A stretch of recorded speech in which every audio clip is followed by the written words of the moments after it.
Hey everybody, I am playing Legend of Mana. So as a few of you might know, this is pretty much my favorite game of all time.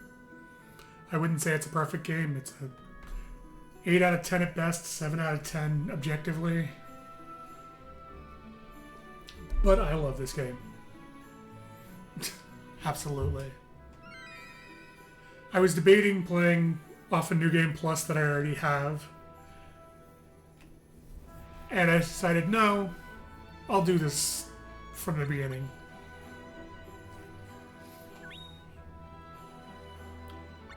So, unlike other mana games, you actually get to select what hero you want to use. You can either use the male hero or the female hero. And I found out, thanks to the fact they're making an anime based on Legend of Mana, based on the Jumi storyline, which is the best storyline, female is the canonical character. So that's who we're going to use. I also traditionally use the two-handed sword, but I'm actually going to try the one-handed sword this time. Me, yes, that's my name. You.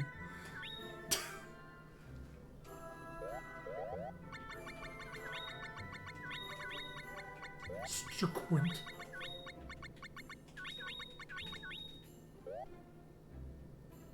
What the hell is Y on a PS5 controller? There we go. So another thing that's unique about this game is there's a giant world map, and you get to select what section of the map you want to use, because part of the game is laying down artifacts for locations, and you get to lay out how the map is laid out. But for what I'm going to be doing with the game, which is I'm going to be doing every event in the game, so all 3 storylines and all the side content, there's only really one section of the map that's perfect for that. And that's this right here. It's the only place in the game where you only have 2 water squares, and the land masses let you kind of put everything together in a giant mass. So this is what we're going to use.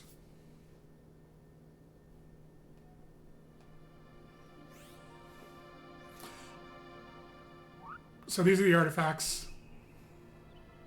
Effectively, as you place them down, they will unlock locations in the story. And depending on where you place them and how late you place them in the game, it affects enemy levels and items that are available.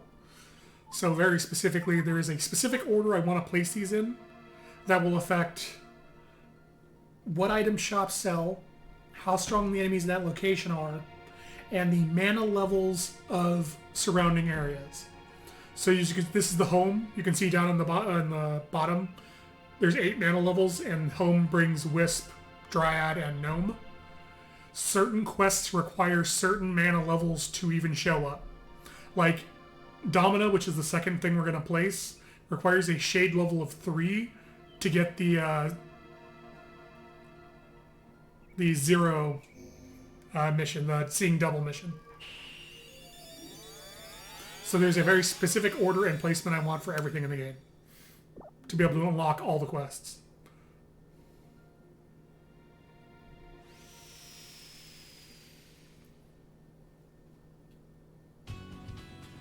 Enjoy the original opening from the PS1 version,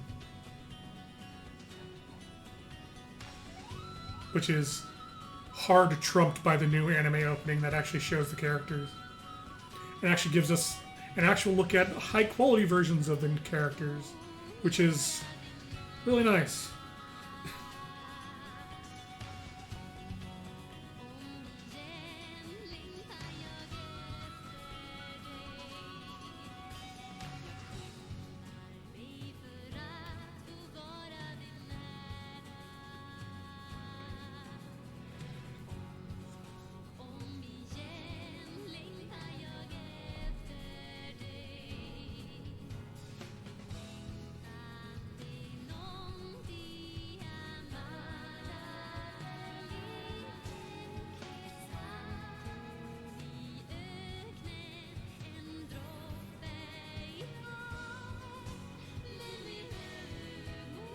And I will say, despite this being my favorite game and having played it many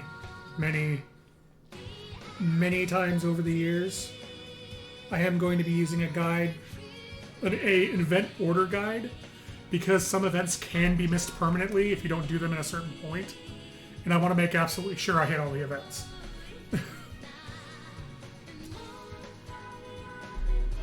Like, you can lock yourself out of the fairy storyline completely. I don't think you can lock yourself out of the Jumi storyline, but it is sometimes kind of esoteric on how to get the next step.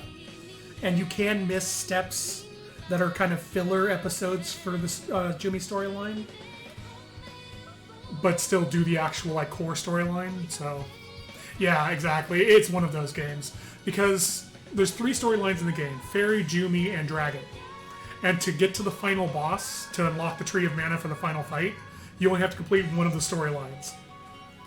So you can get locked out of Fairy, go do Dragon, and still beat the game. But you just have to complete one of the storylines to get the final dungeon.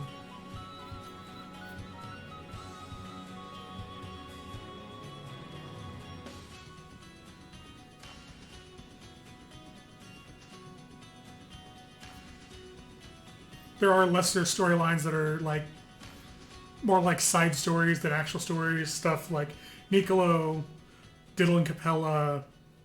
Let's see what other storylines are there. The penguins. The fucking penguins.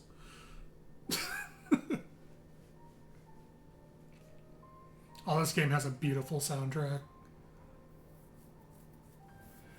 9 centuries ago, the Mana Tree burned to ashes. The power of mana lived on inside the Mana Stones, enchanted instruments and artifacts. Sages fought amongst themselves to gain control of these last remnants of mana. Then, after 100 years of war, as the power of mana began to wane, and those who sought it grew scarce, peace returned to the world. Henceforth, mankind grew afraid to desire, their hearts filled with empty emotions that grew estranged from my hands. When they turned their gaze away from my infinite power, and they troubled themselves with petty disputes. So, by the way, this is the Mana Goddess speaking, because she's been ignored for almost a millennia at this point. Remember me. Need me. I can provide you with everything. I am love. Find me and walk beside me.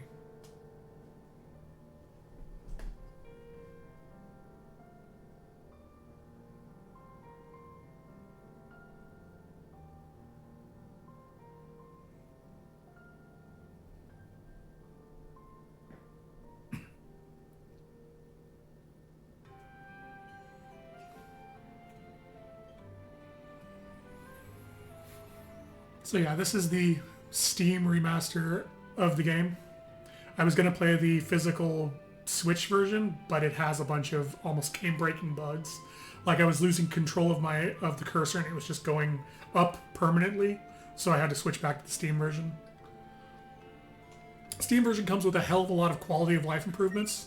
Specifically, this whole thing is quality of life. What was originally a PS Pocket game, the Ring Ring Land, is now built directly into the game. You can save anywhere, you don't have to save at specific points anymore. You can literally just listen to the whole soundtrack. It's the remastered soundtrack, which is the one thing I will give Square credit for, regardless of the remake, even for things like Saga Frontier, which were a terrible mobile port. Their remasters of the soundtracks have been stellar every single time. I haven't run into a single remastered soundtrack I think is worse than the original. This one's really nice that they put a gallery in here, because this is the art from the original game, but they also included the concept art and the patterning for the story characters now, based on how they want them in the anime, which is really nice because this is the only image of Pearl that exists in high quality. The only other art before this of Pearl, like officially, was her storyboard art, which you'll, at the end of every chapter or every quest, they'll give you like a little piece of concept storyboard art. That was the only art that ever existed of Pearl that was of high quality. So now we have a full concept layout for her, which is really nice. Yeah, Pearl and Alazul are the stars of the Jumi storyline. Oh fuck. I'm really unfamiliar with the fairy storyline because I've barely done it. Like, in all the playthroughs I've done it maybe 3 times. I think this is Erwin's the demon. I forget his name. Diana, Sierra, and Lark, who are the dragon storyline. And then Sproutlings. These will make sense later. How to play guide, obviously. Settings. Actually, I need to check these. Yep, run hold, vibration on, resolution, arrange the version of music. I do need to change one thing. And that oh no, it's already on there. Okay, so it carries over. Run being on left trigger was really weird to me, so I put it on the other side. Or left bumper. Because I don't like my run button being on the same side as my directions. Lucre's the money. It's pretty simple. Here in the house, back here, if you check this, there's books, like, it'll explain... Actually, I think you can see the story art in here. Oh, I haven't met anyone yet. Books like characters, lands, artifacts you found, monsters you've run into, techniques you can discover, and then you can find more books throughout the game, which will be like the produce book you have to get from the next city. There's the difficulty book, which lets you set how difficult the game is. It ranges from normal... Alright, you have to talk to the Sproutling. Why won't you talk to me? I'm standing right here. Normal, hard is everything is plus 50 levels. So whatever its default level is plus 50. And then Nightmare, which is everything is level 99.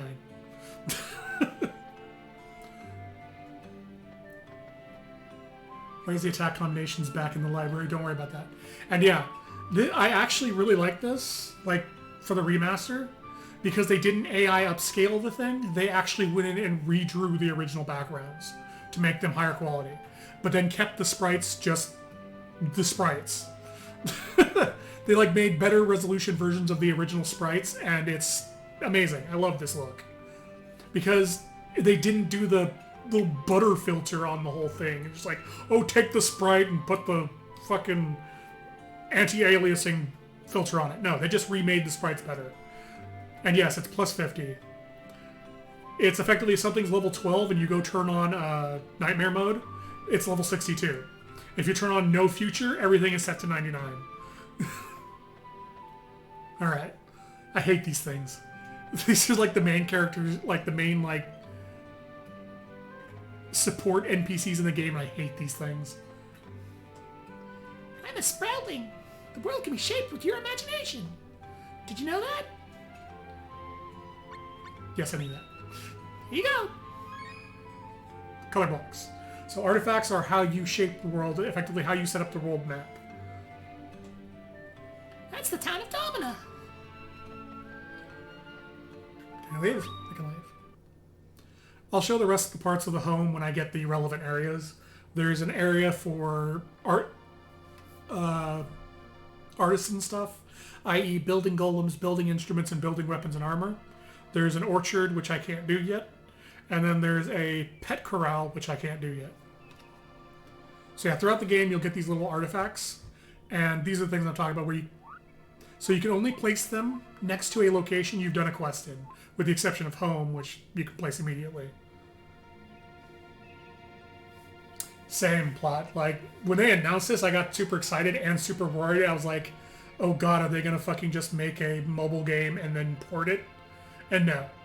This was actually a game they made for Steam. And then they're like, no, it's not gonna be a shitty mobile port. Here you go. I was so fucking relieved. I would love to see them redo Lunar. Though I don't know who has the IP anymore, because that was a Working Designs game. I don't know who owns Working Design IPs anymore. But yeah, like I said, there's very specific locations I need to place these to get all the quests in the game unlocked. So, some artifacts I may not place for a long time. Oh, Game Arts made it. Grandia. Oh, okay. And yeah, Secret and Trials is a bit weird because this is a remaster, but Secret and Trials were complete remakes. And yeah, they fucked up Secret real bad, but I honestly love the Trials remake. Charlotte's voice aside. Hey! At least give your name. Loz.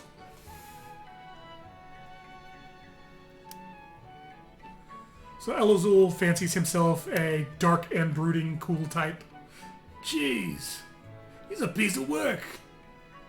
But unfortunately, we will be ignoring Elazul for now because the first quest we have to do is the start of Nicolo's arc. Nicolo, the Merchant of Smiles. The rabbit man here who prides himself as being a merchant who goes around the world bringing smiles to people. In truth, he's a very shrewd and undercutting businessman. My name's Nicolo. I'm a traveling merchant. But I have a problem. The highway's crawling with bandits. It's too dangerous to leave town, don't you think so? No. How brave of you. Highwaymen are always bad for business, after all. We should go teach those bandits a lesson. Once we're done, I'll make you rich. Sure.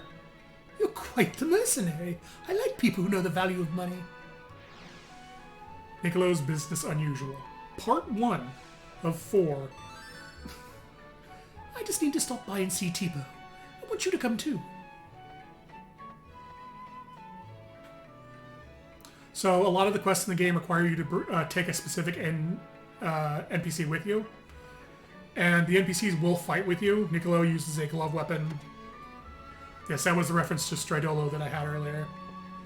Alright, so she's in the shop, so yep, Tipo's here. Oh, if it ain't Nicolo, hello, Gov. How have you been? Got anything good on you? Yes, I do, as it happens, but it's just too good to let go. Oh, Nicolo, you come here and warm me up. It's just junk anyway. Quiet, Onion. This is it. It's a wheel I picked up on the highway. Looks like a regular wheel to me. You know, you're right. This is just an old wheel. Nothing special. Goodbye. Oh, you know, I could tell it ain't no regular wheel. I'll take it. How much do you want for it? 50,000 lucre. Nicolo, you're trying to vanish me collectionist's eye. Don't nothing cost that much, blimey. Bring me the 50,000 lucre and you can have it. Until then, I'll let Stratton use it. Nicolo, you're the blame worst. I'll get your money, just let me have it. I'll be back.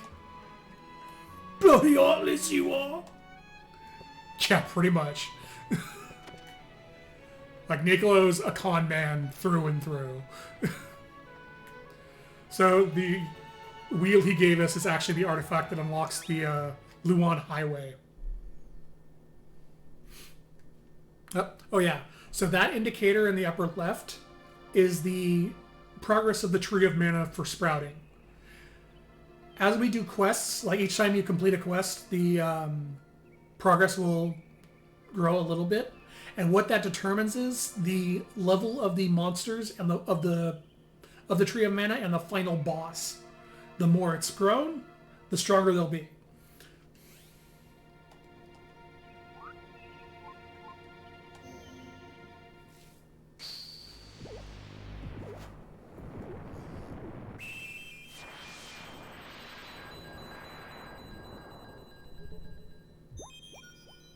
I love the little animations of the various locations showing up.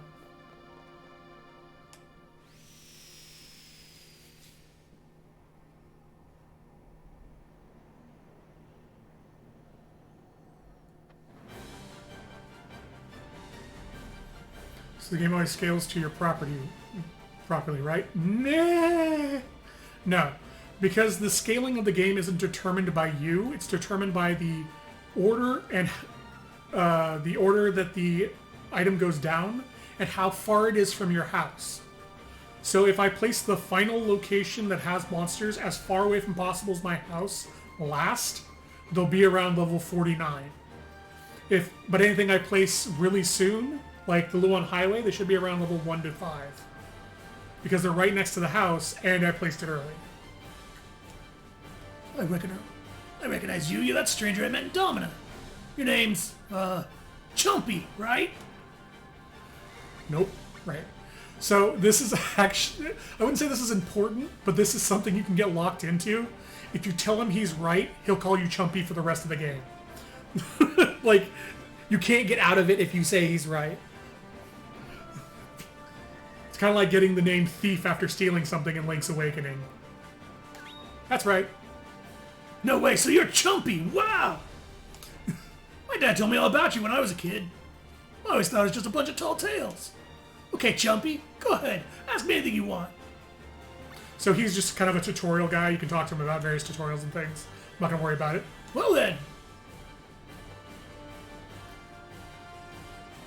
Oh, I need to make sure my buttons are right. Hold on.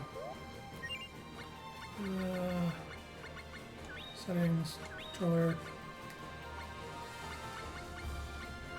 Battle. Quick attack. What's that? Quick attack. Power attack. Ability 1, ability 2. Okay.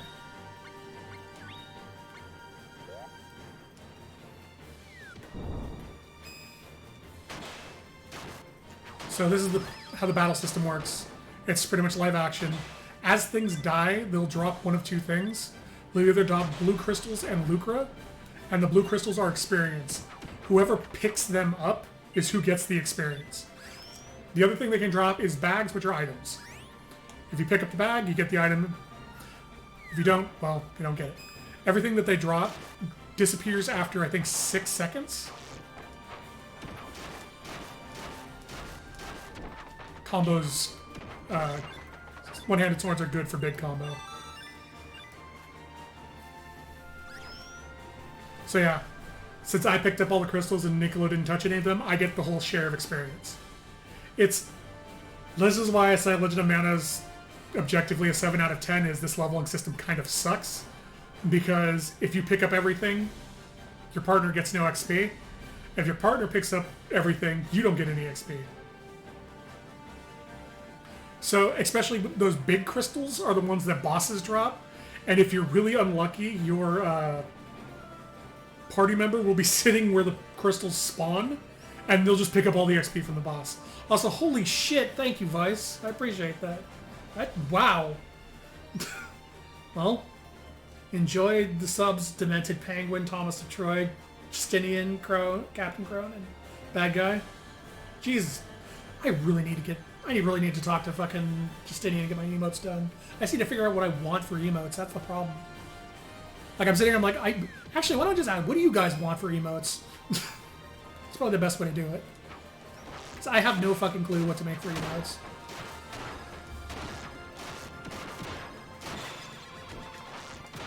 Oh man, I'm getting comboed over here. Fuck away from my experience, Nico. Oh god, why? Alright, there you go. Oh, God. Thank you, Regals. I appreciate it, too. God, thank you. I don't deserve that.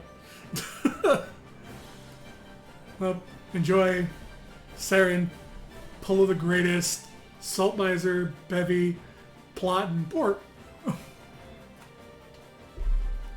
Thank you, really. Jesus. I appreciate it. I really do. I've lost complete track of what I was saying. So in the original game, these were save points. You could talk to the statue here, save your game.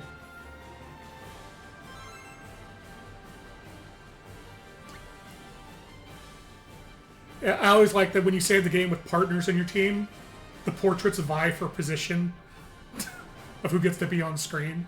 If you have a pet with you, all three of them will be like smashing each other to try to be on screen. Also, this has 2-player co-op. Your second player takes control of the NPC that's with you. And it plays exactly the same as your character. This is Diana. We're not going to talk to her because she wants to go see the Wisdom Gaius. And if you tell her no, she leaves the area. If you tell her yes, you have to get rid of your current partner and take her instead. So, since we're not doing the Wisdom Gaius right now and I don't want her to leave, we're just going to ignore her for now. And keep Niccolo with us. Oh.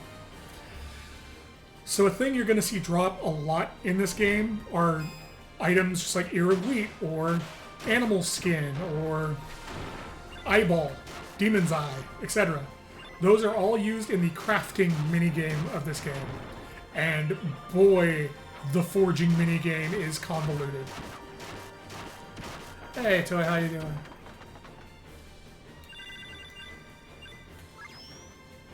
Oh, sweet. So, this is actually a good way to explain this. So, special techniques. Special techniques are something you unlock as you play the game. And they're based on what abilities you have equipped. So, cutting bamboo required me to have jump and defend equipped. So, the way this works is you come in here and you set special techniques to your buttons or bumpers and triggers. And what I'm going to do is set... Oh yeah, and all techniques have a range and a type and a amount of damage.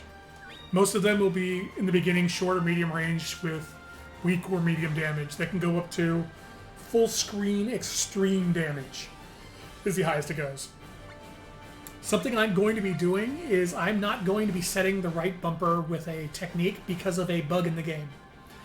It is a bug called animation canceling, and it effectively lets you spam heavy attacks, which is really, really good for bosses. I'll explain how it works when I get to it. Because combat has two types of attacks. Here, Niccolo, you handle these guys while I explain this. They have light attacks, which is this. And light attacks usually combo up to 3 times, like if I spam it. It's a downswing, a thrust, and then an upswing. And then there's, what I used to do as a kid, and this actually works, is light attacks. You can kind of, if you time it correctly, just chain the first part of the swing and just not get caught in the animation lock of the end.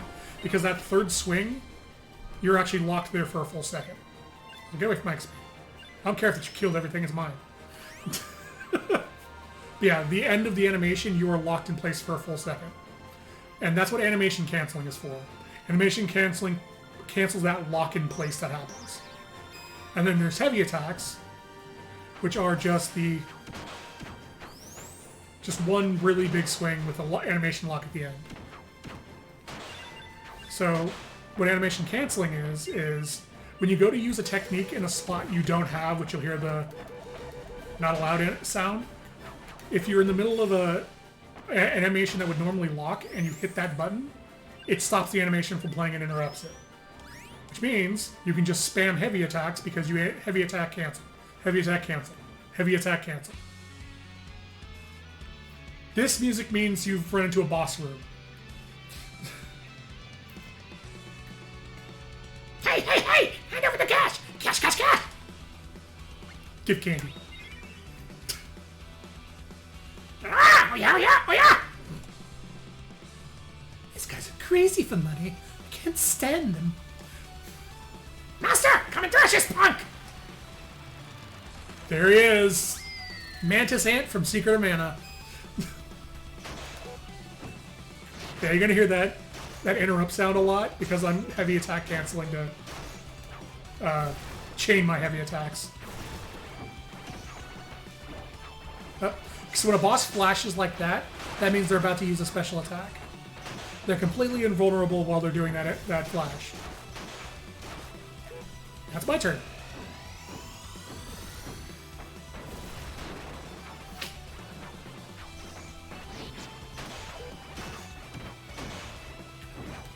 Oh, get out of there. Oh, that crosses the screen. I didn't know that.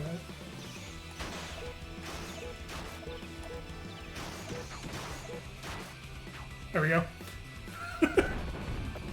Yeah, so if I'm super unlucky, Niccolo here is going to stand right next to the fucking chest and try to get all the XP. There we go. No, it's mine. Oh, nice. So this is one of the best techniques, or special ability, or one of the best abilities in the game. There we go. Because it's not a special technique, it's just an action. But it's an action that puts you in a counter stance where if you get hit, you counterattack for double damage. Wonderful. I knew you could do it.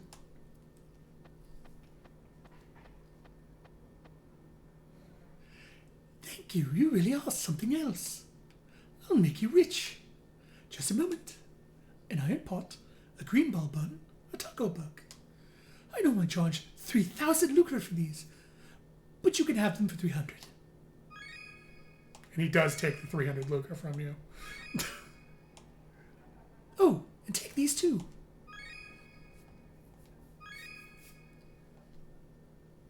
What are you frowning at? Smile. Let the world know how happy that you're happy. After all, I am a merchant, and I want to make my customers happy. I enjoy life, and so should you. Well, adios. Smile. Then Niccolo runs off into the woods, never to be seen again. So this is the title animation art I was talking about. At the end of every quest, they'll give you a little title card of the name of the quest and a art of the character. Okay, so this is very important, and I'm going to ask you guys to help me with this. After every single quest in the game, there's something you want to do, which is to go back home, and I mean every quest. Go upstairs and go talk to the best character, Little Cactus. Because what happens is, if you talk to Little Cactus after completing a quest... Money crazy! He'll run over and make a journal entry about the quest. But he'll only do it for the last quest that you completed. So if you forget to talk to him and do another quest, you miss it the journal entry entirely.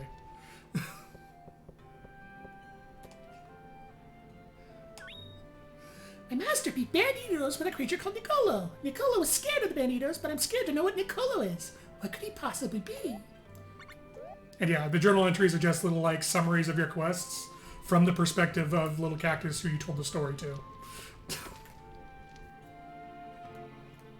Whoa, nope, lots of pumpkins taking over the west of Domino.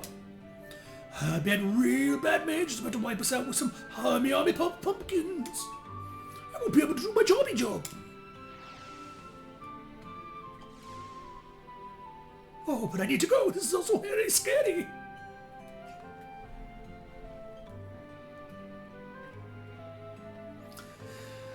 Yeah, it would have been. But there's an achievement associated with writing down all of the quests, so they probably kept it in for the achievement. Thankfully enough, the next quest we need to do is the Little Sorcerers, so we'll just do that one.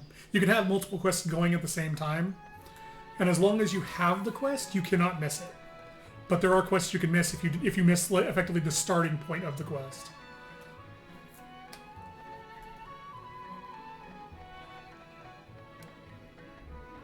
Go up here. So I'm going to do a slight detour here to the church to get the produce book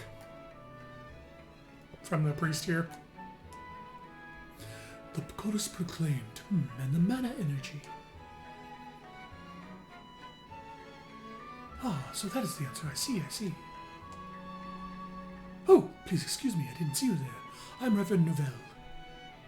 Helping those in need is a path to salvation. What would you like to know? Tell me about this world. We exist with God's blessing. Your questions are? About imagination? There's a chain of questions you have to ask him to get the book. Have you been talking to the Sproutings? Do not believe their stories. This town was built up by generations of people, not some imagination. Oh, how misguided they are. We must pray to the goddess to set them on the right path. About magic. When you harness the mana energy flowing from the air, it becomes magic. Instruments enchanted with elemental essences are used for that very purpose. But salvation is found in belief, not in the manipulation of mana energy. Nope, that wasn't it. I don't think it's battle either. I think it might be about this town. This is Domino, a small town, but we want for nothing. So let me check something real quick.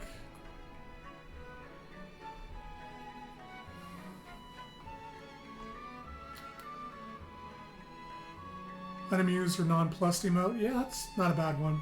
In fact, it's pretty on brand how irritated I can get with games sometimes, so that would work. Do new PP food item from the orb.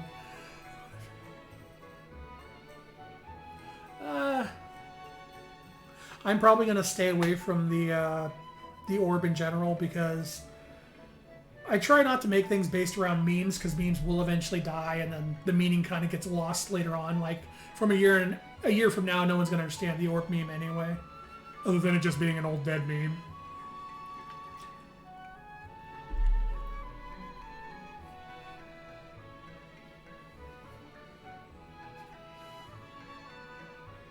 DNA of the soul. I've come to know about many people here. About whom do you inquire? The man in the sand cape. Came to Domino recently. He seems to be looking for someone. Tipu says she was threatened by him, but she often overreacts. The man in the sand cape is Elazul. Others. I mean, Mimi, Miss Yuka, Mohawk, and his wife Jennifer all rather well. But whom would you like to know? Is Mimi the fruit person? Okay, I think this is the line. She's a fortune teller. Ask her for advice when you are at a loss. Mimi's words will comfort you, whether you believe in such things or not. Take this Produce Encyclopedia. You may find it useful. There we go. I'm sure it would go quite nicely in your study. Yeah, so talking to him about Mimi, because Mimi's a fortune teller who bases her fortunes off of fruit, gives you the Produce book. May her blessings be with you. Thank you, Priest Man. And keep it alive like Chuck Testa. That a dead meme? Nope, Chuck Testa. So this is Mimi. If you're on a quest, she's pretty much a hint person. You talk to her and she'll spin around, grab a piece of produce, and then tell you what it means. Oh, god damn it. Hey, you're called Chumpy, right? I heard from Duell. Yeah, that's right. Yeah, you look like a Chumpy, that's for sure. But, like, who cares what your name is? Want your fortune told? Sure. That'll be 10 lucre. I'm saving for my retirement, so no less. Sure. Just so I can show the animation. Even though you are required to use vitamins, keratins, potassium, fuels. You are required to use her for 3 of the quests, so this won't be the last time we see this. It says, water can be dangerous. Thanks, Mimi. Yep, she's got a whole produce thing going on. Alright, back to the little sorcerers. They're over in what I like to call the event square of the game. This is Capella and Diddle. They have their own little mini storyline, and it's honestly probably the weakest of the side stories. It's a good song, though.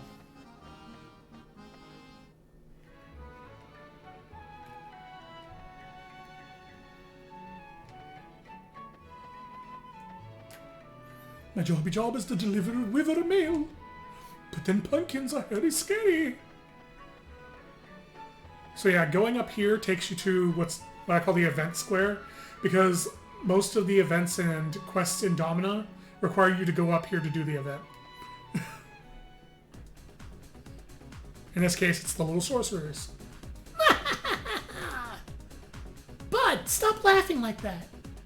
Lisa, you and I will rule the world as brother and sister. Those pathetic beings will bow before us. Come, let us gloat together. Mwah! Ha! Ha! Ha! Ha! Ha! Rule the world with pumpkins?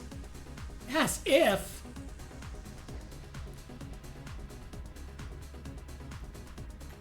Hey, you! Kneel before Bud the Malignant, if you know it's good for you. Why not get your pumpkins to do it instead? But you can punt him real far. Yep. Sure, right after we teach this scum a lesson. Jeez. You really need to chill out. So the little sorcerers are not melee fighters. They are the first introduction to magic. Oh god, Bud's got me locked. There we go.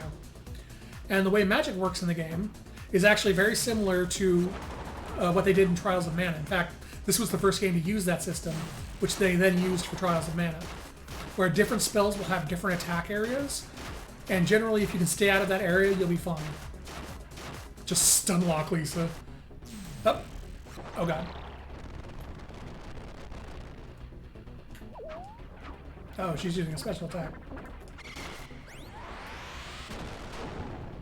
Oh shit, that is a huge rip. Oh, good. One of the 2 worst statuses in the game, confusion. My controls are reversed. Alright. Fuck it. Oh, you little shit. So, because he went and used magic, he became invulnerable during my special attack.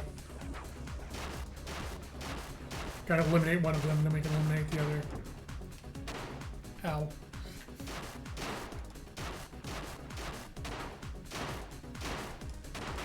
I'm getting stun locked.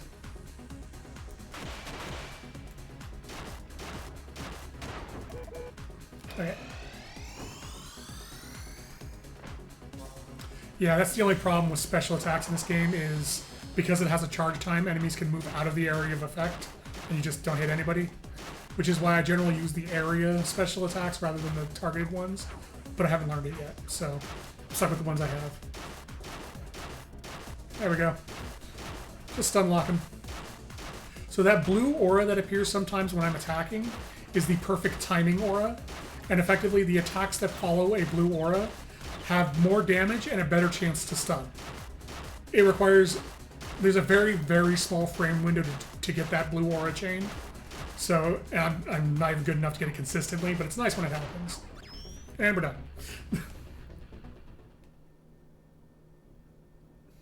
Wow, that was amazing! Please, make me your apprentice! I'm so sorry about my brother, Bud. He's such a prankster. My name's Lisa, by the way. I'm not recruiting. You can be my apprentice. Wow. You're too kind. Combo where it can be extended by heavy moves and abilities. Yeah, that makes sense. I generally don't try to combo into the heavy moves. I generally just try to keep the light move, like, perfect streak going. Because I'm not very good at... I'm not very practiced at using the animation cancel. So I do end up getting locked by the animation a lot more than I would prefer. So I just try to keep, like, the first move of a light attack combo going. So for the rest of the game, Bud and Lisa are going to pretty much appear here, and you can take them along with you on your adventures if you want.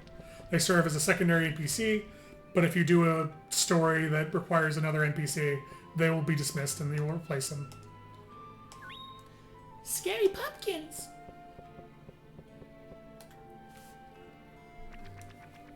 I believe next is... I think we can do the pets now, at least. Go do Monster Corral. Oh, wait, no. Yeah, he won't say anything if you don't have a quest to turn into him. Plunge attacks to unlock by basic light attacks and abilities can combo. Nice. Today I heard a story about 2 sorcerers trying to become the rulers of the world, but pumpkins? They used pumpkins? Hope they're still yummy. Yeah, for as much as I've played this game, I've never really dug deep into the mechanics of it, other than forging. And forging is not something I'm doing on stream, because that thing can take hours to make a good weapon. So, I will be holding out on forging for now. Or at least I'll do it between streams.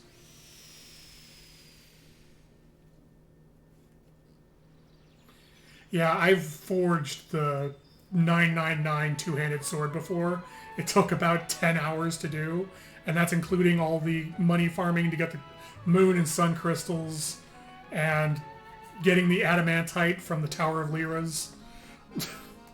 Oh no, Dragon Scales is Tower of Lyras. I forget where you get adamantite from. And getting a polter box that would stick to me with 99 luck. Alright. So this should go back to the... Yep, here we go. The event square to get the monster egg. Look, a monster egg! Oh, adamantite is in the tower? Okay. That's a beast-type egg. Never see wild eggs around here. You're in luck. This is a rare opportunity. Try to catch it. I'll try to catch it. Not so fast. Can't just stroll up to an egg like that. It's watching you. Go carefully and try to catch it off guard. I'm ready to catch it. Try using these. So this is one of the uses for produce in the game, is you can use produce to capture monsters. You can also use meat as well that you find. And the way this minigame works is effectively, this egg will be wandering around, and if it sees you, it will run away. It'll have a little thought bubble above its head that'll tell you roughly what it's going to do next. And what you want to do is drop some random produce. You can drop up to 4 things at a time. And then move far enough away that it won't see you. So we're going to wait for him to turn around and go for the produce. What we're looking for is him to fall asleep. And they usually do that after gorging on something. They can also do it randomly, but it's fairly rare. So we're just waiting for him to eat a piece of produce and then fall asleep.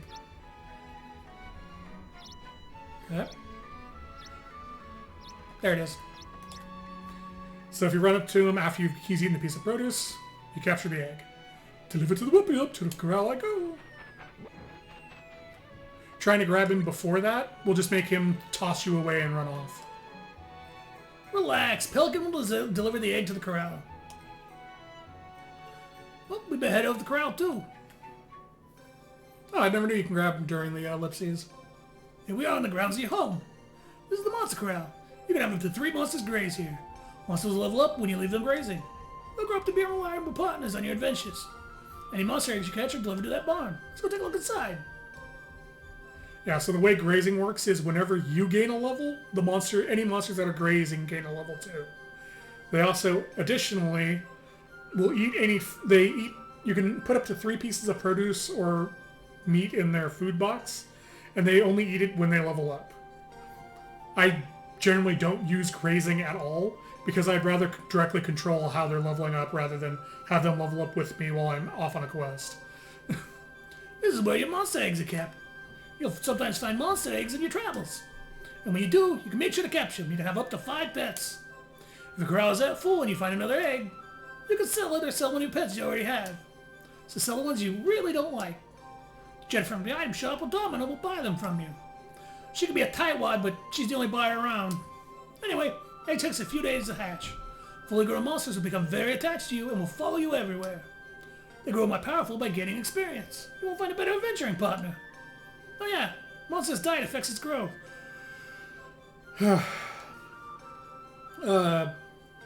Monsters have personalities, which range from friendly, lonely, aggressive, etc. And those personalities are determined by their diet as they eat and have different effects. The only one I really care about that I'm probably not going to do on stream is lonely, and that's because when you get a Polterbox, each pet has a specific unique ability called a synchro ability, which is only in effect while you're standing within a certain range of it, usually very close to next to it. Lonely makes the monster stick to you, like it'll just come up to you and follow you around rather than wandering around the arena. Polterbox's sync ability increases the drop rate of rare items. So if you make a lonely Polterbox, he will follow you around, keep his synchro ability to get you better items. He's pretty much required for farming the rare materials. Try feeding them different foods and see what happens. Monsters only eat after they gain a level. So if you want them to eat, you have to let them graze or take them out with you. Now you know what to do. How your monster grow up is entirely up to you. Well then. See you later, buddy.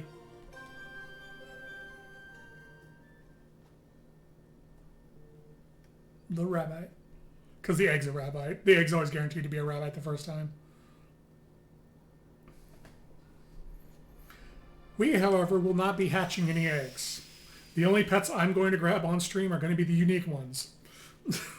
Because I think we can technically, with the placement I'm using, unlock every pet in the game. Or every unique pet spawn in the game. And the only time I'm going to use a pet is for a single quest that requires it. Which is much later. Pet.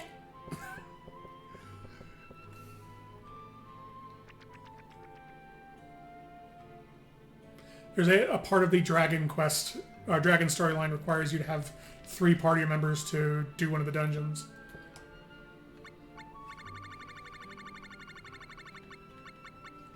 Oh, that's crowds really down there. Now I'm gonna have to bring back eggs so that their animals and raise them as pets. I can't pet them because I'm all spiky. But humans will be okay because they aren't spiky like me.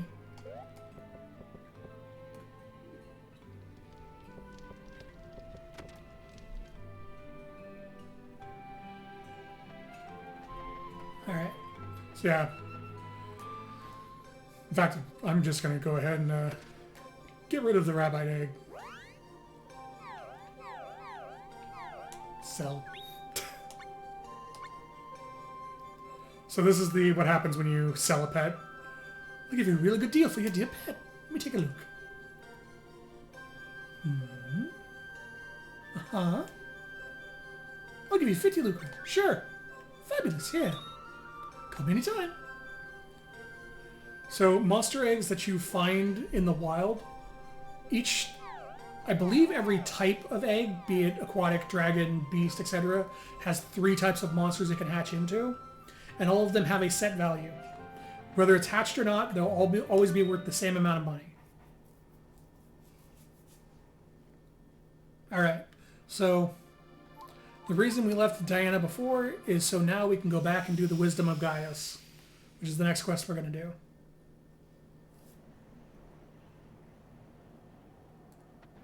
This is a Boink. If you talk to a Boink,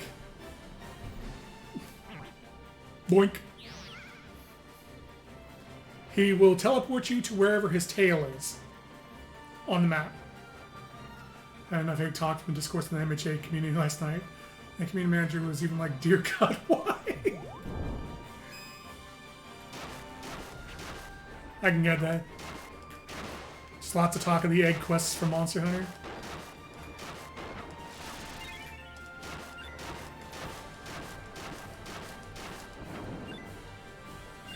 Give me that XP.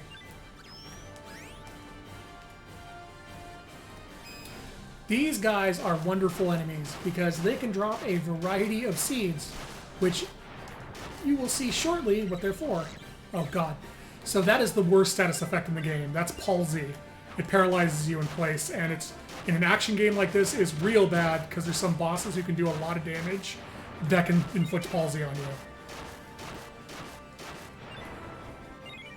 Give me seeds. Give me seeds. Yeah. Long and tall seed. Question was, why do Wyverians lay eggs? Oh no. Oh, that's not a oh god damn it, Diana's not here. Okay, so how do you Yoshi eggs smell? Oh no. So Diana's not here. So if Diana's not here, she will be Indomina, because this is the reason why I didn't place the artifacts immediately, is if I had placed the Flame of Hope, or it's just called the Flame, Diana may have shown up in Galagrados instead. But since I didn't place it, she'll be in the inn at Domino if she's not here. Diana's central to the fairy storyline, which is I would say it's the longest storyline, but it's definitely one of the most obtuse to do, because a lot of the prompts on where to go and what to do are very, like, buried. She's in Hometown? Yeah, she's in Domino. She should be in the first inn room. Though I need to be careful, because you can actually lose Diana permanently. Diana is a very strong believer in the soul, and if you disagree with her that things have souls, you don't get to see her again. She just kind of fucks off forever. Yeah. I don't know if you were here earlier, but I was saying, like, you can get locked out of the fairy storyline, and that's the easiest way to do it, is pissing off Diana, because she's central to the storyline.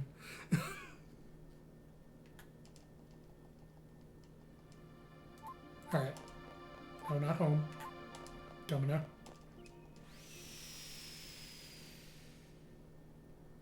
In fact, I'm just going to save it before I talk to Diana, just in case. Okay. I'm going to go to the inn, which is up here. This is Miss Yoki? Yuka, there it is. And this is her little bird Pee-wee. That's my little Pee-wee. He's quite fragile, so please leave him be. So, when she says leave him be, she means it. If you run up and interact with Pee-wee 10 times, he explodes. And if he explodes, you get locked out of a quest that involves him. In fact, let's go ahead and save our game real quick.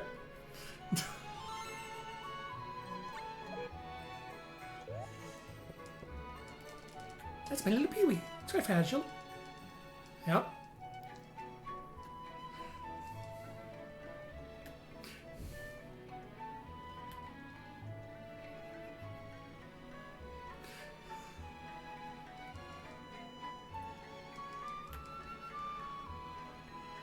I believe you have to talk to him 10 times, and his egg just shatters and it's gone.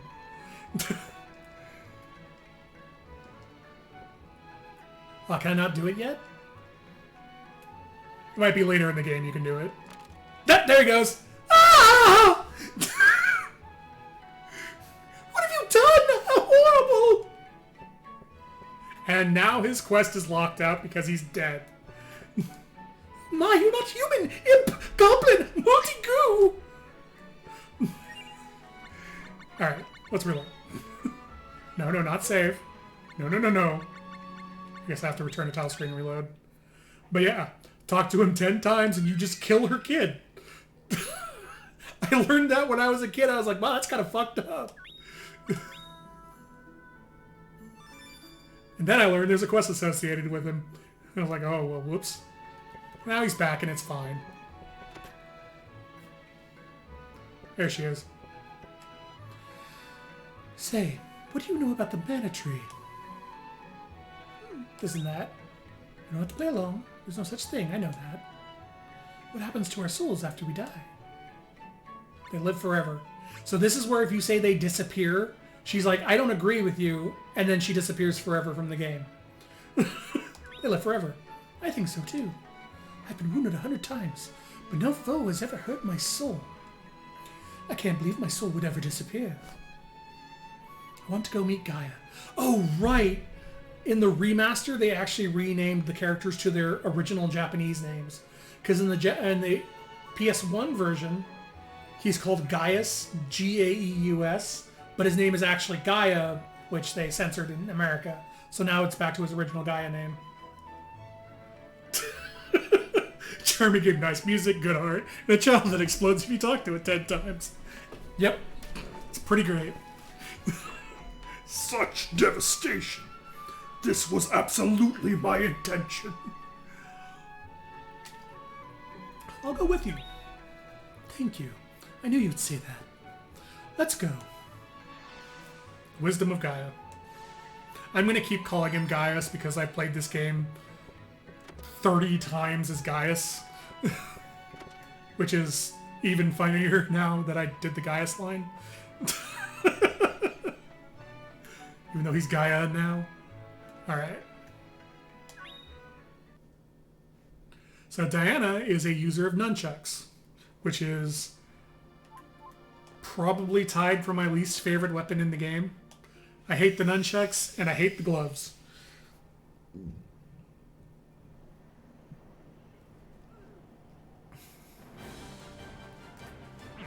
Boink!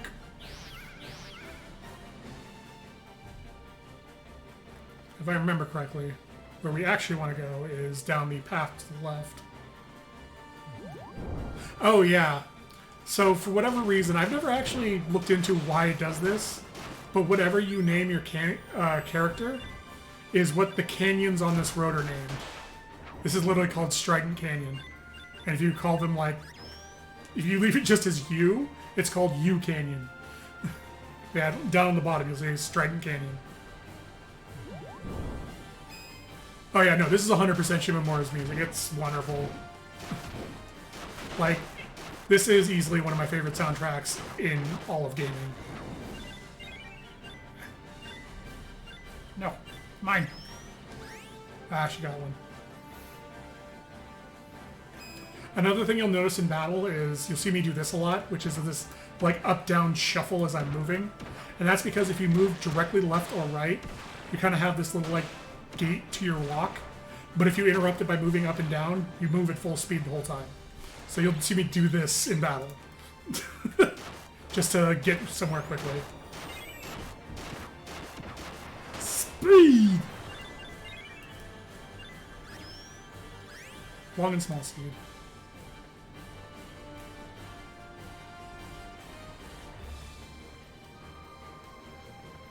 Wait, no, then this was the right way. Damn it. This was the way to Gaia.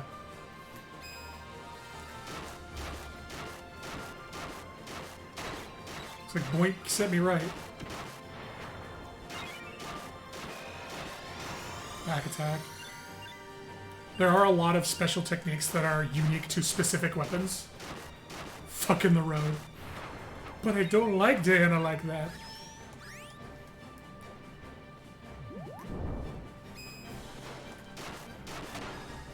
Which reminds me, I still need to change my abilities.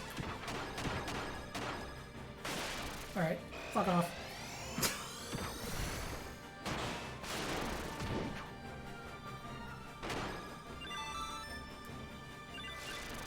My level's mine.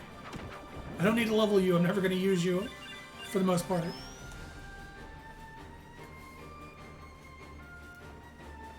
So down this way, I believe, is the cavern for the Diddle and, yeah, this is the way to Diddle and Capella's story stuff. Strident Canyon. Oh, wind cap. So these guys right here that I'm killing can be very important to getting Lucra, because they drop a piece of armor called a wind cap, and if I get a wind cap, odd beat, nope, and I get a clear feather, I can forge the clear feather into the wind cap and make something that sells for like 50,000 Lucra. It's kind of stupid how it works. Also, Black Chocobo.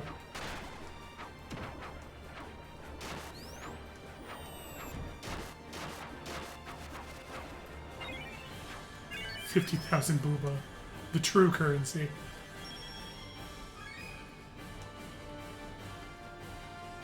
So I don't know if this is still in the game for this version because it's kind of impossible to do.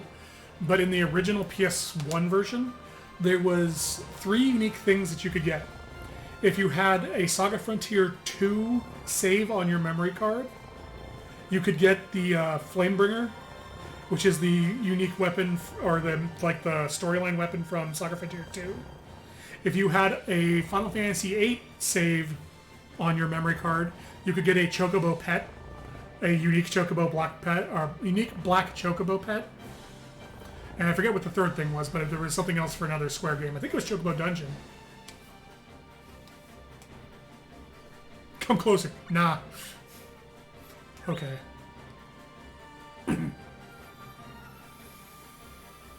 Hello there. What do you wish to know? Nah, that's not gonna work. So this is the unrelated but beginning of the fairy arc. My friend is dying from a demon's curse. What can I do to help her? Do what your friend wants you to do. She won't even ask me for help. She thinks it's just how things are meant to be. Then you must accept that. Do you understand what she is trying to tell you? No, I don't. I just don't get why she's giving up like this. She was always so strong, but the demon weakened her in body and spirit. I wanted to help her get back to her old self. People have the power to make... It's really hard to do Gaius' voice because it's supposed to be super baritone and gravelly. People have the power to make their own decisions. That is what she's trying to teach you. Listen to her words. Thank you. I'll try to take a more level-headed approach. By the way, Strident, there should be an ancient tree beside your house. He will help you with many things. You are welcome to return at any time. I'm actually really glad they redid the animations for this, because in the PS1 version, what they effectively did was, over the area they wanted to have that animation, they played an FMV over the background, but it had, because it was PS1 and they had to compress it, you could only see, the artifacting around the animation, the square where it's being played. Hey, Val, and yep, Cat Girl. Unfortunately, this is the last time you're going to see her for a while. Thank you for coming with me. I feel a lot better now. Please, take this. The Forbidden Ring. This is a very unique and important accessory. Yep, she just kind of disappears into existence. The Forbidden Ring, specifically, is a ring that has a Oh, well. Wisdom of Gaia. The Forbidden Ring has a card on it, and card is part of the forging system. That whenever you gain XP, it splits it with your partner and your pet if they're with you. Back home to log the quest. You can make a Forbidden Ring accessory if you like. It is a specific card you can add to a piece of armor, which I believe it has to be a ring to add it, or at least an accessory. Can't be on like a plate mail or anything. But it is very hard. It's a very rare item to get, and I don't have forging yet, so I couldn't do it anyway. Big face. I love Little Cactus's summaries of just like a single line.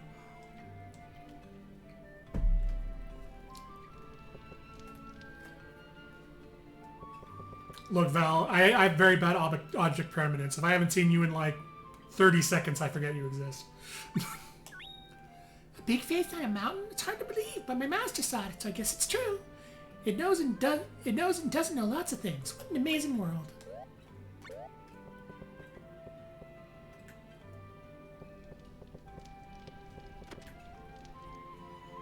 Well, speaking of the Mana Orchards.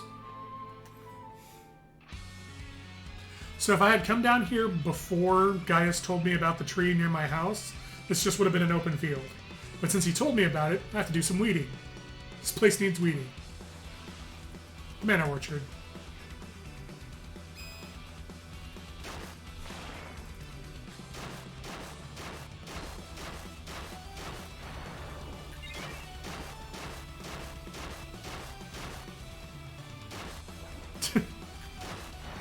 Oops, forgot to pick up the item. I was looking at chat.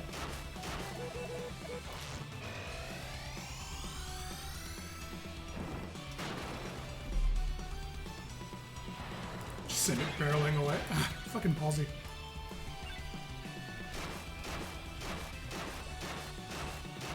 I'm curious if they renamed that status from palsy, because it's effectively just stun, but they named it palsy because of the medical condition palsy, cerebral palsy, because it prevents you from moving. So I imagine they might have renamed that status now. Oh, I feel it. The mana energy, it's flowing into me. Is it you who brought the blessing of mana light? Thank you. Thank you, young one. Yep, no problem. See you later.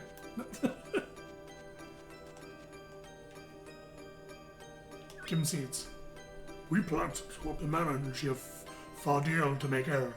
This is one of the few places in the game they actually mention the world is called Faldiel. Like, in fact, I think him and the Mana Goddess are the only ones who say the name of the world in the whole game. We circulate the mana and source of all things. We supply seeds with mana energy so they can grow. If you have any seeds, let me take them. Let me take your seed. In a few days, I should bear their fruit. Right next to Vana'diel. Oh god. Square really likes the suffix DL, don't they? Let's give him our seed. So you can give him up to 4 seeds at a time in a combination of 2 seeds twice. And what the seeds do is they determine roughly what color produce you will get. Each of the seeds has a different color. Green, orange, purple, white, blue, red, yellow, and rainbow. So if I gave him like 4 orange seeds, most if not all my produce will be of the orange variety. If you give him a combination, it's a combination of the colors you gave him, plus it makes it more likely that black produce will produce or come up. But it's not just based on seeds either. It's also based on what day you feed him, because each of the manas have a different day. Like the calendar weekly day is a calendar of manas, like Undying Day, Gnome Day, Salamander Day, etc. So the day of the week also affects it. And then there's just an RNG thing as well.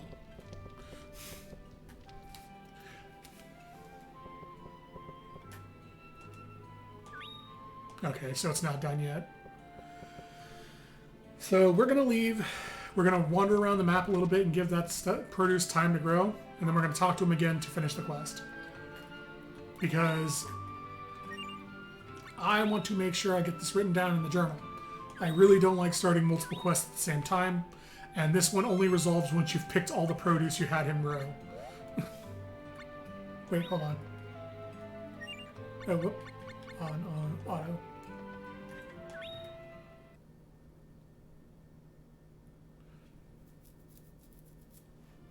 Produce grows as you complete quests and as you wander around the world map. In the upper right, you can see what day it is. Watch the days pass.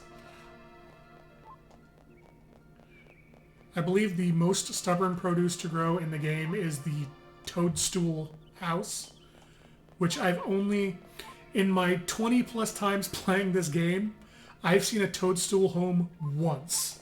Because it is in the black produce category, which means you never get seeds for it, you have to get it randomly. And then out of the black produce camp, which only includes mush in a box and the toadstool house, it only has a 10% chance of spawning over a giant mush in the box. So it already has a rare chance of showing up because you can't put black seeds down. And then it only has a 10% chance of growing from that pool. It's kind of bullshit. Especially because there's an achievement in the Steam version to pick one of every produce, including the toadstool house. So I ain't ever getting that fucking achievement.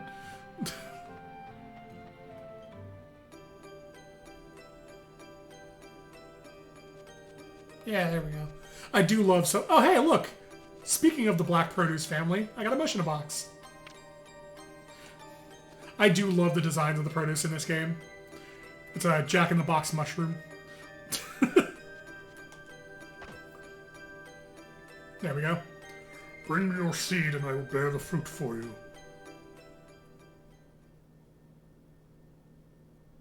There we go.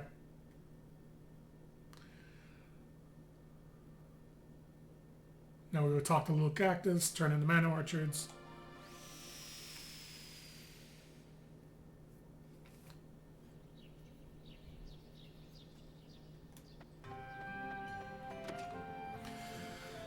And then next on the list is... Capella and Diddle. Trenty! Oh yeah, the tree's name is Trent. But Little Cactus calls him Trenty.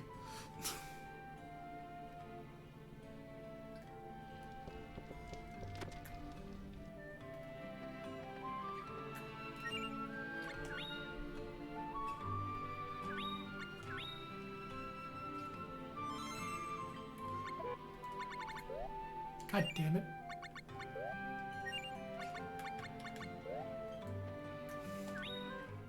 I always like hold the direction I want to move while I'm still in the menu. But due to the menu just kind of flipping when you do that, I always flip through the options to turn them off.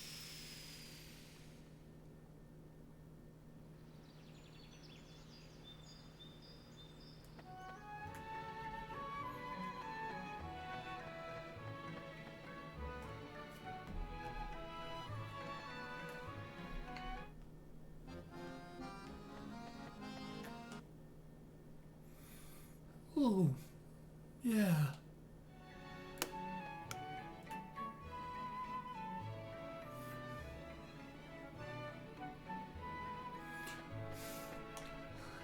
Hey, where'd he go?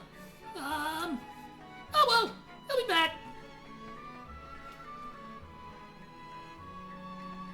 So I have to go follow Diddle here.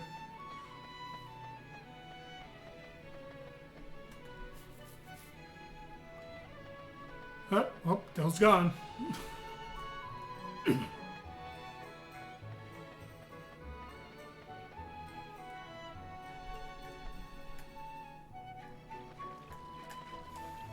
Did you see Diddle? He always goes running off on me. My Chuckling just won't be the same without his tune.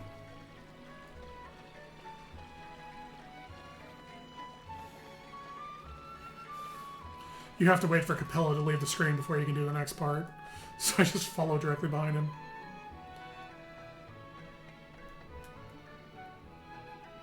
Wait, hold on.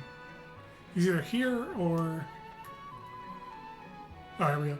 I saw a bird carry something into the air. You want to know about the bird? Just ask a bird. Which means we want to go talk to the post bird.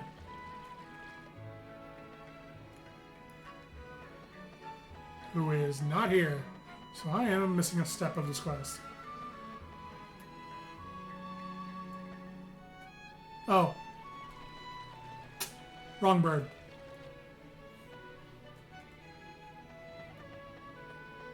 Post bird's the end of the quest. There we go. Oh, I get it.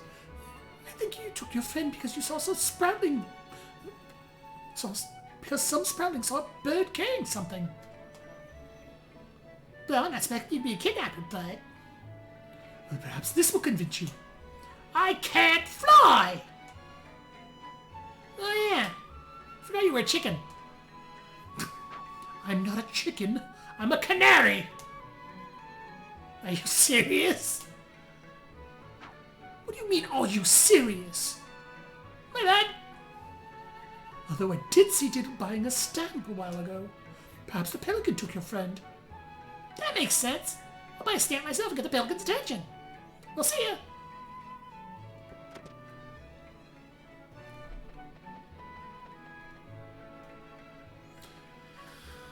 Well, now we go check for the pelican.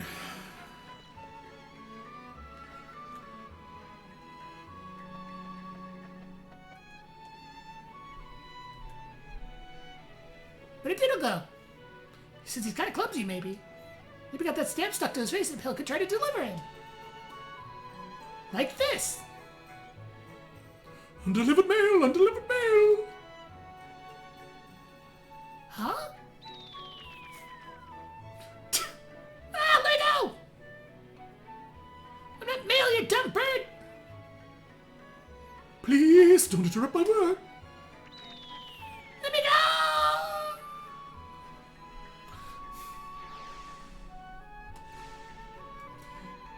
Yeah, this is about the pace of most of Legend of Mana's quests. And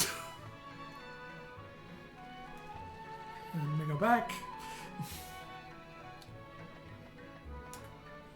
That letter was a mistake. Whoopsie.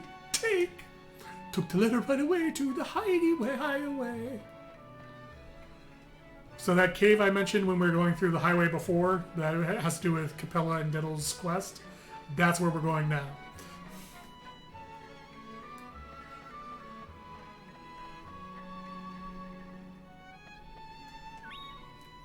And then, next will be the first step of the Jumi quest. The best storyline in the game. Because, like, the Emperor's quest is, like, I think 5 quests long and frankly is kind of shallow. It's just, I want revenge. I'm going to get revenge. Oh no, revenge was a mistake. The end. The fairy storyline is actually kind of interesting.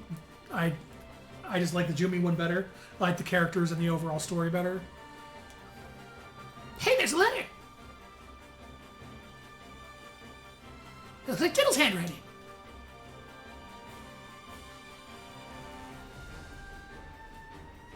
Nobody's watching, so... I'm gonna let Capella let his own morals guide him. Let's see. Dear Mother and Father, I am doing well here. Okay, so far so normal. We'll see you right here. I'm doing shows with Capella, but it's not going well. Only butterflies and taco bugs watch our shows. I'm tired of it, so I'd like to come home. Damn. Hey, what are you doing here? Let's look for him. Oh yeah, I gotta go look for Diddle. Man, can't believe this. Yeah, Capella's kind of a not a great person.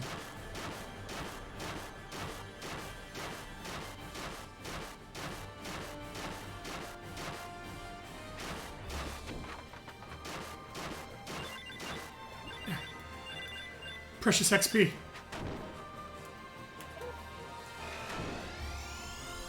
Don't move.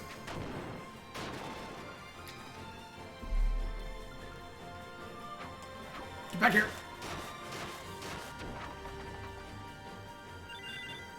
I do like that XP is and lucre that drops is confined to the screen. It'll just bounce against the borders of the screen if it tries to go that way. I got lost. Diddle! Stop running off on your own. Come on, let's go back. Here, is this your letter? I gotta ask, you didn't put a stamp on your head to get yourself shipped off, did you? Wow, Capella, that really is what happened. Wait a minute. Oh, Capella, you didn't open and read my letter, did you? of course I didn't. I would do a thing like that. What really happened? Alright, Chad, do we tell him the truth?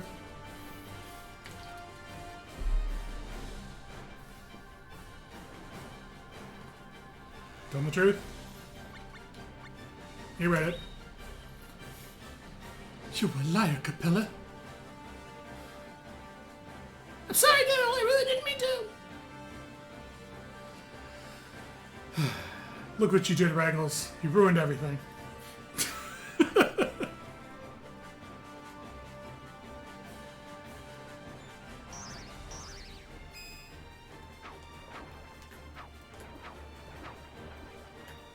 Yeah, it honestly doesn't actually matter. Either response, he'll call him out for it, or he'll say that he noticed the letter's been tampered with, and will run in anyway. Fucking Chobin Hood. Come here.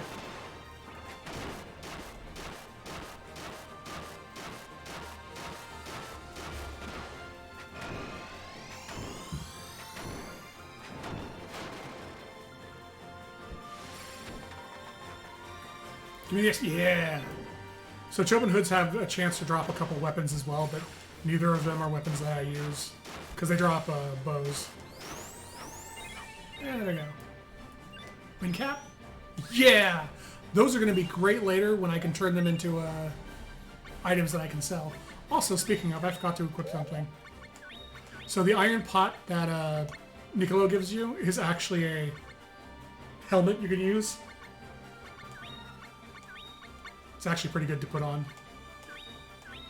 And the Forbidden Ring I'm going to leave off for now because I don't want to give party members XP. Black and Bat, that is a material item. Needle is also a material item, which actually gives you a very good... The needle gives you a card called the Bed of Thorns if you put it on a suit of armor, which is really good for the defense of the armor, but really bad for the armor's elemental defense. Angry Eye. Poison Fang. All of these are crafting materials.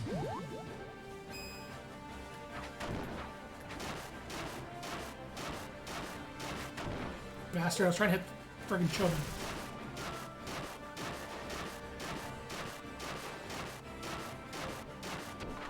There we go.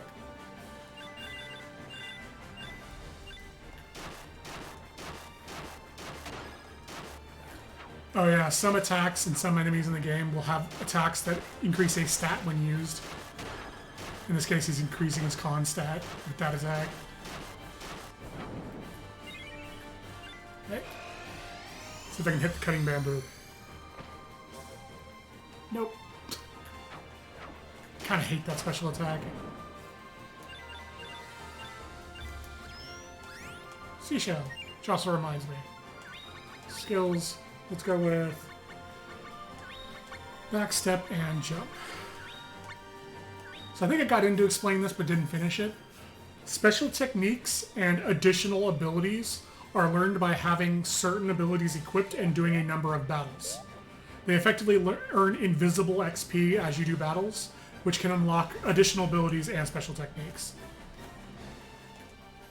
Man, I lost him. There's monsters over there. What am I supposed to do now? Well, we go kill the monster. Ooh, treasure. Grave dirt. Also good for forging later. I believe Grave Dirt's used to drive out pixie cards, which are effects on... pixie cards are things that can show up when you're forging weapons and armor, and are incredibly hard to get out of the weapon or armor. They usually have some kind of special effect they'll add to the weapon. Like the Forbidden Ring uses a pixie to get the split with party effects. But Grave Dirt is one of the things you use to kind of drive it out if you don't want that effect anymore. Well, you're stuck.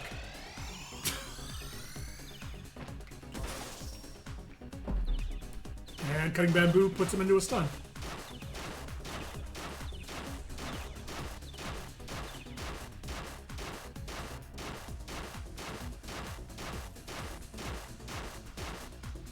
Damn it. Whoop.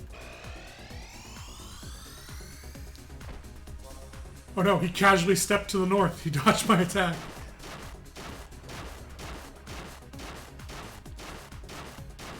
Well, I wouldn't call this consistent.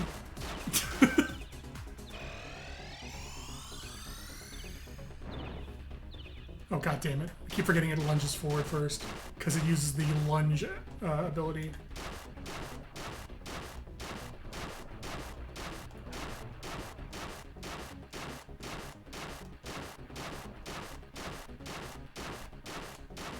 There we go.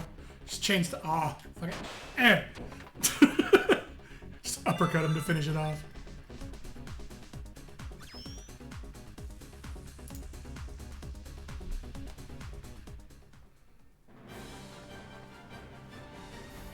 Hey, how was it? Did you find Diddle?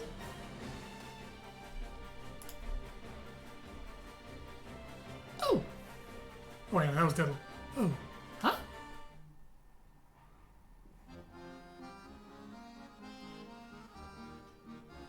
What are you doing in a place like this, Capella? What do you mean? I was looking for you! Where were you? I don't know. Oh, yeah. I was looking for you, Capella.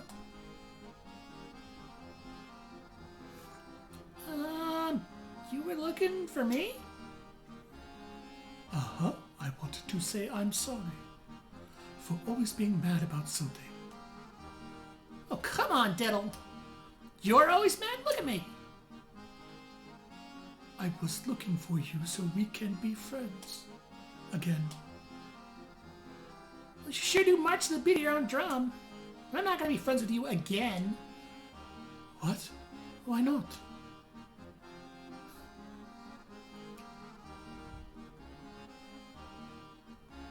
Because we're already friends, dummy. Case closed. Come on, let's go.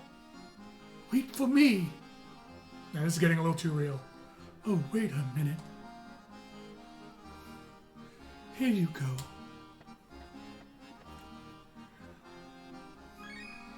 The gator skin. So the gator skin is a primary crafting ingredient, which means it's used as the basis for a weapon or armor. It's also it's also required for a quest later, so I'm not going to use or sell it. There's a quest later that requires you to have a gator skin in inventory to do it. Back to Little Cactus to report the quest. And then we're going to place the flame and do the first of the Jumi storyline.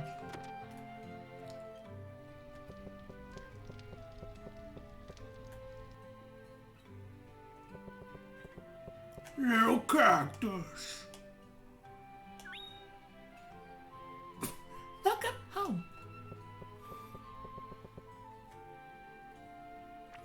How hard would it be to get another gator skin? Gator skins drop from that raptor type creature I fought. It's a rare drop from them. So I'd have to find them in the jungle, I think, and kill one until it drops it. A pelican kidnapped a little boy and just threw the boy away somewhere? That's just not right. What are the people in the Child Protection Agency doing? Yeah, you pretty much have to go farm it. I think there's one other quest in the game that can also give you a gator skin. But outside of that, yeah, you have to farm it from the dinosaur. Oops, nope, that was not the thing I wanted to do. Oh no. How do I get out of this? No, no ringling in your land. Don't even have a pet to do it with. There's a CPS in all of this, yep.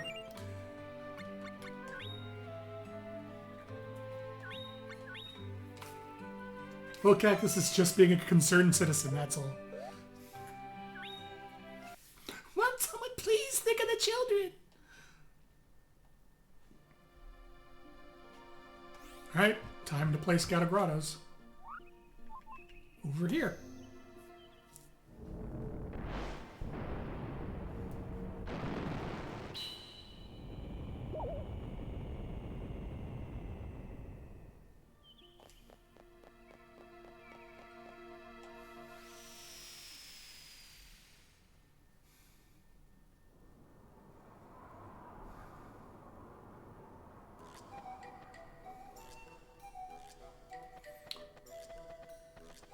That's not it. Oh, yeah.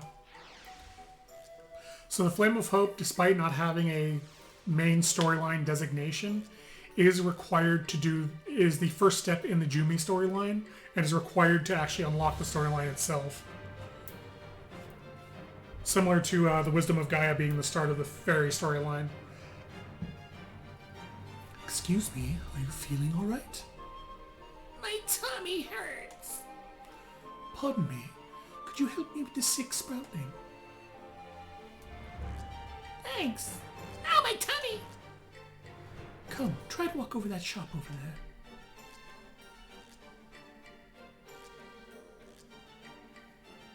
Ugh, I can't. Someone help me! I wonder if it'll be alright. So that's pretty much the basis of this story, is that Sproutling run around. This is Alex. Alex is a gem collector and seller. Alex will show up later in the game when we place the city of Geo as someone you can buy moon and sun crystals from, as well as various types of gems. Not this one, nor this one either. No sparkle to them. Excuse me, are you looking for gems? Yes. Sorry, but I wouldn't buy any of these. Gems with no sparkle are as good as useless. Alex is a gem collector. This is the reason I'm here, though. Sword. Oops. Ah, she doesn't sell armor. Oh, better weapon's always good.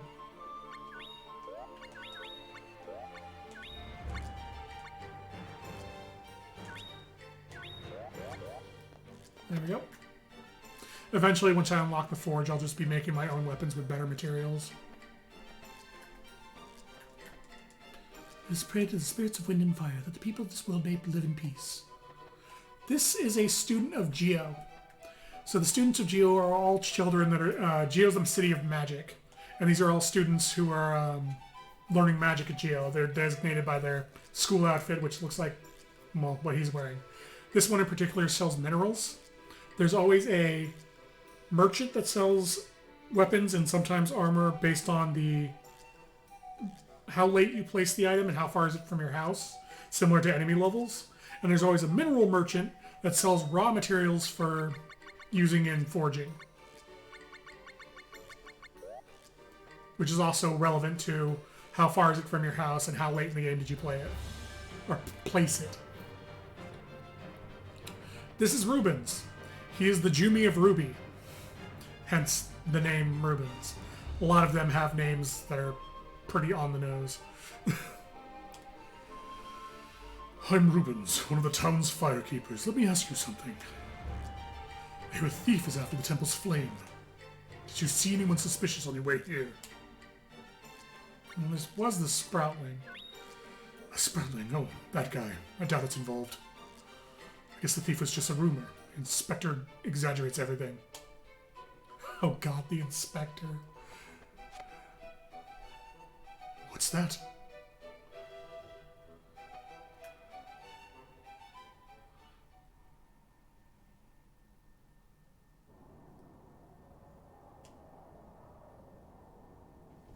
You can tell this place is important because it gets its own pan. So this is the temple.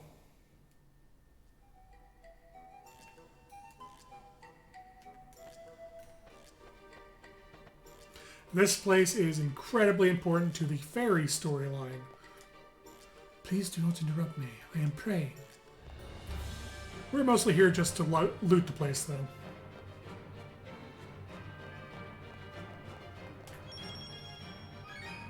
Aroma oil. So, when you need to find Diana, she will be chilling out here now, because talking to her will start the next step of the fairy arc. Moss.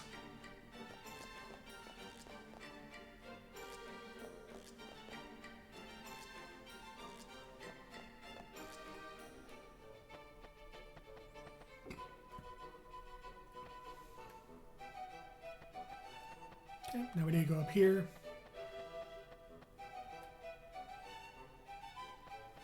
Find the Sproutling. My tummy hurts. Please help me. Let me see. Oh, it's a Popo bug. One of those can cure most anything. Help me! I go so far as to say it's a cure-all. I'd better get it off of you. You're going to help me? I just need to pull off a leaf to remove the bug. You won't feel a thing. No! Oh, what a waste. Popo bugs are so expensive. I think Rubens could have done with that.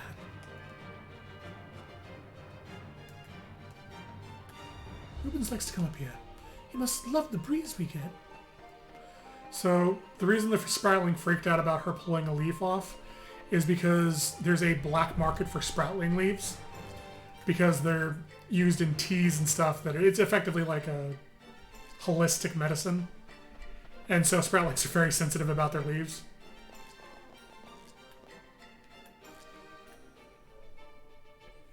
Stop that. Also, it's like the equivalent of ripping skin off of a creature. It's incredibly painful for them. But my tummy hurts. Please do something about the Popo bug. Calm your soul and all your worldly pains will vanish. But it hurts. I do like to drink the tea made of the skin of living creatures. Here, here, Troy. Or Thomas, actually. Troy is the city. Then meditate. The mind controls everything. Somebody help me. And he slides out of frame, switching directions. The suffering enhances the flavor. It's true. You can really taste the pain.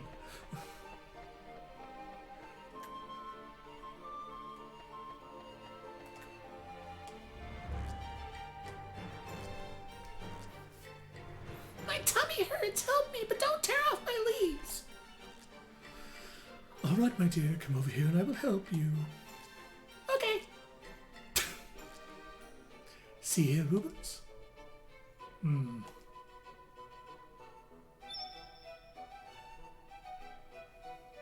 Ow! So that gleam that just happened is a trademark of the Jumi. And it's effectively, the Jumi are a race of humanoids who effectively wear their heart outside of their chest. Right in the, you probably saw this when I was showing off Pearl's thing. They all have effectively, like, in the center of where, like, their solar plexus would be, is a large gem representing their heart, which is also the type of gem that they represent. So with Rubens, he has a giant circular ruby in his solar plexus. And that glimmer is the light catching the gem on his chest. Go ahead and take it. No, wait. Sabetta, don't you want to revive your petrified sweetheart? I mean, you're not wrong, Ragos. It's effectively the same concept. Except Legend of Mana did it first, goddammit. Of course I do, it's just... Oh, you big meanie. Look, it got away. I don't want to hurt anyone. Then you can't protect anyone. You're too soft. Life is like this town. You have to cut through the rocks to make a path.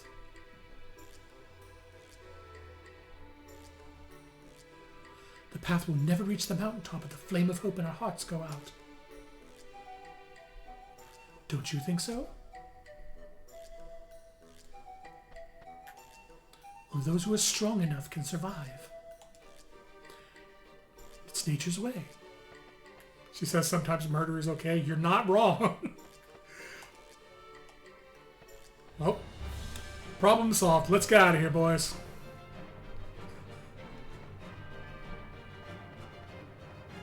And back over to the Temple of Healing.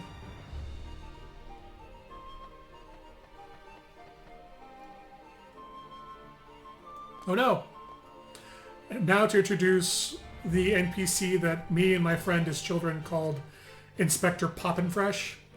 Not partially because of he's a pudgy little mouse person, but also the animation he does when he's pissed off. You'll see. Bah! A crime has been committed. The victim is a nun. No external wounds. Hey, you, don't touch the body. Look, when the good guys do it, it means it's not murder. I am still alive. Oh, my apologies. Are you alright? I twisted my ankle when a sproutling bumped into me. And there it is. That's his angry animation. So she's disguised herself as a sprouting. What is she up to? He gets angry a lot. Blast it, Sandra! Sandra is the name of the antagonist of the Jumi arc.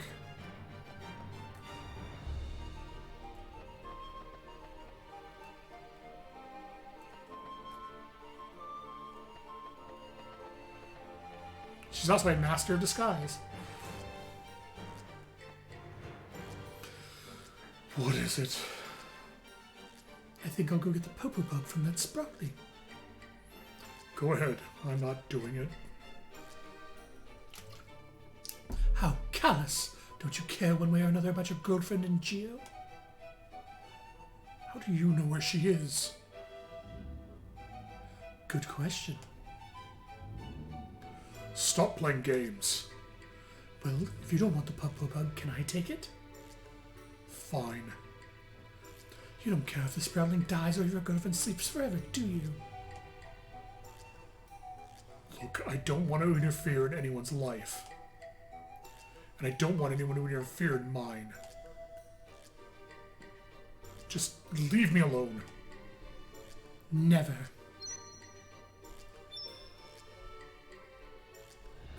Jews that lose their sparkle must be dealt with.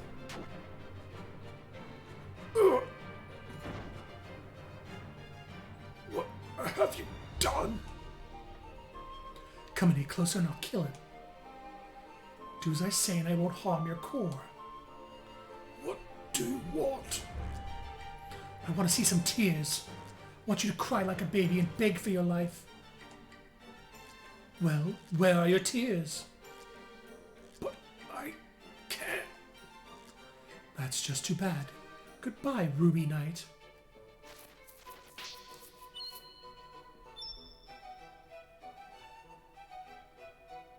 Still alive, eh? The Jumi of Lucidia are a tough bunch indeed. I'll be taking the Flame of Hope now. So what she's holding is his heart, effectively.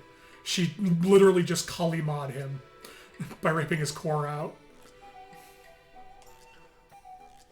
I won't be caught so easily. See you around. No! I'm too late!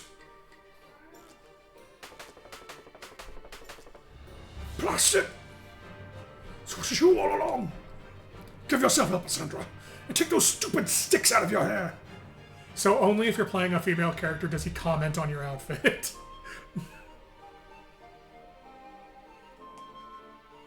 No, not her.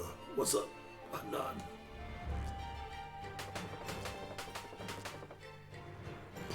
Sandra's a master of disguise, but I will catch her! And off he goes again. Diana, I wish I could see you again. I'm sorry.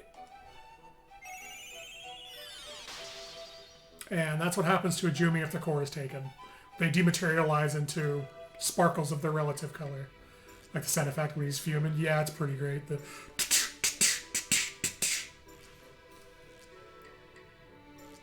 So they don't explain it yet. It gets explained much later in the story. The temple received a note from Sandra, the jewel hunter.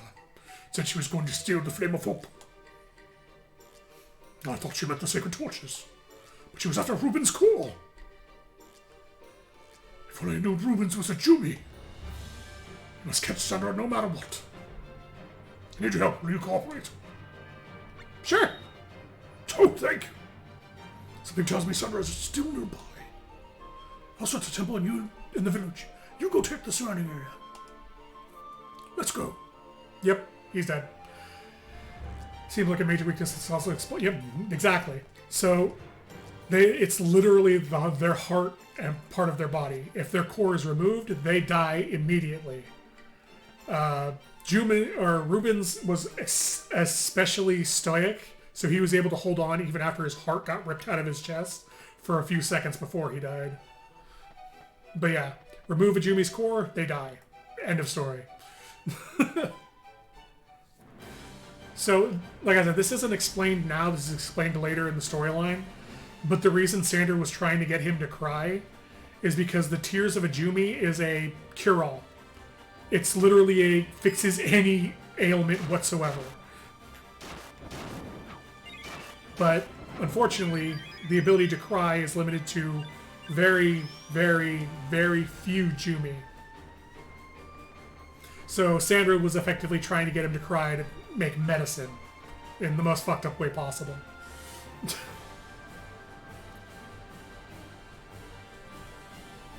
These guys suck. These guys can actually kill me because they can get me in a chain stun and just end my game. So I have to be very careful with these guys. Seems odd to kill a named character so quickly. Yeah. This game does not hold back about killing NPCs.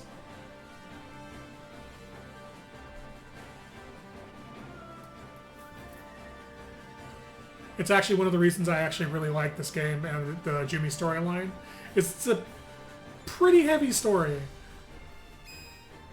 I feel like people who just strap down the ones that can cry and just siphon out the tears. So that actually becomes a plot point later. And is the reason why they can no longer cry. Or at least most of them can't. Is because that happened. People started exploiting the Jumi for their tears, and as an evolutionary response, they stopped crying. You were right about the torture, yeah. So currently the ability to cry is only limited to the Clarius strata of the Jumi, which is effectively the leader and her royal guard. And the leader is missing currently. I can relieve you of the pain you feel. Really? Yes. Ow! Ugh, more company. There's nowhere to run, Sandra. You're going to pay for what you've done. And that's Sandra. No one will ever catch me. Ta-ta, everyone. Blessed, she was the Kangunborg. Oh, Ow! Oh, wow, my tummy doesn't hurt anymore. Yay, I'm okay now.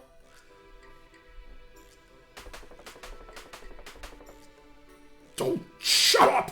This is no time to celebrate. Uh-oh. Another Jumi murdered. This is terrible. Well, I appreciate your help anyway. Please take this. Yay, a new artifact. Yay, a new artifact. Man, the torture coral ain't gonna be placed for a while. Sandra, I will catch you. Mark my words. Dang, Sandra cute. Yeah, there's Rubens.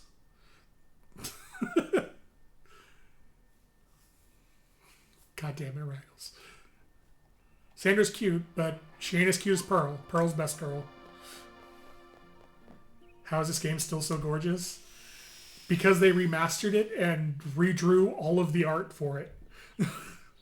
Like, it is one of the rare Square remasters where they, instead of, they didn't AI upres it, they literally redrew all of the scenes. Like, by hand. And it looks fucking incredible for it. Popo bugs are friends.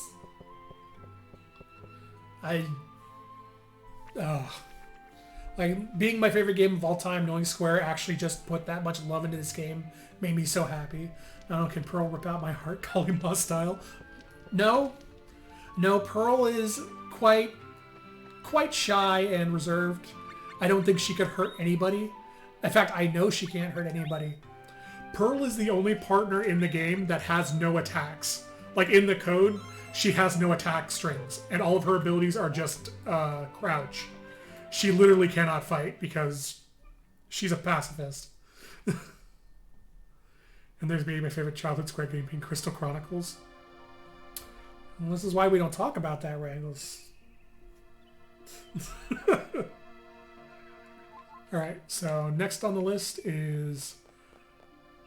I'm still sad though. Yeah, you have every right to be after the most recent Crystal Chronicles game.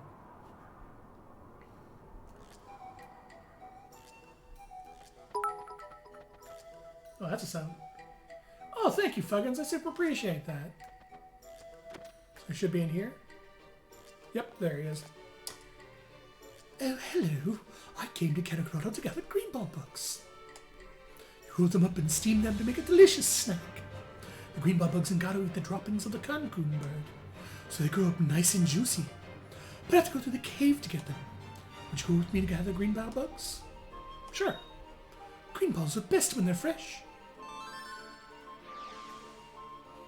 The favorite is Chocobo Dungeon 2. I still have hope. I remember the series exists in recent. Yeah, because you got Chocobo Dungeon Everybody, which I bought and I haven't played too much of. Like, I played through the tutorial at first, and that was about it.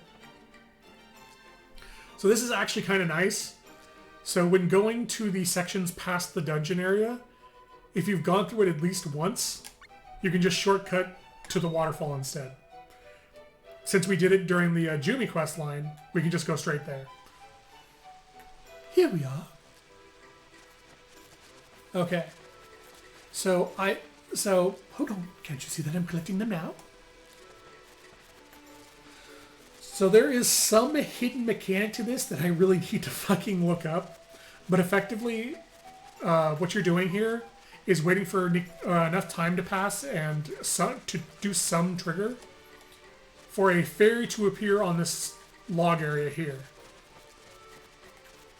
Whoops, went too far. Legend of Dragoon, I've given up all hope. Yeah, Legend of Dragoon is a game I need to play again. I only played it once when I was a kid. And, I enjoyed it well enough. I wouldn't say it's, like, the most amazing game ever, but I did enjoy it.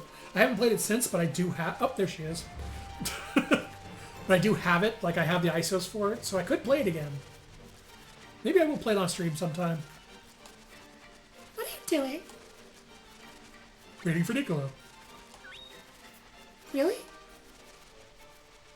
What are you doing? You're in my way.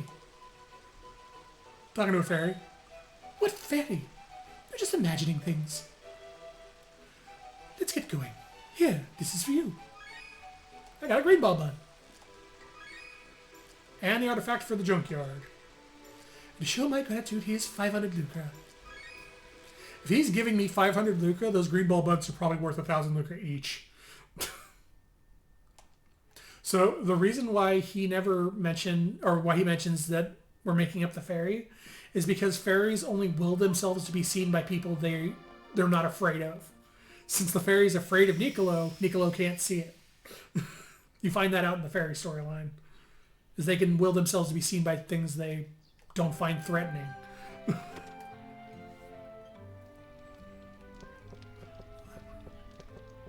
Rentals before my local Blockbuster sold it. Oh. Yeah, I'll definitely do that sometime then. It's going to be a while because I remember Legend Dragoon's a long goddamn game. I only remember two things about Legend Dragoon. It's long as hell and Volcano!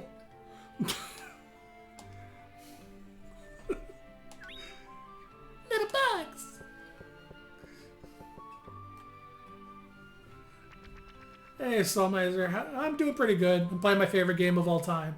So that's helping a lot with the mood. What is the next quest in the... Oh, Tea Time of Danger. Oh, God. Wait, I already talked to him. I need to read the journal entry.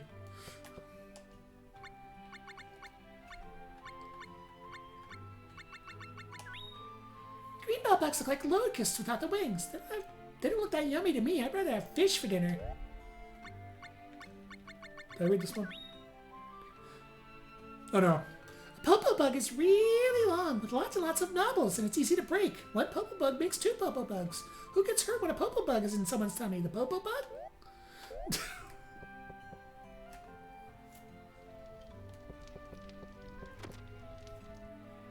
I just did true end for all the characters in Pocket Dungeon and all of the feats. Damn! Oh, yeah. Speaking of Pocket Dungeon, so you remember how I couldn't beat it on stream? And I was like, man, this is hard to play in stream. The first run I did off stream, I beat the game. And the third run I did off stream, I beat the game with all the key fragments. Yeah, so Pocket Dungeon's fucking incredible. I love that game.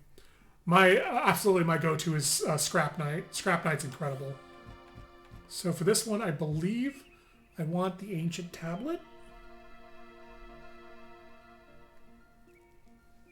I believe this is the Mindus Ruins. Because I'm pretty sure the medallion's the jungle, which I don't want to put down yet.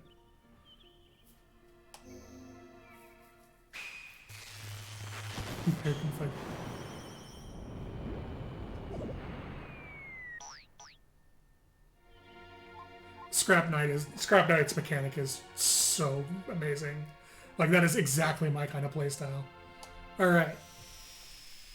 So, I'm going to use a walkthrough for this particular event because this one area, the Mindus Ruins, I can never navigate. This place is a fucking maze, and I always get lost because... Oh yeah, well I need to comment on this too.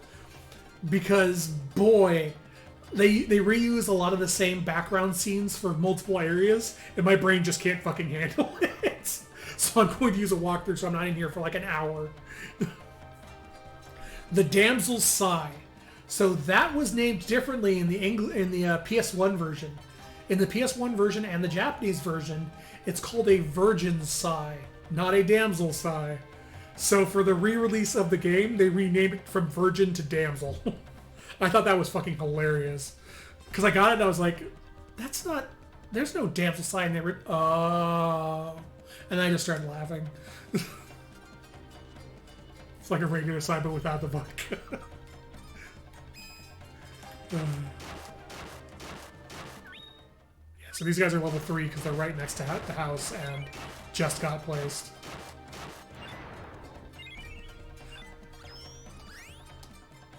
Virgin's Impure. I also do like this. If you ever want to know the name of an enemy, you just pause it. It'll show you its level and what its name is. I Spy. Confusion status.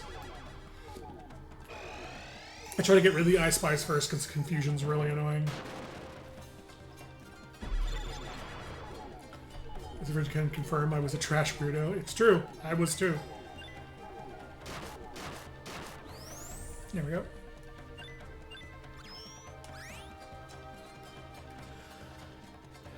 Go up. 3 lefts and then an upper left. Whoops. So this is a flowerling. The flowerings near the 4 gates is in charge of opening and closing them. There are flowerings elsewhere that act like keys. You'll have to remember which of the formations to figure out which gates they open. So this is part of the reason this is such a weird maze, is because of the flowerlings. Because effectively, there's gates throughout the area, and I'll point one out when we get to it. The door that leads underground can only be opened through psychokinesis. It's tiring to use. Get out of the way, old man.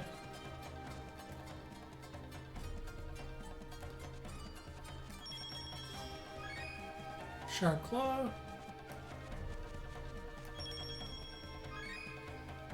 Morph Meat. Oh, good. I was following a walkthrough and already got lost.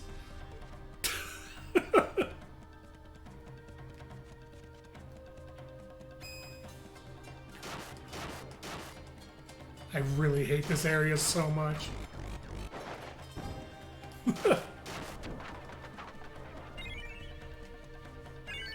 You're just regular weird. Don't worry, you're among company here.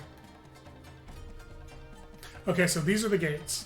Effectively, these little spined gate things are related to that flowerling standing in the center. Somewhere in this map, there is a matching flowerling that looks like her, and they have positions in the area. When you talk to them and move the position, it moves the corresponding gate as well. Which is why this place gets so fucking confusing.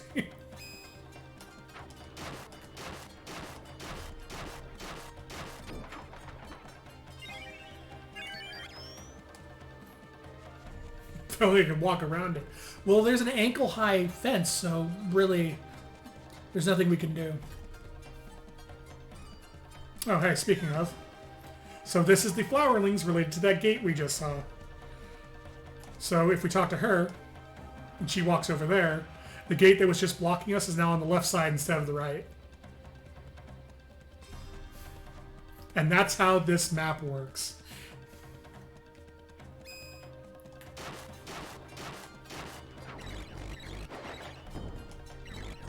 So this is what can happen, is he just chain stuns you like this. You can get unlucky and just have him do it until you're dead, which is why I hate those enemies. Yep, since we talked to her, that gate is now moved over here. And now you know the mechanics of this area. So this is the megalithic structure. This is a door. And this is actually our end goal is to go down here. But we have to find the flowerling that has psychokinesis to open this door. She'll say it's offline right now. No, nothing yet. Not yet. Don't feel a thing.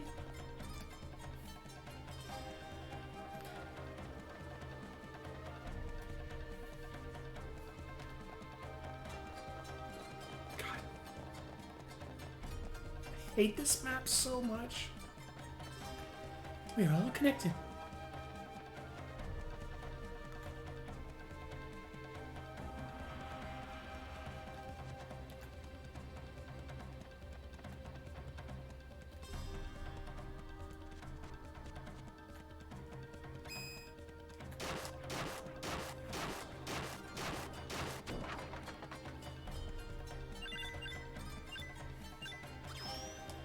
Oh wait, I think I know what to do.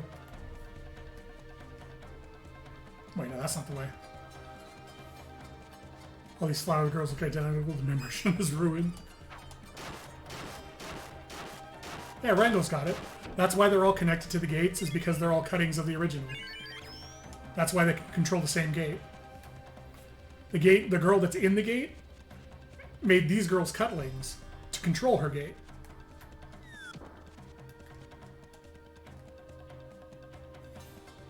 There we go. Now I should be able to go through.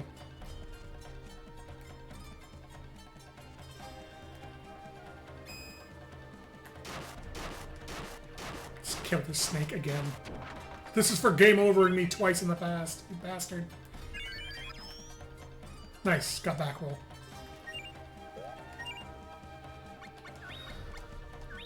Let's see, back step, back jump.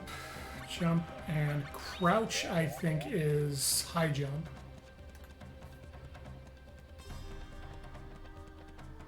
Now we can go this way.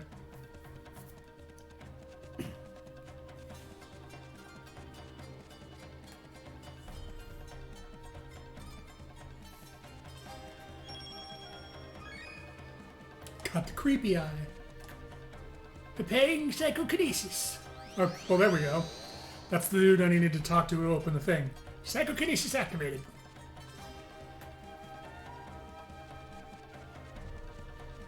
Well, at least this quest is simple then. Now we just go back to the area we were before, and that stone slab will be out of the way. Snake Games over as you in the stream, you just gotta say the thing. Snake? Snake! Ah, you little shit.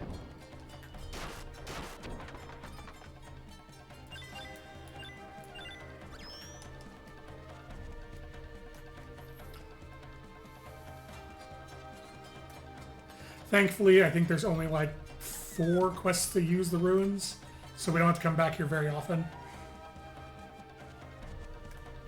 There's one for the story, our fairy storyline, one for Nicolo's storyline, this one, and then something else.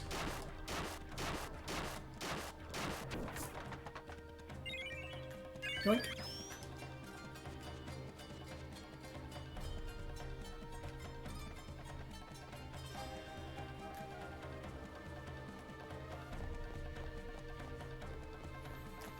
I feel it. I feel it. I'm really feeling it. Chess Knight. This right here is probably the most important enemy to the forging minigame. Because the item pool for enemies depends on their level.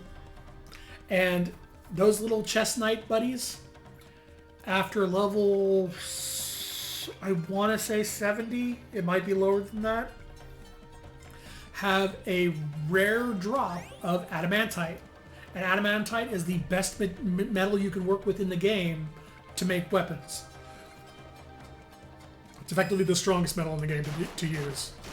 This is a succubus. She's worth a lot of crystals. Or item if she drops an item. Moonrock Tiara. Yeah, baby, yeah. God, fucking ring ring.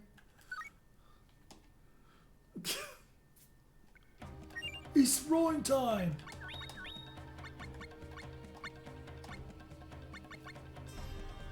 Honestly, that's not bad. -1 defense, +3. Yeah, that's pretty good actually. For now. Mummy. This is the mummy ape. He hits really hard. Also has a lot of HP.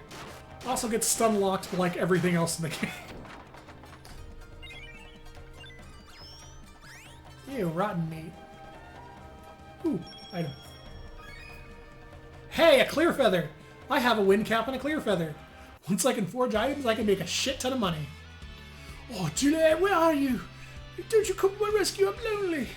So bloody well bleeding lonely. I think I'm going to spew.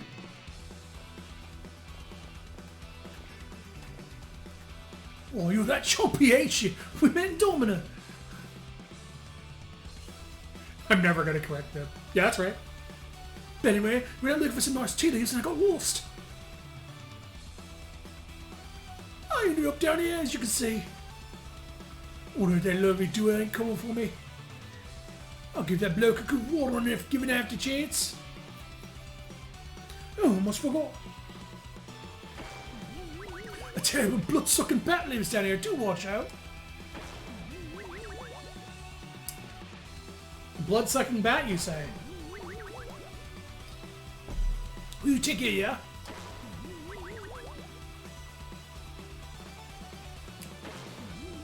Excuse you.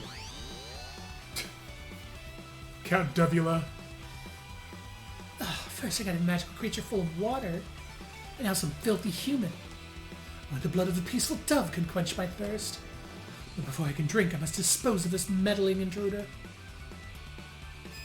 I believe her name is Count Duvula, yeah. Come here. Stop running away. Let me stun lock you.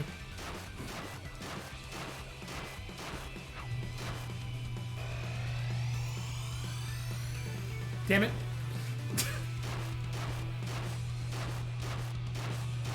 Damn, she casually strolled out of my range.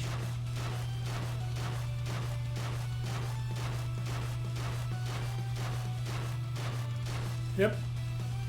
Yep, can get out of that.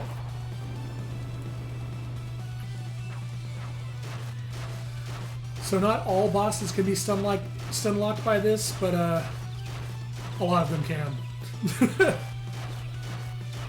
My only problem is bosses that have special techniques can special technique out of this stun lock, but since she only has magic and not special technique, she can't get out of it.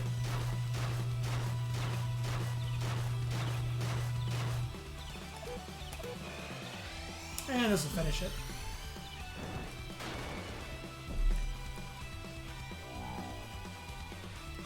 Delicious XP crystals. And yours worth a decent amount of XP. Bottled Spirit. One of the best zones in the game. Lumina. Oi, why'd you come and fetch me, eh? Ah, Tipo, heard you having quite the adventure out there gathering tea leaves, didn't you? Life is made for adventure, but only those who can enjoy it can grow. You say that, but there's a white bloody pickle back there. Ah, let's go home and have a nice cup of tea. Oh, that sounds lovely. Couple up and forget these old bleeding episodes. And on to the next adventure. Oh, dearie me, no thank you. Like how the giant pot of water wants a cup of tea.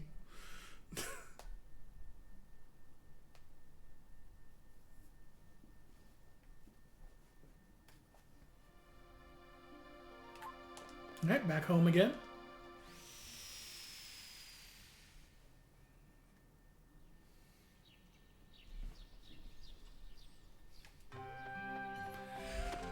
So for the next quest, we're going to be taking Bud along because Bud has a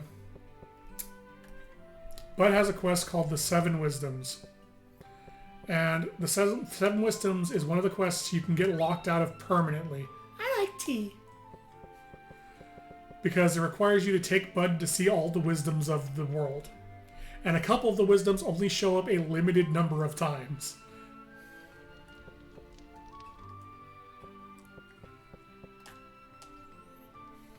Wait, no. Check his journal.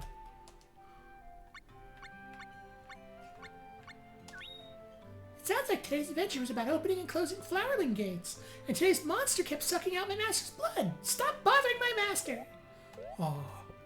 Little cactus is such a good cactus. Alright, Bud, let's go. Master! Bud, your number one apprentice. You study magic at the academy. I learned all about the Seven Wisdoms of Mana. One of them died, so now there's only 6. I sure would like to meet them someday. Wonder where they are. Hey, take me on a search for the wisdoms. Sure. Now you're talking. The Pursuit of Wisdoms. Oh, wow. This used to be called just the Seven Wisdoms, but I guess, given that you only look for 6 of them, it makes more sense to call it the Pursuit of Wisdom.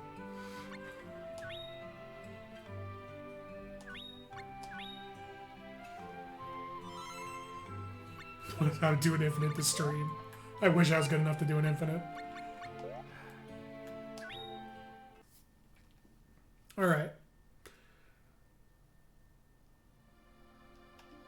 Now time for one of my favorite characters, because boy is he a dumbass. Oh yeah. Bottled Spirit isn't Lumina, it's the Olcan Mines. Bottled Spirit is from the Firefly plant.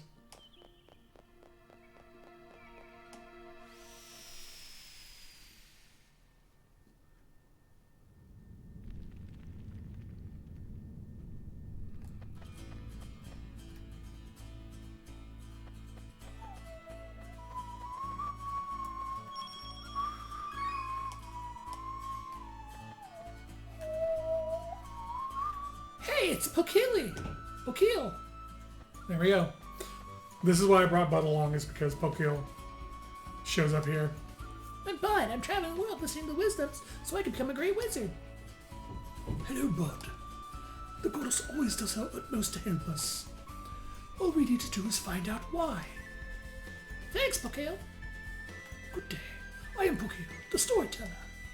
The master is away. He's probably out mining deep in the tunnels. Mind your own business. So mind your own business eventually leads to getting the forging ability. I'll say it right now, I kind of hate having Bud and Lisa as partners, because while they do have... Oh, nice. Rising Sun.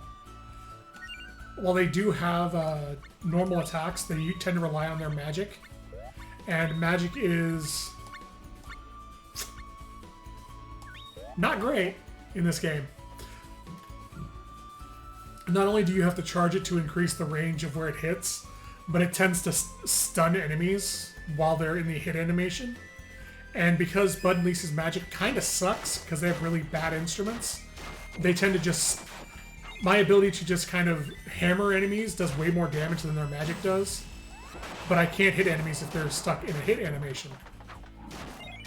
So it ends up wasting time to just have them, waiting for them to get out of the hit animation so I can hit them. There's high jump.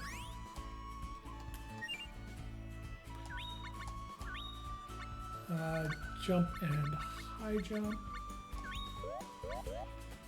Between this stream and the next stream, I'm just going to go in and get all the animations or the abilities unlocked.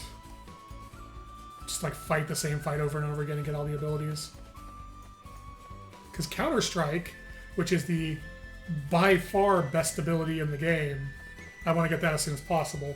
But I think that's backstep and guard. I don't think I have guard yet.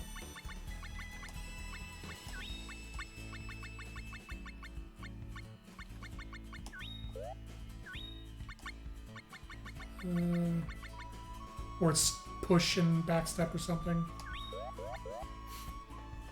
Because counterattack and counter-strike are actually two different abilities. And whereas counter-attack does times 2 damage, counter-strike does times 5 damage.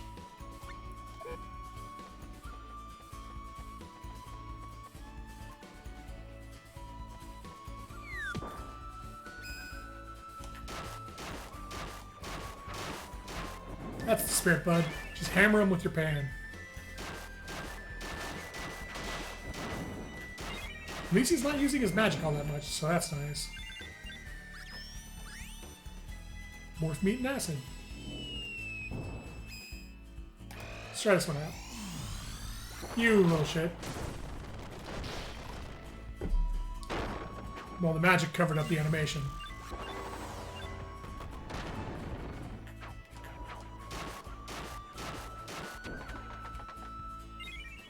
Candy. So occasionally you'll see them drop candy or chocolate instead of an item or XP. And what that does is it restores part of your HP when they drop it. Ah! Dub bears. Dub bears are going to be important later. And you're going to see how much I hate the dub bear language. And I'm willing to bet that's going to take a few tries to do.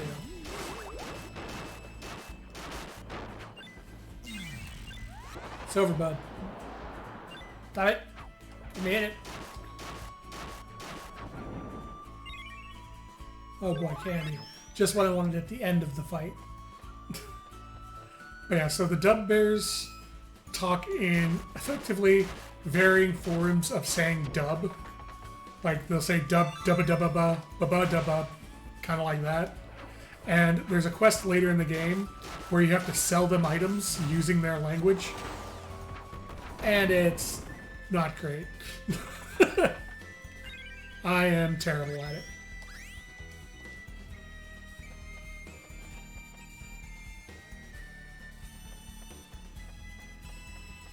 Yeah.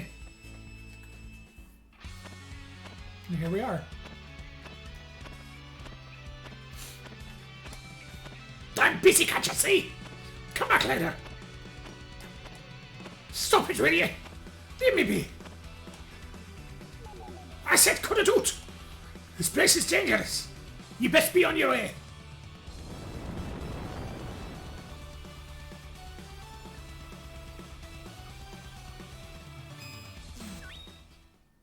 Labbing. I have joiners. So the way this boss works is you cannot hurt him traditionally. You have to knock parts of him off and then force him to regenerate them. Because each time he regenerates one of these little pedal things, he'll lose some HP. So most people prefer the sub-bears. Ideally, you only want to knock the red one off, because the red one has no attacks, it just gets knocked off and self-destructs. It's also strong enough to one-shot you with a self-destruct.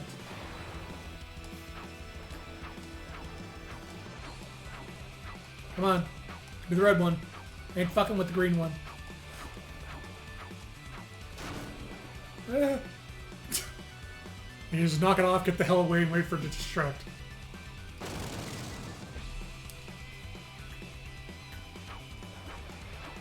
Should be 2 more and it's dead.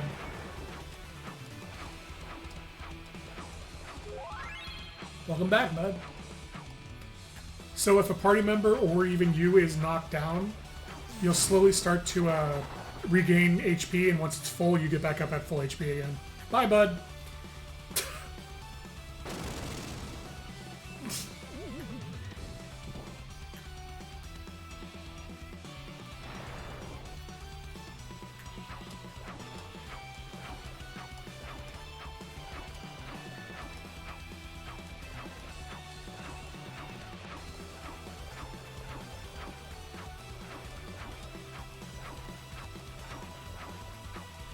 Come on. Oh, is that the last one? Really? Thought he had to do one more. Yeah, so once the boss is on its last thing, you have to knock the other butt off, kill it, and that'll be the fight. There we go.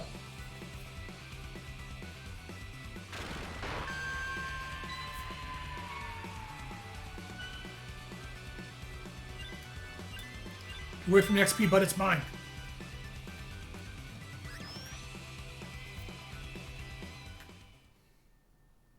What are you doing in a place like this? The mining's good here, but this ferocious monster would go home. I defeated the monster. Defeated it? You? You must be joking.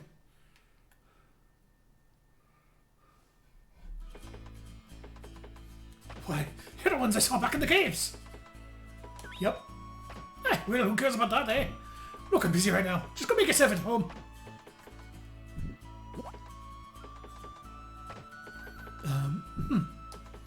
Well then, now that he's here, allow me to tell you of Watts' heroic exploits. Ladies and gentlemen, Pokale presents Watts of Mary. Oh, Watts, a small body under a great helm. He strikes with his hammer, and his great helm. Watts, our Watts, your soul is your great helm. Watts, our Watts. You haven't really done that much. The end. Shut your beaky gawk!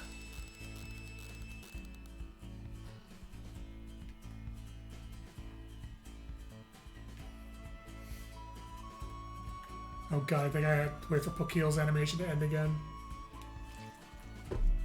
There is no story to tell.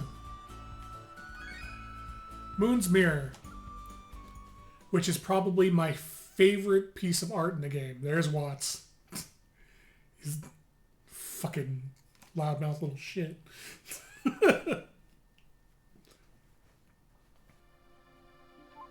Yeah, the Tower of Lirez, which is the Moon's Mirror. The intro area to it, where it does like the pan down, is probably my favorite piece of art in the game. It's so pretty. All right, bud, get inside. See ya! Oh god, the text in those is still his Comic Sans. Oh, that's hilarious. How's the tail heroics? I never noticed that.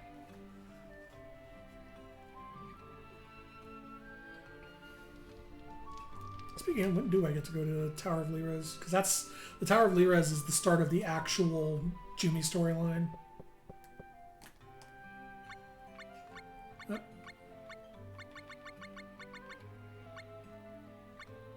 Mind your own business. The Birdman says Watts doesn't have any heroic stories to tell. I wish someone would come up with a story about me. He moves like lightning. He kicks monsters' butts. I think I'd like that. I love Little Cactus. So every time you return home and actually walk inside, any party member you have will leave you and go back to their default location.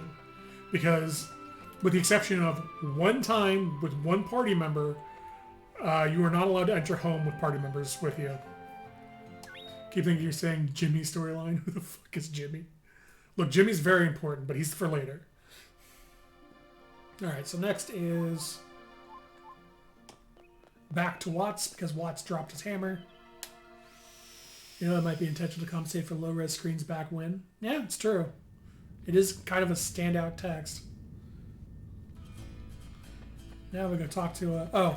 So this gets introduced after you get Watts home the first time. This will shortcut you to Roger's hideout, which is important later. We don't want to use that right now though because Roger's hideout is way further in the mines than we need to be. God damn it, Watts, get back here. I lost me trusty hammer, so I can't work. If you see any more about, give it back to me, will you? Sure. Thanks, pal. If you just give me hammer back, why, I teach you how to blacksmith. So this is how you unlock the forging minigame.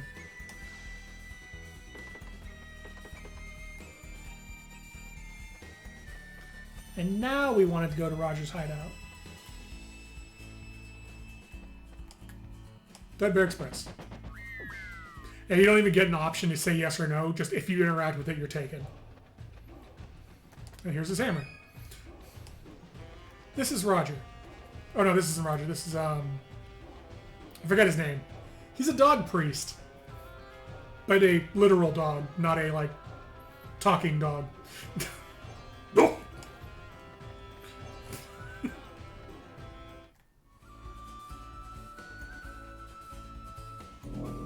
That is Jimmy, yes.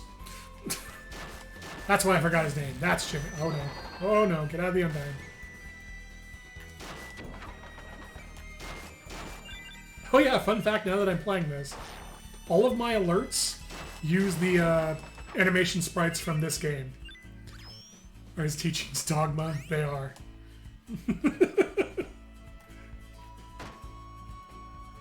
Yeah, like all of my follow alerts and sub alerts and all that are animations of the various elemental lords in this game. I got grapple.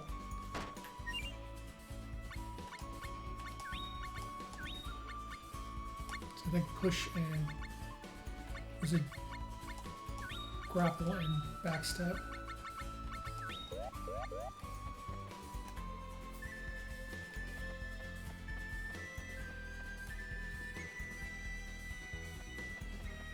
Up this way.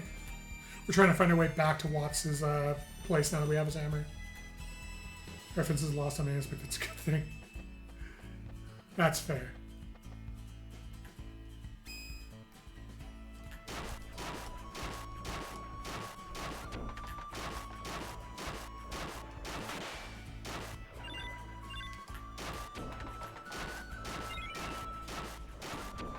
Give me the Spiral Claw. It sells for decent money.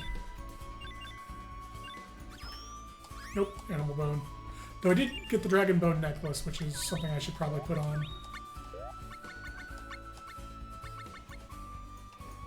Because it gives you a really, really good magic defense for this early in the game.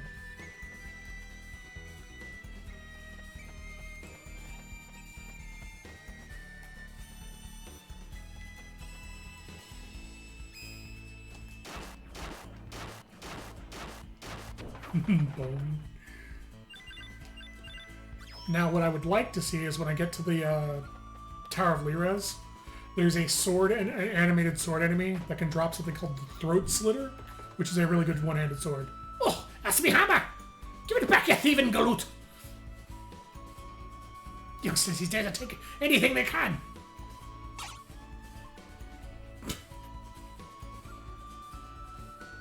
That's not what I meant. I forgot to ask you to bring it back. Forget what I said. Please don't hit me. Fucking Watts. Suplexes Gremlin. So Watts has a bad memory. Like a really bad memory. And we can exploit that in the next quest. Because I'm pretty sure the next quest is Path of the Blacksmith. Yes, it is. This will unlock the forging minigame. But first, Little cactus.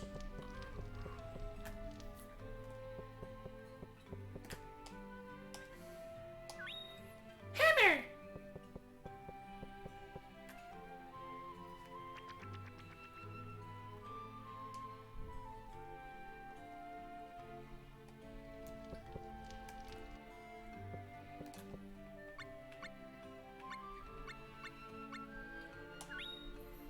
Watts lost his hammer, but my master found it for him. Doesn't it feel good to do good things? It'd be nice if my master could read me a story once in a while, please. I tell you stories all the time. That's why I come up here. Alright. So, when you end up unlocking one of the crafting minigames, you end up coming over here. You tell stories, not read them. That is a fair distinction, Thomas. You are correct. And when you try to enter... Oh! I just finished making the smithy you asked for. Youngsters these days don't keen the meaning of gratitude. Ah, you never asked me to make nothing. God, so what did they? Oh, now I get it. I so called me Pippin Smithy, I forgot to came to thank you for something. Forget what I just said. Don't hate me. Have a heart. I'll tell you how to make weapons. I lost some. Right, come on in then. This master would be the entirety of this. Oh god. I hate this music. I hate this music so much. It's a good song, but I've heard it so much. Because this music just plays while you're forging the whole time. Aye, that's it. You got it. It's on the hammer. The perfect strike makes the perfect sound. It's all in the hammer. Do that about 1,000,000 times and you can call yourself a craftsman. You have to ask him questions about it to proceed. It's the same for both weapons and armor. You choose the materials and you bash it with your hammer. However, basic power of the materials, not your hammering skill. You need to work on your hammer skills. 1,000,000 strikes. To make alterations, you choose an item. Might affect the ability bonuses and elemental levels of the final product, depending on the mystical powers contained therein. It all depends on the item. Know your blackness, practice, and skill. You need to work on a hammer. 1,000,000 strikes. The effect on materials have is really quite simple. You can tell what's changed by looking at the statistics after you forge something. It'll start coming out naturally after you make a few pieces. You can't change materials properties with your hammer, I'm afraid. You need to work on your hammer skills. Make an alteration, something will change the statistics depending on the item you use. You might increase the attack power or change the elemental resistance levels. Although you can't always tell what the effect is right away. If you keep altering a piece, you'll see a difference. So that's a reference to the cards that you can put into stuff. The number of times you hit something is irrelevant. That being said, 1,000,000 strikes. The way changes occur through altering mystical powers and embodiment to those changes. Which energy those changes builds up, they'll start to show in the final product. Well, that will affect a piece's abilities statistics. But nothing will happen if you just hit it with your hammer. Good job. I was lying about the 1,000,000 strikes then, by the way. When I was a wee lad, that was just when my master used to tell me. Now you're able to make any kind of weapon armor you like. But you need materials. Since you're just starting up, I'll give you this. The worst material in the game, Minos Bronze. Well, I'll be going then. Best of luck to you. Oh? Did I give you the materials for weapons and armor? I thought you watched something to see how you were starting out. So you can take advantage of him and get another one if you want. Because he has a really bad memory.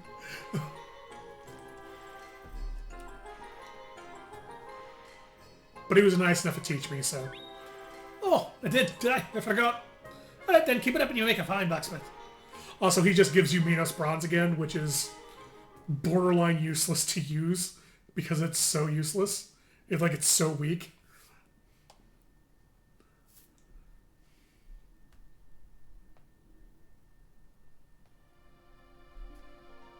Okay. Time to talk a little cactus again.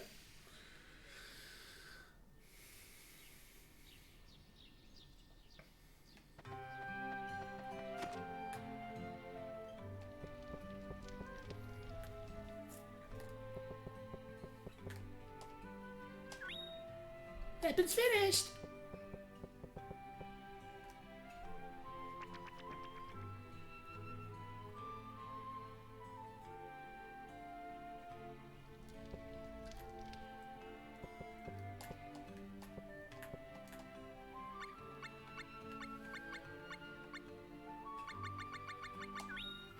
There's a new weapon in the back end workshop. It's for making weapons and armor for my master who used to whack some more little monsters. That's not nice. We should all be friends. Oh.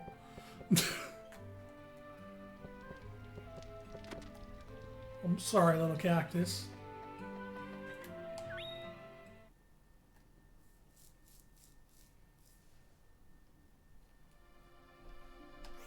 Okay, time for the broken doll. Which I believe goes here.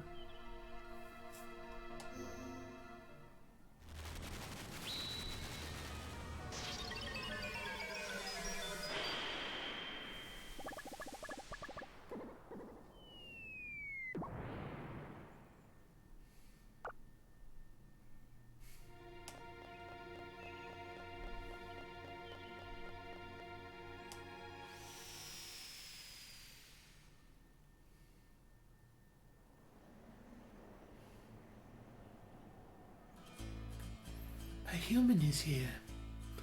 I wonder if it knows that we're not completely asleep. What could this mean? Oh, it's no use worrying. The wars have long since ended. We should just rest. What's wrong?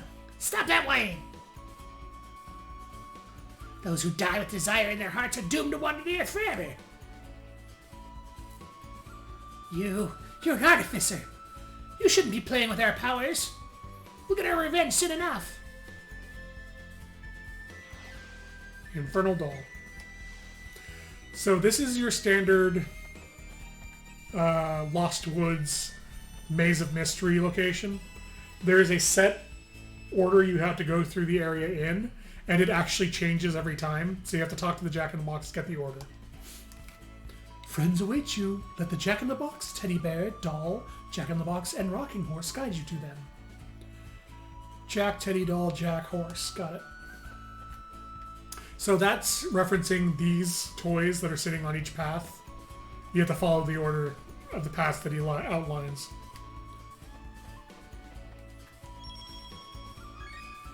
So he was the Jack-in-the-Box. Now we want the Teddy.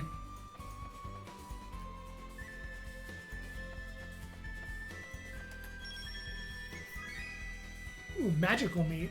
Then the doll. Then the goop monster.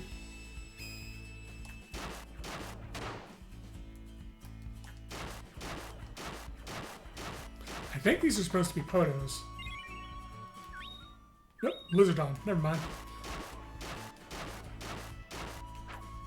Oh god, it vored me. Why does it... I didn't even know it had that attack.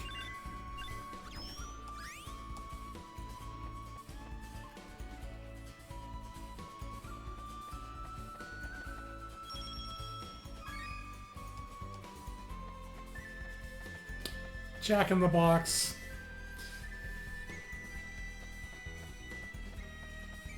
So if you're coming through here and you've gone the wrong, done the wrong order, this log will be actually block your way from going through here, and you'll have to go back this way to go back to the beginning of the junkyard. If you went the right way, you can proceed on through the horse and the moldy goo enemy.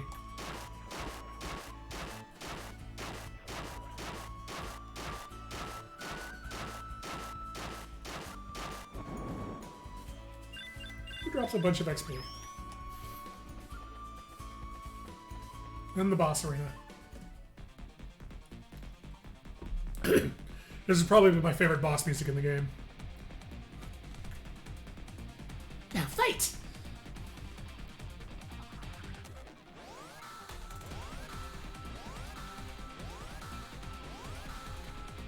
So that little chest with spikes is a Polterbox. That is the most important pet in the game for doing the best forging in the game. He's the one you use for getting rare items.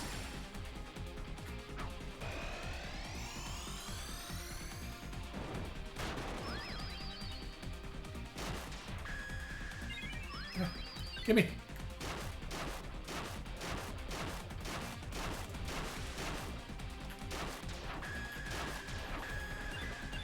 I do like that the chest knights have an idle animation where they turn into the old statue of the Mana Goddess from Secret of Mana.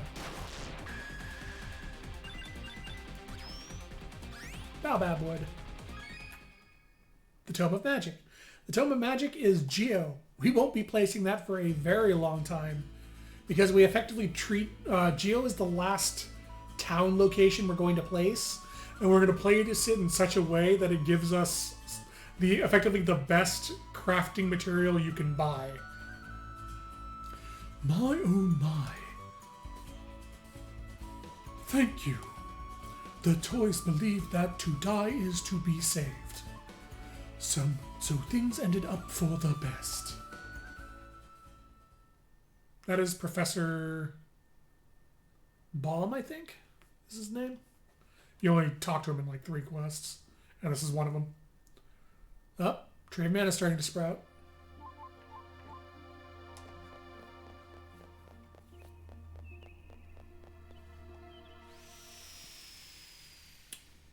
All right.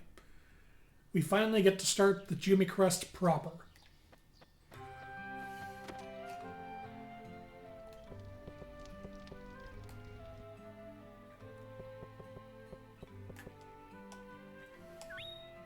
Jack!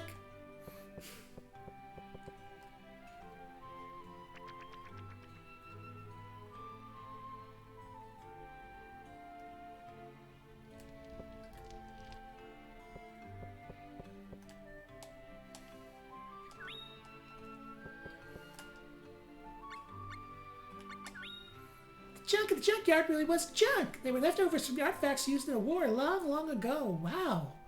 It makes me like them a little, but only a little.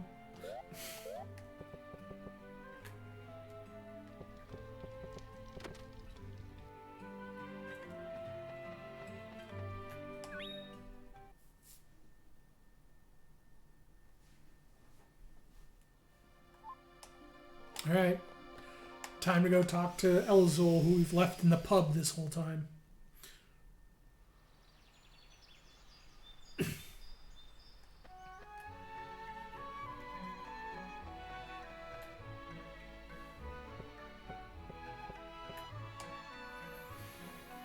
Silence. Do not interrupt.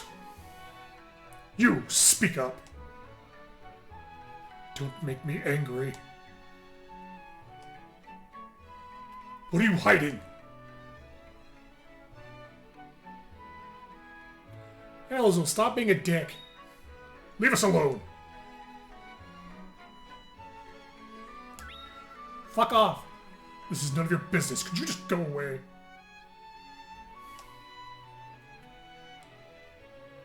She's my friend. Your friends, you say? I don't believe you. Don't you have any idea? Are you sure you don't know where she is? Damn it!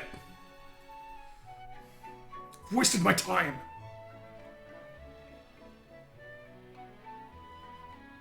Rachel's a good girl. She doesn't deserve to get harassed by him.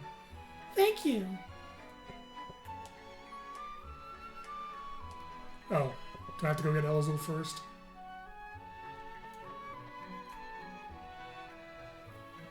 Oh. Uh-oh.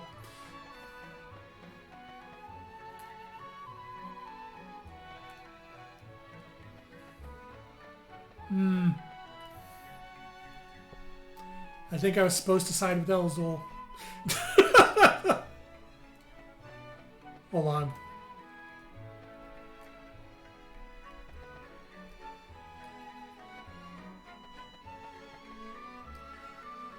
So there we go.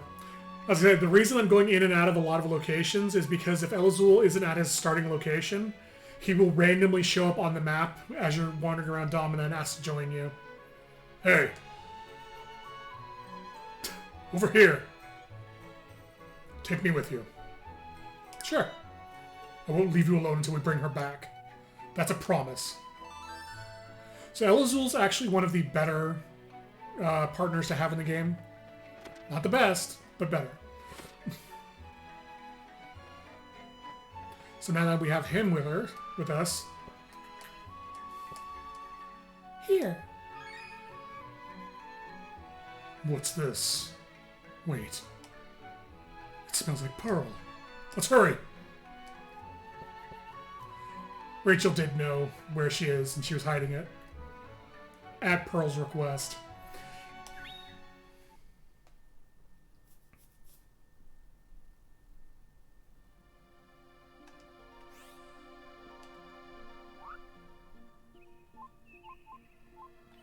And put the jade egg here.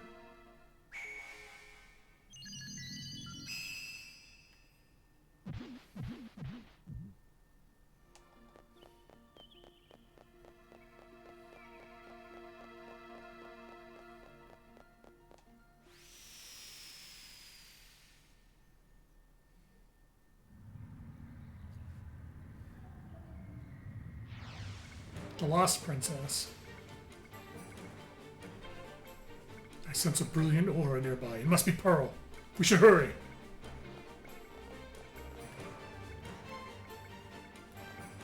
Trying to remember which way I have to go. I know you keep going down as much as possible. I forgot if it was like up or down first.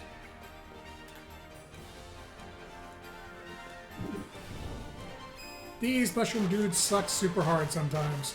They have an attack where they can spin on their head, which will stun you. That's the one.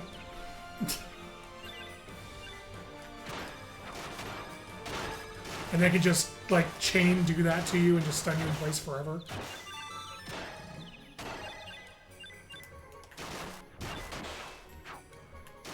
Yeah, Elazul's a very aggressive partner and he has a decent attack power, so having him with you is actually pretty good.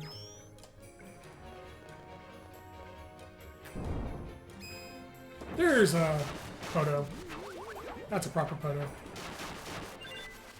Stop stealing my XP. He also expends his special techniques rather quickly. Because he's impulsive.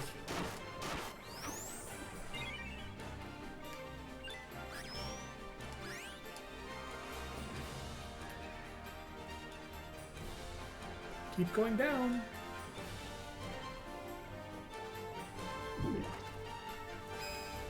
Wait, was it down right or down left for this part? Oh man, Manala Beach is gonna be fun. Ow. Ow.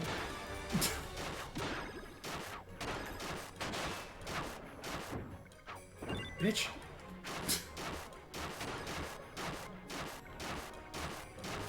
Yeah, these enemies are just incredibly annoying to fight.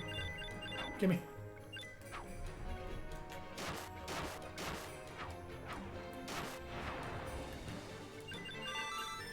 No, mine. You bastard, you took 1 XP from me.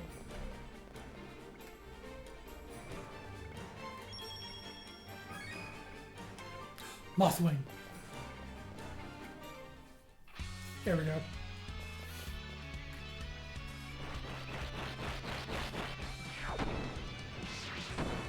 There's a big boy. So these are the Dew family of enemies. I believe this is a Duray? Duink. There's Duink, Duray, Ducat, and one other thing.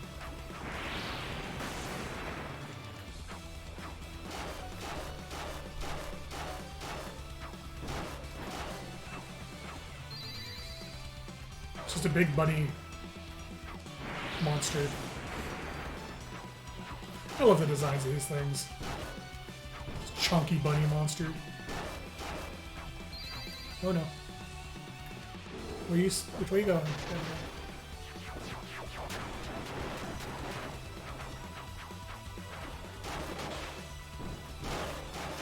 Oh, he's stunned, so.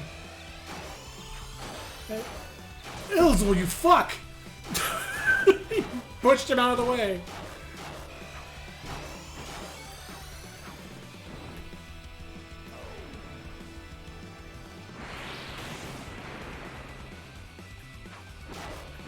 Wow, he's holding on at 1%. Oh, never mind.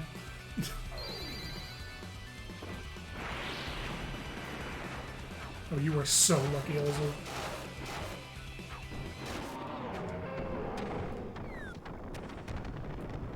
And then Elizabeth gets crushed by rocks. Mine.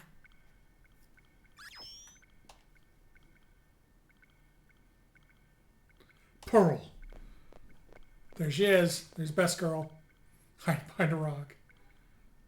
I love Pearl. She's adorable. Where are you?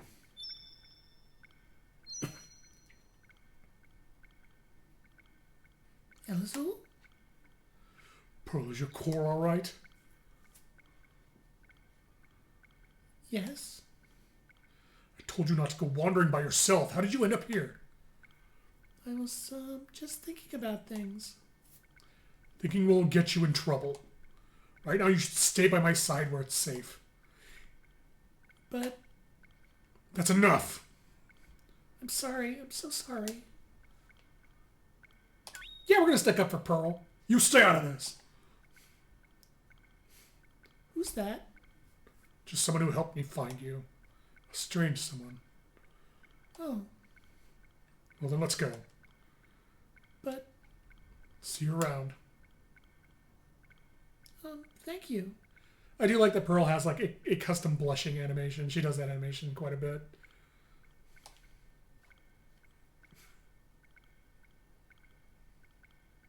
Pearl, come on. Sorry, I'm coming. Thank you, Strident. This is all you've done for me. So yeah, Elazul very much has that possessive boyfriend vibe going on.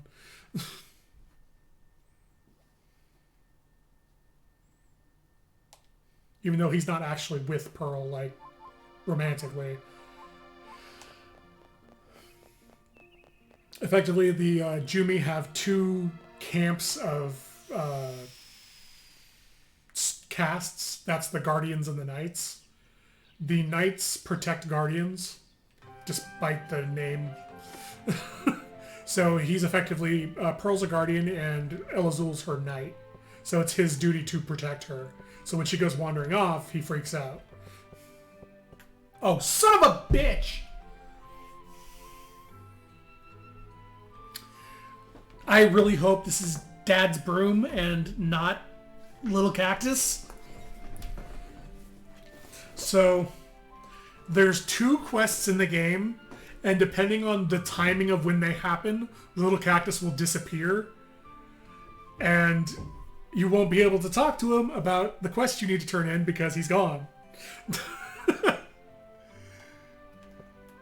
And if this is Daddy's broom, he'll be back when I try to leave. If this is Little Cactus is a rather long quest that you have to go find him.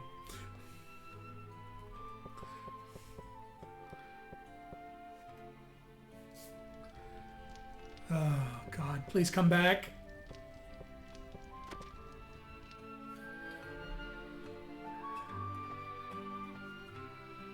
Oh, God.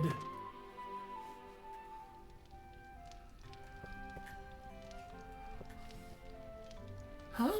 Oh, thank God. That means Little Cactus is about to come back. My broom.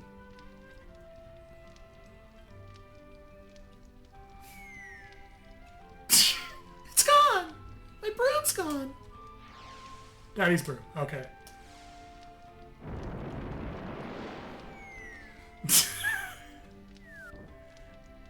Gone? Bet you just misplaced it. I don't think so. How could I lose a big old broom like that? Come on, Lisa. That broom is a memento of Dad. There he is.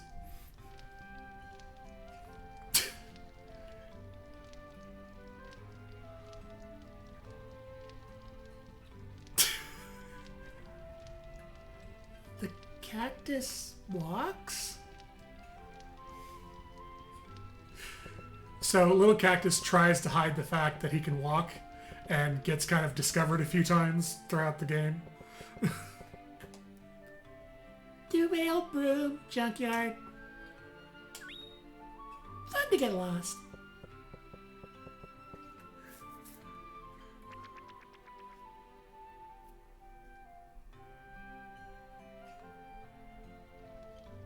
Lisa ran away! She overheard what the cactus said. We gotta go after her, come on! Sure. First, we're going to read Little Cactus's diary. Fighting a monkey in a cavern and saving a girl. Wow, sounds like something out of an adventure story. But the girl was really shy and turned red, and I guess that was too much for my master. I forgot about that. Yeah, it's implied that your character has a crush on Pearl as well, regardless of your gender.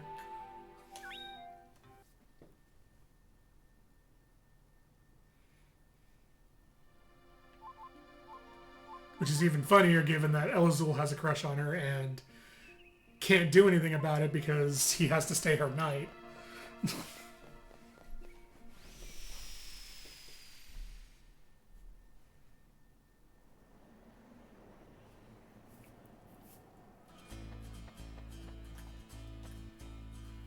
Saw a thorny thing with a broom heading deep into the junkyard. Well, we're not given any explicit instructions, so that means wander around until you find it.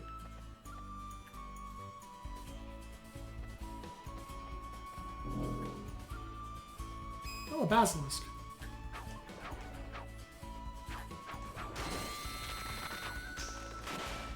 Ow. Stop that, you little shit. Oh my god.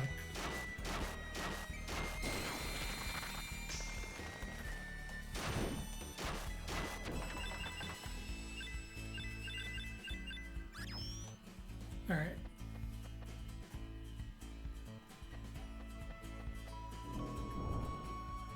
Oh, Shadow Zero. I hate these things.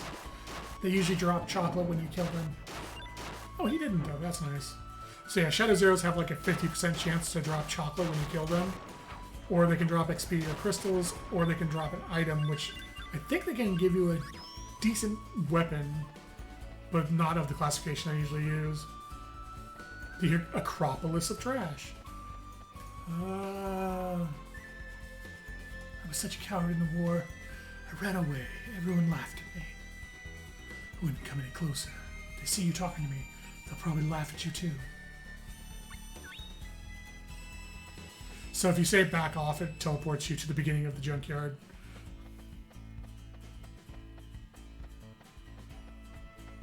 Nope. What? Oh, there we go.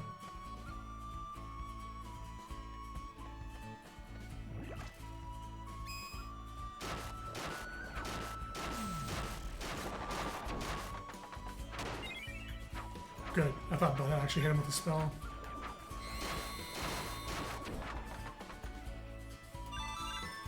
Get away from the XP. We can't have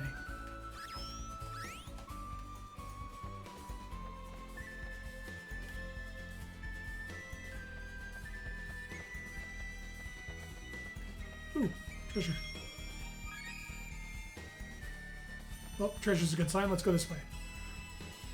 Oh, god damn it. It took me to Professor Bomb. I do not need to be here right now.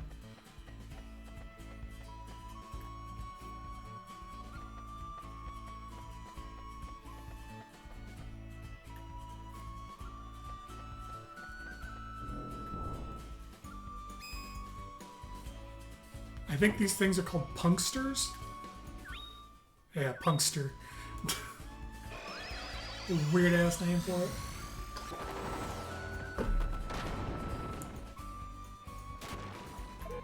That was actually a decent use of his spell. Nice. Get away from it. It's not yours. Oh god, he took a bunch of XP. Let's try this way. It's one of these ways, goddammit.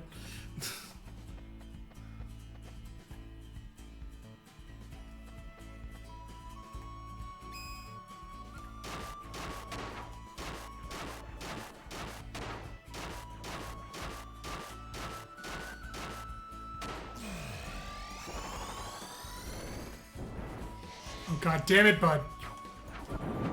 Oh, I killed him. Fine. Give me morph meat.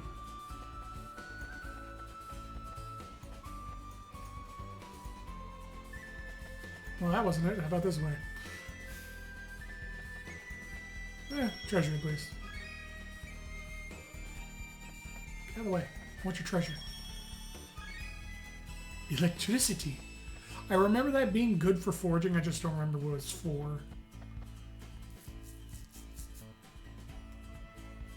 Fork at the garbage. Go away. We're not on display. What we went through. So much together.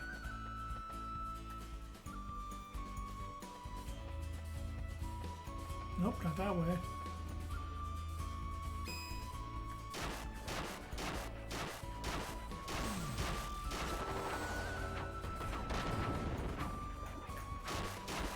Thank you for interrupting, Dad.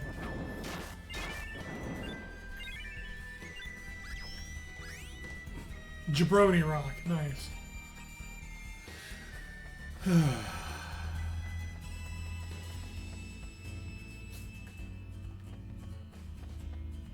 Alright, I'm gonna go back to the beginning and try the original path that leads to the boss arena.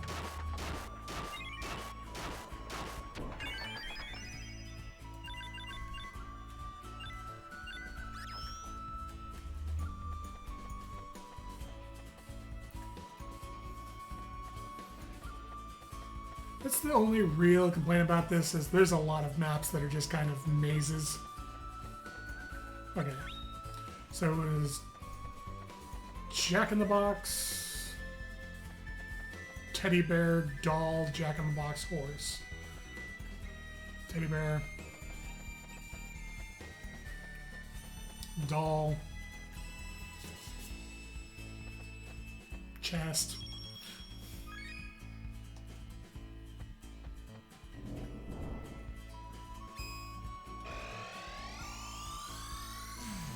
God damn it, bud, stop interrupting me.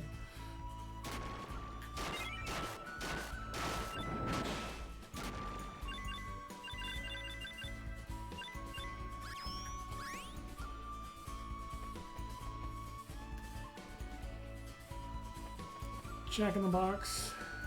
And then from here I should be able to get to the boss right now. Which has Stinky Breath. Horse.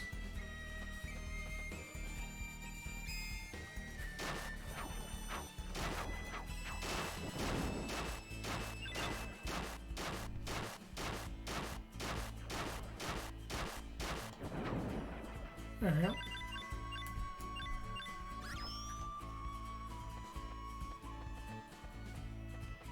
Nope, can't get to the boss arena from here. Alright. Horse? Nope, that's Louie's place.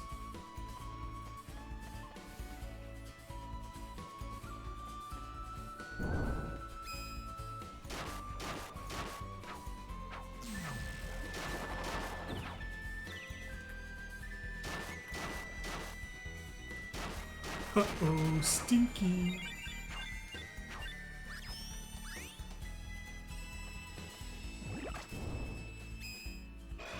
Alright.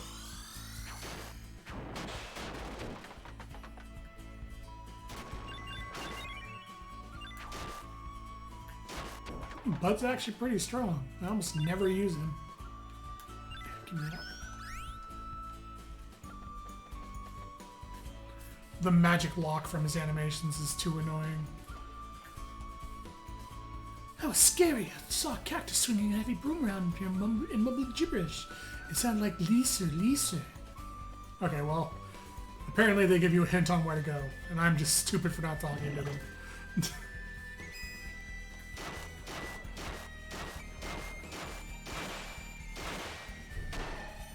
Please don't eat me.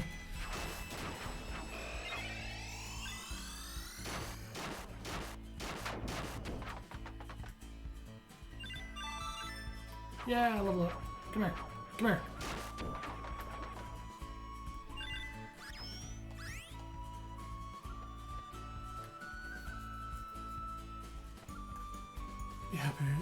I'd be happier dying on the battlefield than sitting here rotting from wind and rain.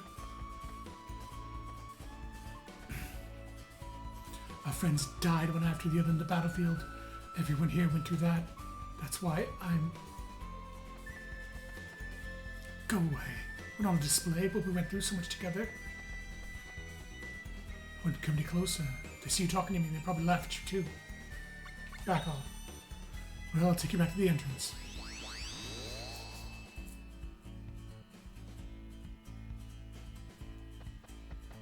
You say anything?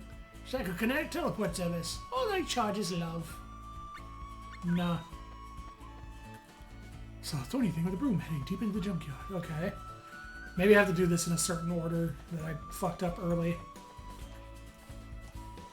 Of course, the enemy was strong, but I didn't think I would lose. So I wonder, why am I here now? I saw a weird creature carrying a broom bigger than itself. It was green and covered in spiny bits. There we go. Hey, look here, not there, here, the wound. This is what keeps me going.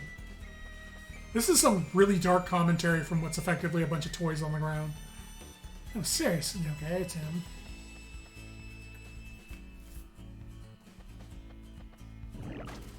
Well, I was right the first time so far. Where I fucked up.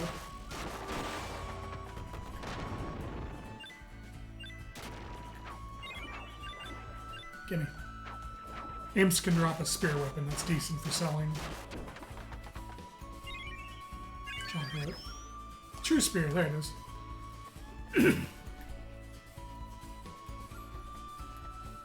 I'd be happier. Yep. You want to die, I know. You? Nope. You? No. You? You again? I don't know why you're here, but I guess it doesn't matter. Wait a minute. Are you going to laugh at me now? I wouldn't do that. I didn't know his dialogue changes. Also, none of them commented about Little Cactus, so fuck it.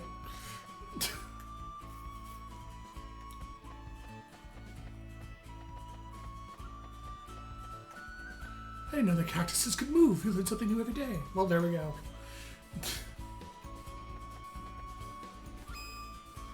I guess, so this is the same path I took the first time, but it didn't lead to the right place. So I'm wondering if you actually have to talk to the toys in order to trigger the next event.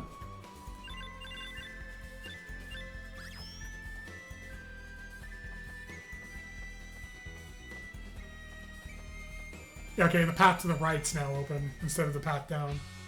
There we go. Oh, there's the broom. Huh? There it is.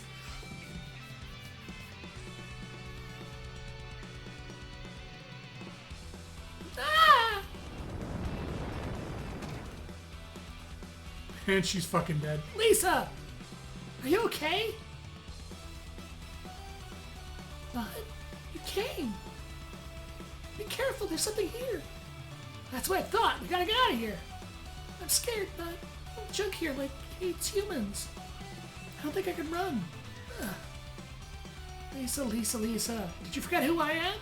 I'm Bug the Malignant, son of Hein, Master Magician.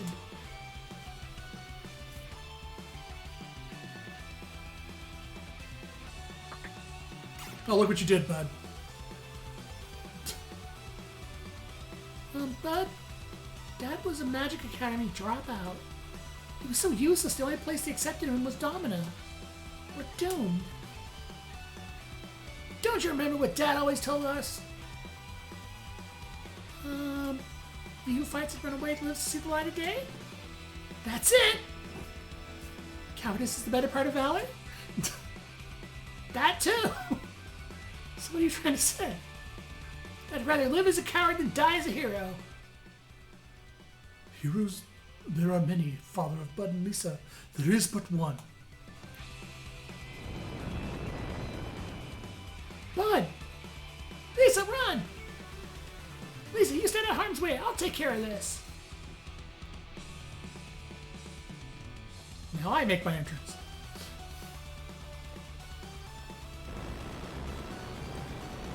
Oh no! Evil gas! Oh no! An imp! Oh god, it's an imp with a boss bar!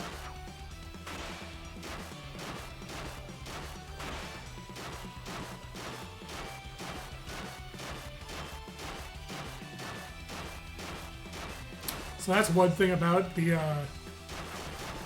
normal enemy-esque bosses, is they don't have STs, so they can't get out of the stun lock.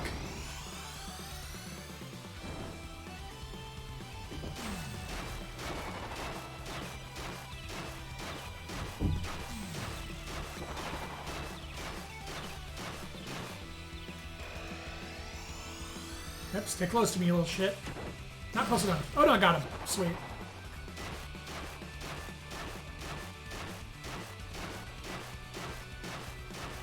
Get stun locked. And we're good.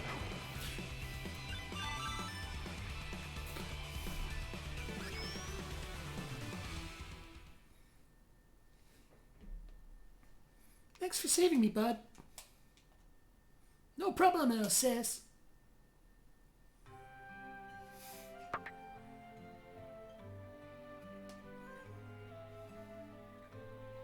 Don't worry, I'll fix it. And there's what Lisa looks like. So I think moving forward, if you use Lisa, her broom now has tape around the center. Because Bud tapes it up.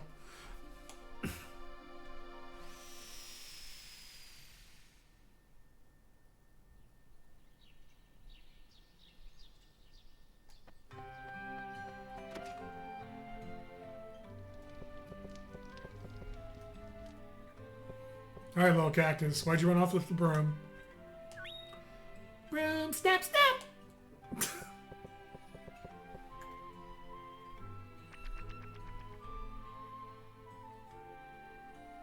Yeah, the game looks absolutely amazing. I love that they hand did everything over again.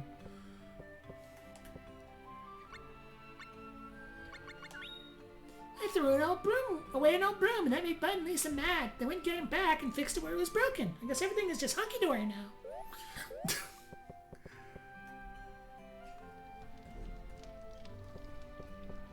Alright.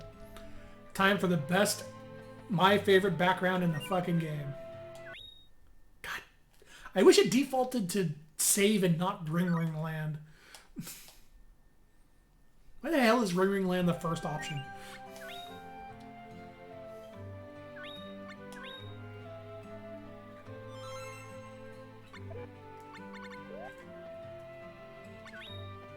Did I accidentally? Yes, I did. God damn it. Whichever Square remake wasn't his fucking roulette wheel of quality. Yeah. Yeah. I am so happy they didn't mobile this thing.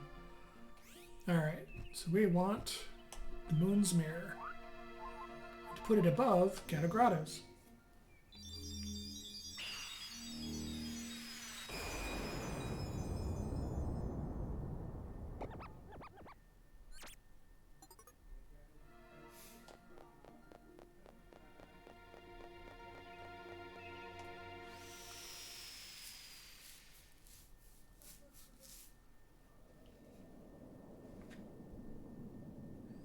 I love this shot.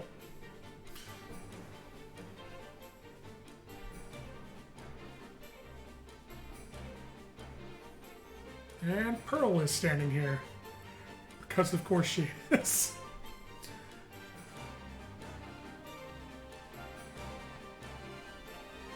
Also, I love this music. So, that behind the Looking Glass Tower is the marker of a main storyline quest. There are 3 markers in the game, one for Jumi, one for fairies, one for dragons. That is effectively telling you that this quest is part of a main storyline. And it's how you can tell which quests are mainline and which quests are just like side quests for the thing. That's why the Flame of Hope didn't have that marker, because it's technically a side quest, but it's also required to unlock this quest. Lyra's. Bump. Yeah, pretty much. It's the MSQ markers. I'm sorry, I got lost in my own thoughts sometimes. Feels like I only just found me in a cave, but Elazul and I have been separated again. I feel like the tower is calling me. I have to go. Go with her. Thank you, Strident. So this is when we first get Pearl as a party member. Pearl is the only partner in the game that literally cannot fight. She has no attack options, and her abilities are crouch and crouch. You can actually see what her abilities are in the NPC tab here. Crouch and crouch. What's really funny is if you have a Jumi on your quest, or on your group, you'll see their armor, and their core shows up as an accessory. As a ring of their type. So really, Sandra's just stealing accessories off of them. Alright. Tower of Lyrez is also one of the most confusing maps in the game. There are 13 floors to the tower, and some of the stairs skip floors and there's elevators and this can get confusing. So I'm going to try my best to not get fucking lost in here.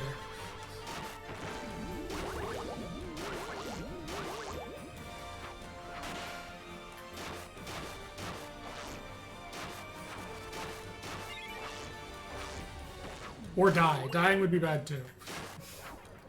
Yeah, unfortunately Pearl runs because she can't fight. And enemies really like to go after her.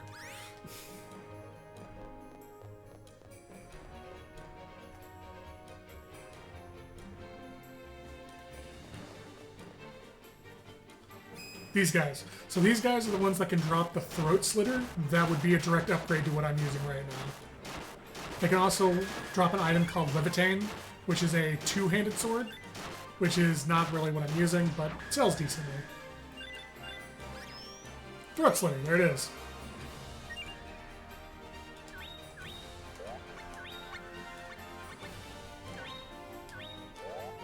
So that's a pretty decent jumping quality. Went from 15 to 24 attack power. Second floor.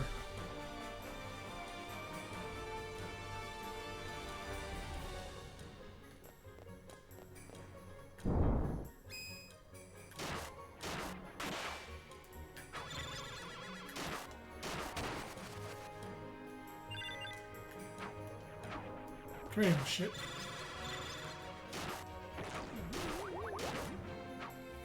I was using one-handers this whole time. I normally use two-handers, but I'm not using it for this run. Come here. Can you leave her the hell alone?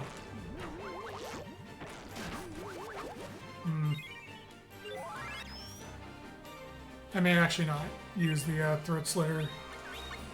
It's a decent jump in attack power, but I'm really not liking the attack animation for it.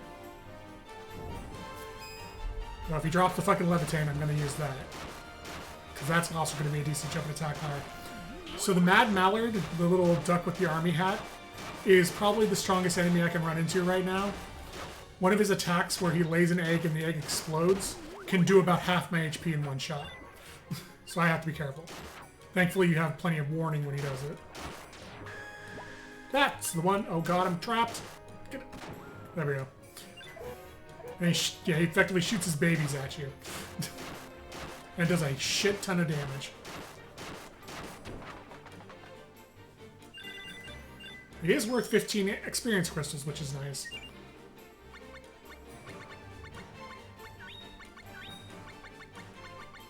Left bumper, arrow, right bumper, cutting bamboo, left trigger, rising sun.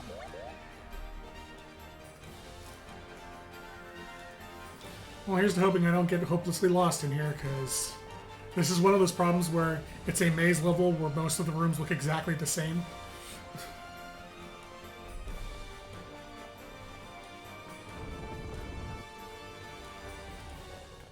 Elevator.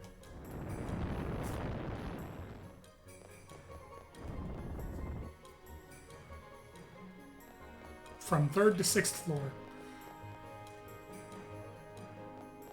Going up.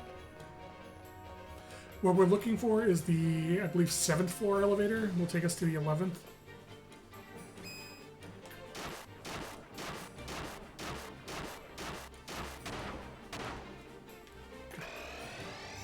I am facing the wrong way. God damn it. Look out, Pearl.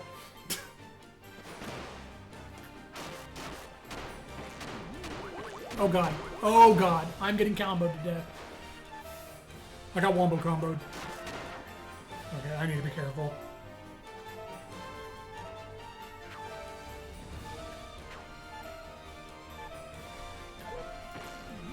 Oh god. No. Oh, that's bad. Pearl has almost no fucking HP. Oh, I'm dead. That's game over.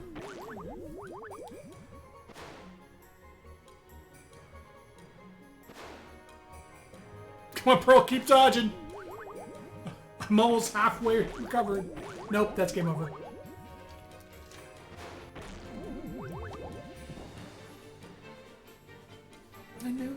me get in the way. Wow. I didn't know they actually had dialogues when you lose. Wow, now I feel bad. I never actually knew they had dialogue for that.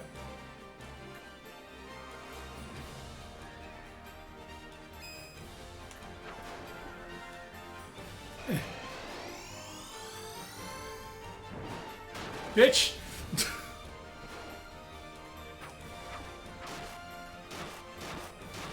There we go. Now I can't get wombo comboed anymore.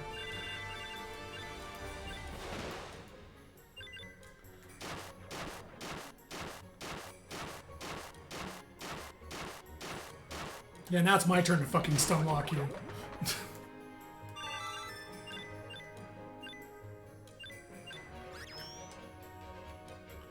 30 XP crystals, that's pretty nice.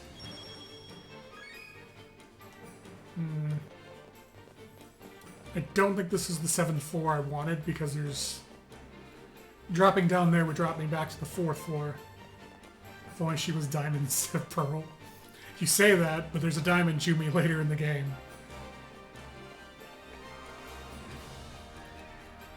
Maybe it's this way?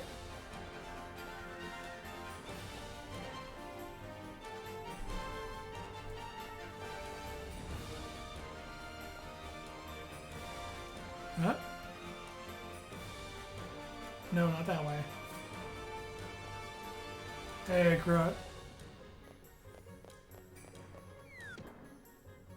So, I don't think it's this area, but this is roughly the, this is where you do your adamantite farming late in the game to get the, adamantite is because it drops off the chest knights. There's a fight in the tower that has 2 of them, and it's pretty much the best place in the game to farm the adamantite.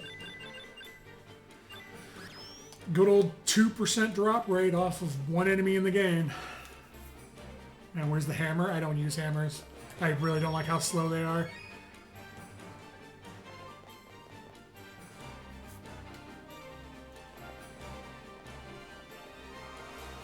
There we go. This should be the 7th floor elevator. Was the 8th floor elevator? Maybe it's the 8th floor. I love that Pearl has an ST bar even though she has no STs and never can have STs. I believe her synchro ability is she makes your HP regen go faster.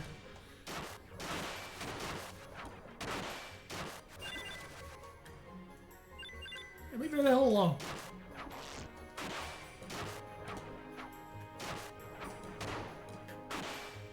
Eh. Shit.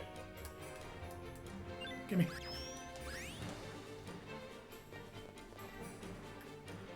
Oh good, 2 of them.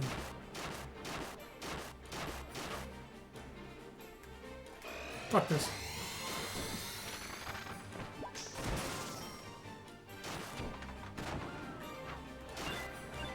Yeah, one of the egg attacks knocked Pearl's HP down by almost 80%. That's how strong that attack. Oh no.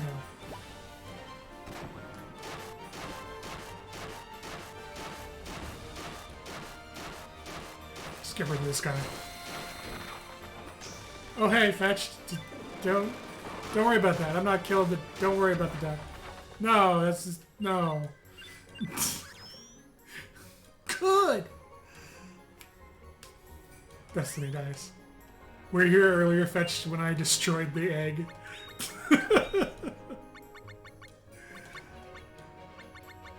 Destiny dice. Ah, it's not as good as the Dragon Bone.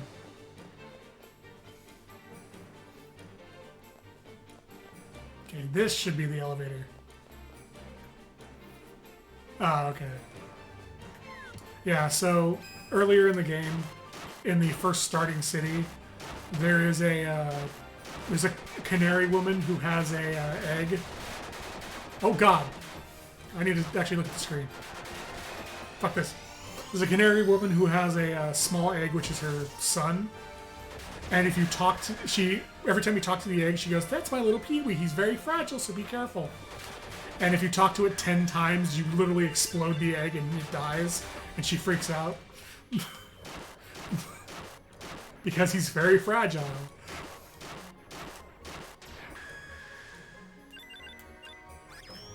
Give me Levitain, you fucks. These guys are cool. They can drop a Nagra Rock sword as well, which is a decent upgrade if I can get it, but their drop rate's way lower than this other sword. I believe they drop a two-handed sword, though, which is not what I'm using. Because normally I'd be fighting these guys to get the two-handed sword if I was using two-handed swords.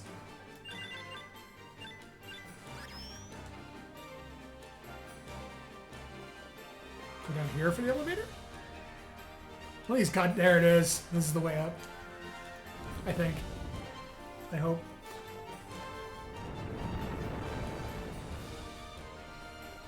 Floor 11? 10th floor. Oh, thank God. We're good. 11th floor.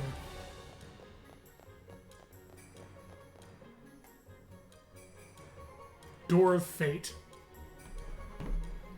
The room of fate lies beyond that door. Everyone must face their past eventually. I'm sorry, Stridon. If it gets dangerous, I want you to run. Fuck no!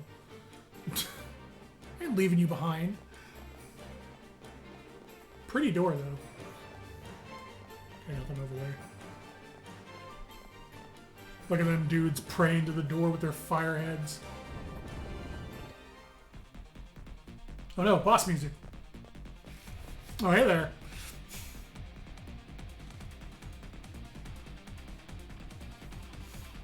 Are you the guard? Please, tell me. I want to know about my past. You're actually kind of close. That is Black Pearl, or more colloquially known, Lady Black Pearl. She is the strongest knight to ever exist in Jumi history. Ah! And she's gone.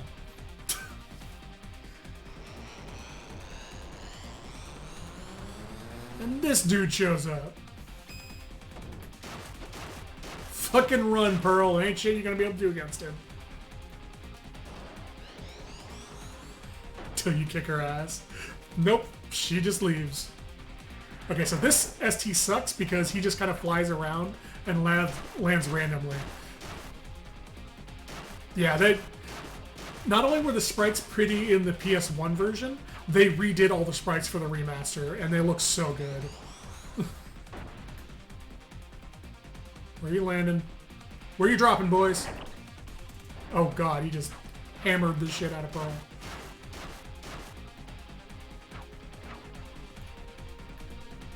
Oh no. Okay, that one's a good one. Because he can do that, or he can turn his front legs into a Gatling gun to shoot in front of him as well. It's only the jump attack I have to worry about. Oh no. Oh god. Yeah, this one. He just fucking flies around and then lands on top of Pearl again. Good. Stun.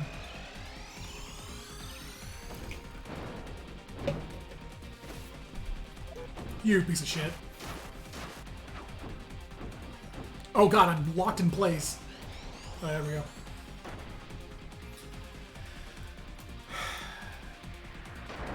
And Pearl's dead.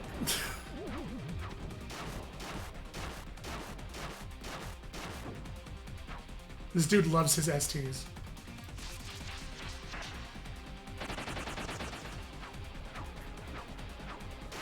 Pearl cake. The flat pearl cake.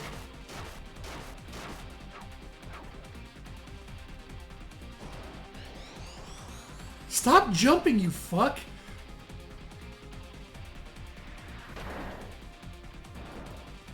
My turn.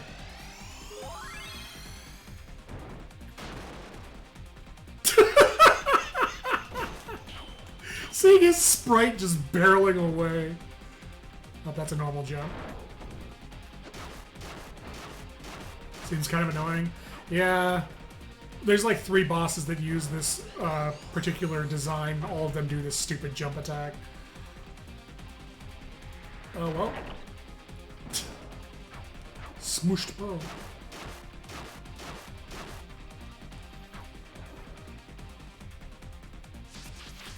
That's why I was hoping he'd use the fucking Gatling hit at some point, because that one's a lot shorter.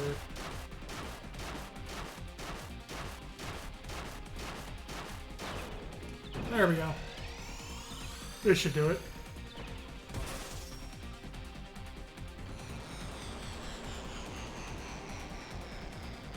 And then he shrinks away.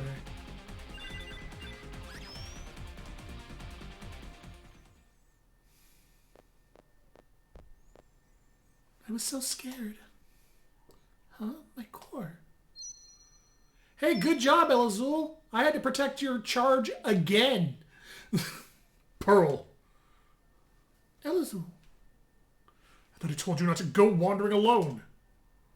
I'm sorry. I try to remember when you say that. Thanks again. Let's go. The memories feel so close. Please, just a little more time. Now, Eden. Please. Please, El Azul. El Azul? I understand. Take Pearl to the bottom of the tower. If anything happens to her, I will kill you, understand? Dude, you can't kill a paper bag. I'll take care of the trash on the way down. Just don't let Pearl get over and over her head. Came at the moment I found out Strider was truly pregnant with the Man of War. It's true. Thank you for helping me. There's that blush animation. It's adorable. So, even though El Azul says he'll take care of the trash, I don't think he actually clears out the monsters at all. Plushy washy.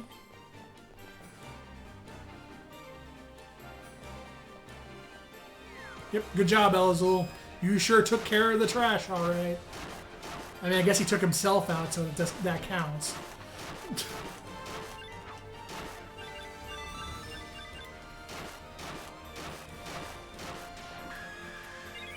Oh boy, I bet it's adamantite. Nope, it's a healing claw.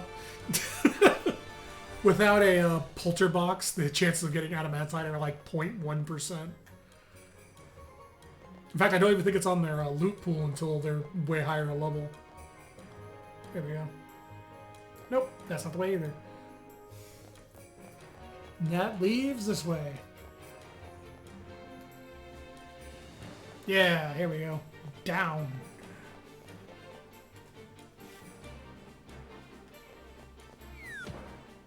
So this is the fight you use to farm adamantite if you're farming it. Is this 2 chest knight fight. Because it's the only fight in the tower that has just 2 chest knights. As he flexes on Pearl using his Goddess of Mana idle animation.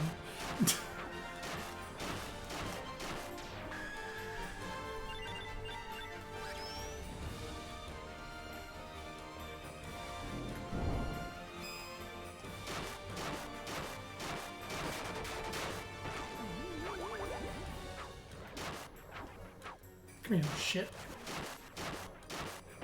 So you fuck off. You leave her alone.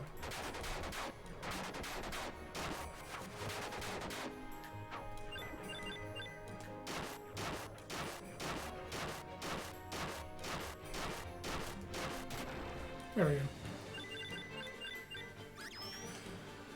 I would give XP to Pearl, but unfortunately due to the fact she has no attacks and cannot learn any attacks, leveling her is utterly pointless. She gets a little bit of XP out of it, but since if anything targets her, she's just gonna die anyway.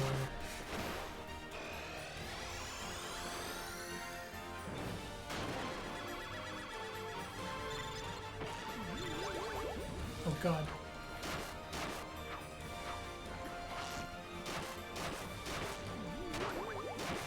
Kill the bats before the succubus gets back.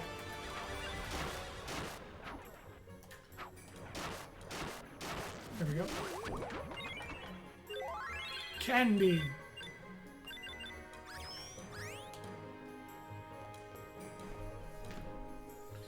So this would be my last chance to get the Levitain sword.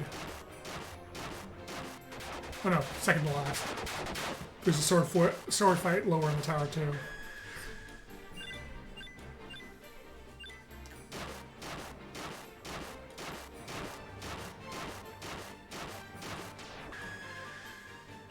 Oh, didn't get it that time.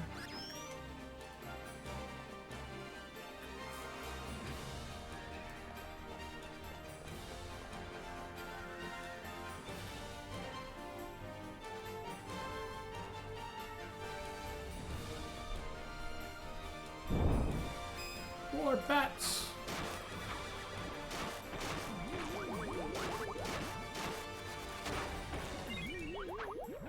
Holy fuck off.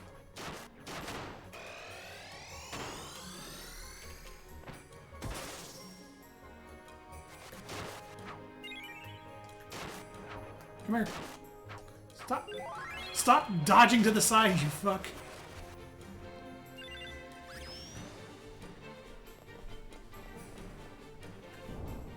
There we go.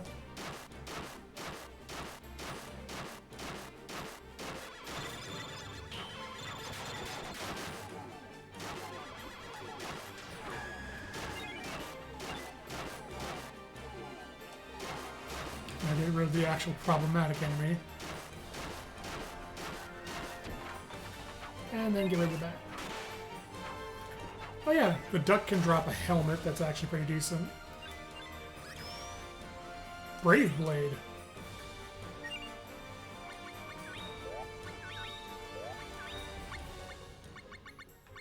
Oh, there's the two-handed sword. Yeah, fuck it. That's a 22 attack power increase. I'll go ahead and use that. Oop, that's a way up.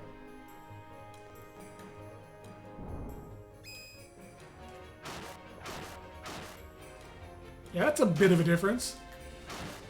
I guess the Levitain is dropped at higher levels.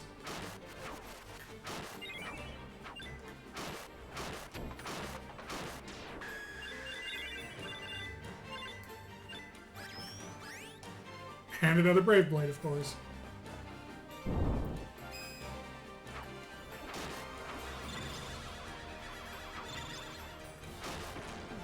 Stop. Fuck it. God damn it. And again. Candy.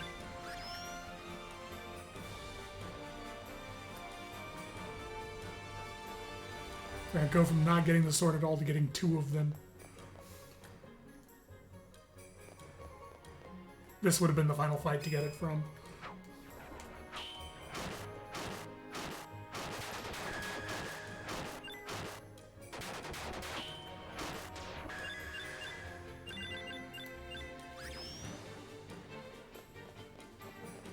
Alright, so I'm actually going to switch back to the Iron Sword for this because there's a boss fight coming up and I want my STs to be accessible for this.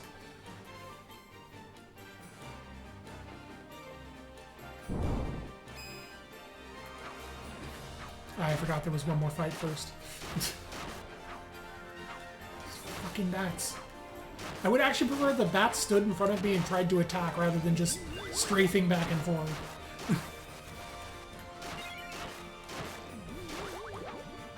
Give me candy.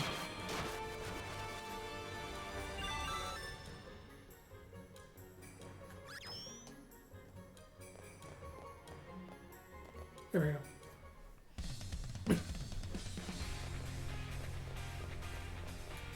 Trying to leave. And a calling card from Sandra. What was that? A note? It's from the Jewel Hunter. I've wanted to meet you for some time. No. I've come to take your core. Clods who lose their sparkle must be judged. Go, Jewel Beast!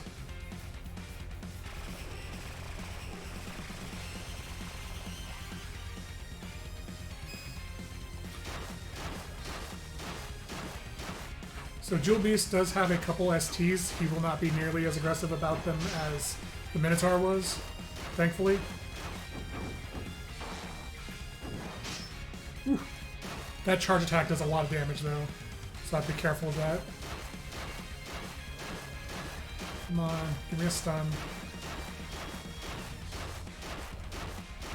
Well, give me an ST. I can deal with an ST. Whoop.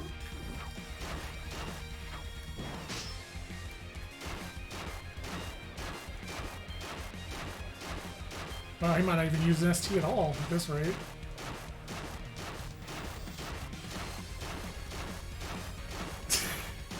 There we go. Oh god, I didn't equip them. God damn it, I forgot to switch them back on. Well, never mind. Guess we're just doing this. Ow. Oh god. Please not again. Pearl can't defend herself. There we go. Should be dead. Like there's more feminine characters to Striden's feminine voices on, but go. You know, I actually hate that. I forgot how many female characters there are on the Jumi storyline. And there's even more, too, that are gonna fucking come up. That's a strong partner you have, Pearl. Why? Why do you hunt us? You're awful. Just listen to your core. Huh? We'll meet again. Good night, Pearl. Yeah, fuck off, Sandra. Am I going to die? A guardian without a knight is a sitting duck. Elazul's looking for the other Jumi. If he finds another guardian, then he'll be alone.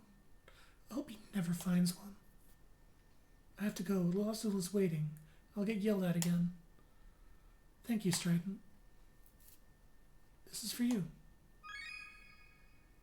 The Feig Snowfield's probably my favorite overworld music in the game. Take care. Oh, thank you, Ozzy. Appreciate that. And there's... So, for the longest time, that was the only high-quality art that existed of Pearl, was that one shot. Just feminine voice on forever. Nah, I'm not gonna do that. At all.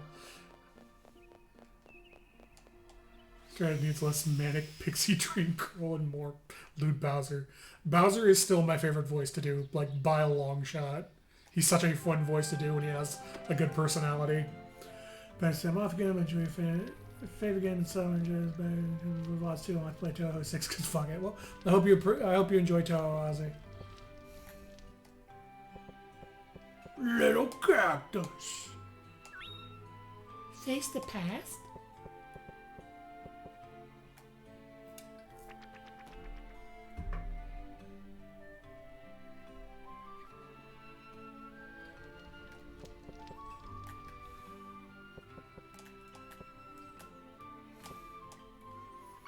Looking Glass Tower. A girl went up to the tower and see her past, or something like that. I'm losing track of what's going on. I'm getting a little bit tired keeping my diary lately. Aw.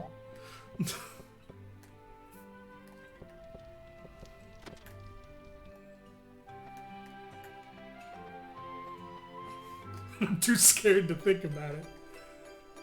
I keep forgetting to go back and do the produce for this. So this is probably going to be Fetch's favorite part of the stream, because most of the produce are stupid puns. Not all of them, but most of them. Bumpkin, because things go bump in the night.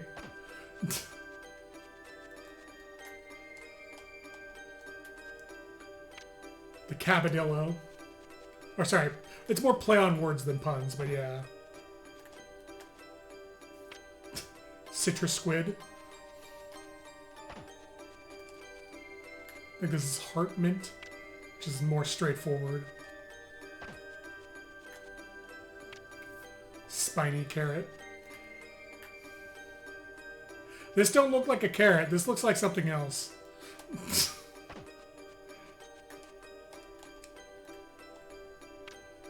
Spring Ananana. And the very lucky Mush in a Box. Dragon of questionable repute, perhaps. Here are some seeds I produced.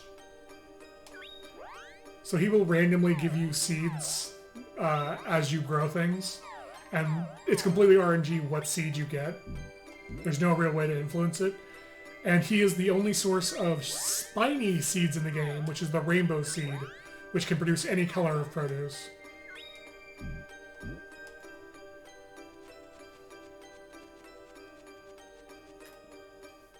What do I have for materials? Items. Venus Bronze, Chicabini Rock, or Jabroni Rock. I don't have shit for primary materials.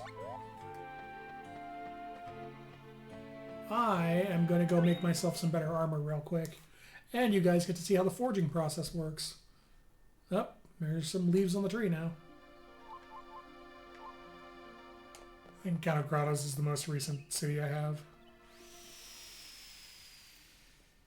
Things can bump in the night after all. It's true. Especially when you've got a big, firm, spiny carrot.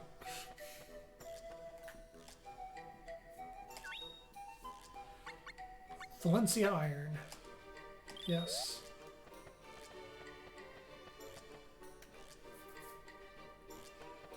So the strongest material in the game that you can buy is Ishe Platinum, and we're not going to see that until I put down Geo much later in the game. The strongest material you will be given by a quest is Athena Alloy, which is 2 steps lower than Adamantite. And the order I'm doing the quests in, I'll end up getting only 3 pieces of the alloy. Alright, time to forge. So I am going to make a Hawkbird and a helmet from Valencia Iron. So this part of forging is pretty straightforward. You just pick what you want to make and you make it. It's the tempering part that gets really convoluted very quickly.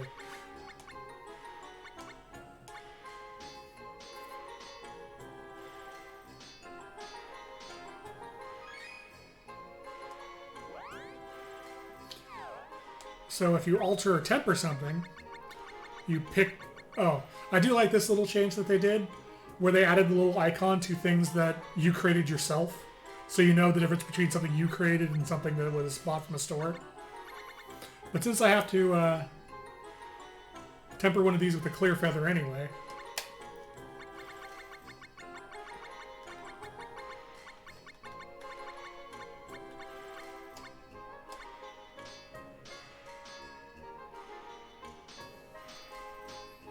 So at first, this doesn't seem very complicated. Oh, you pick the item and you temper it and that's all.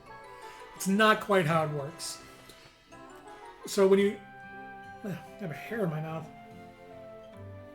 So when you first temper something into an item, almost every item in the game has an associated effect or card that comes with it. And each item can hold 4 slots worth of cards. The first slot is invisible. So there is an effect... there is a card on this wind cap now that has an effect, but the effect isn't active because it's not in a visible slot. Once I add a second card to the item, that pushes the first card into visibility, and that's what gives you the effect. However, since the effect's there even though it's hidden, it's still worth Lucra anyway. Which is why you take a 4 Lucra wind cap, shove a clear feather into it, and it makes it worth 6.6 thousand Lucra. Which is a little bit of a step up from its original worth. If you shove 3 clear feathers into it, it becomes worth like 65,000 Lucra or something like that. It's, if you have the clear feathers, the best way to make money in the game. And yeah, who put hair in my mouth, damn it? Oh.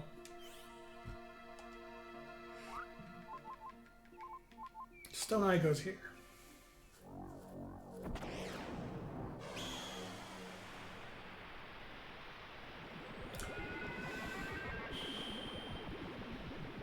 So this is the penguin side story.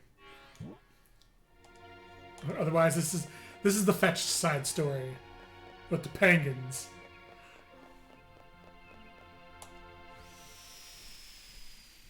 This is also very, very important in the original PS1 version because this is the only quest in the game that has a RNG chance of it not being recorded down when Little Cactus writes it down. So you can miss this based on an RNG bug.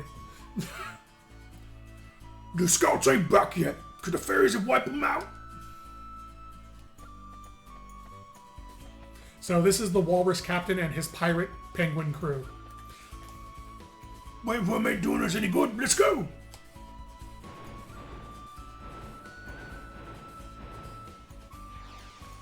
The Gorgonai. Also, it'd probably help if I put that armor I just made on. That might be good.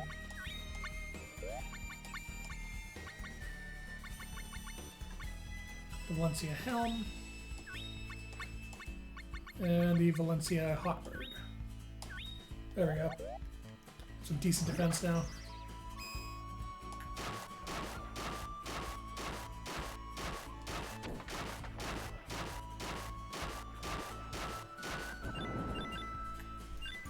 Okay. So stuff in this area, level 12. Stuff in this area is a pretty decent level. The Gorgonai is probably going to take me a bit to kill too, because he's going to be level 15. I am. Oh, I'm 18. Never mind. I'm higher level than I thought. Those little turnip dudes fucking suck. Especially combined with the jellyfish, because the jellyfish can stun you, and then the turnips have an AoE effect around them that can give you palsy. So I need to be very careful with these guys.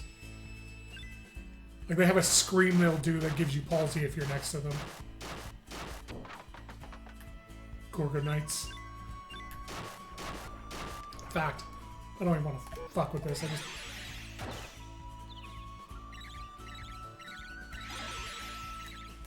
Yep, that's what can happen. I still don't... I just realized I still don't have my STs equipped. So let's just fix that right now.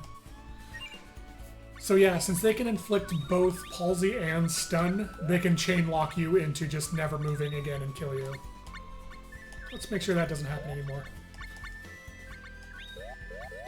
Alright.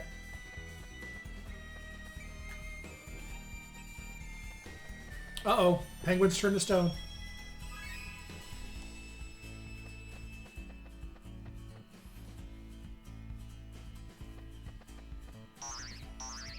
Oh, hey. More potential wind caps. So this is the fight where you would go if you wanted to farm wind caps to make lucre off of the clear feathers. Because these guys are the enemies that drop wind caps. Okay, oh, got it.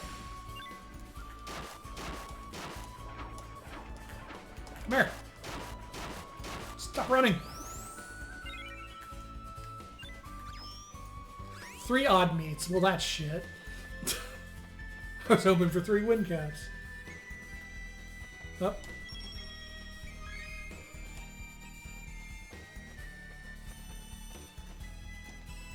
Hello, I'm a turtle.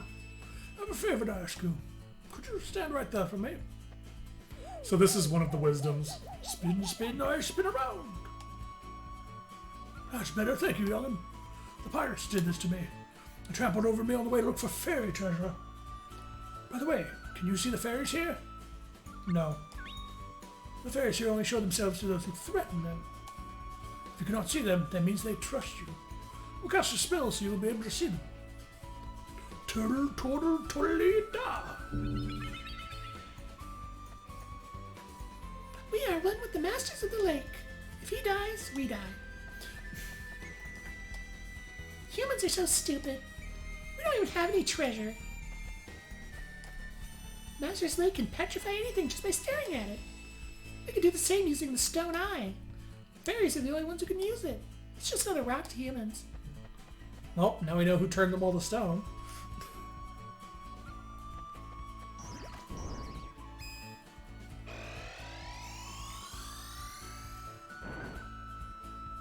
How did that miss all 3 of them?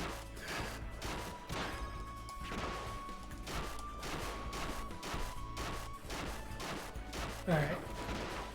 Ow. Give me XP crystals. Ow.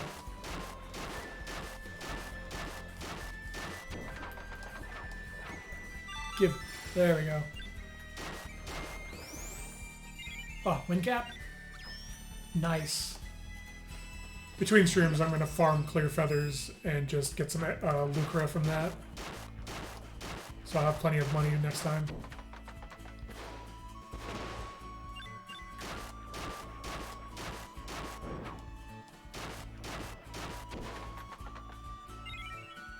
Handy.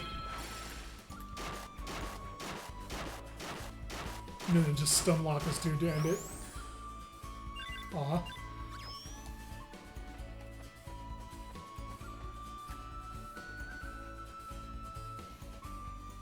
Penguins! Stay in here, be too risky. Back to the ship. Captain, you ain't gonna leave us stone mate behinds, are ye? Yes, petrified, not stoned, you bird brain. Was that supposed to be a joke?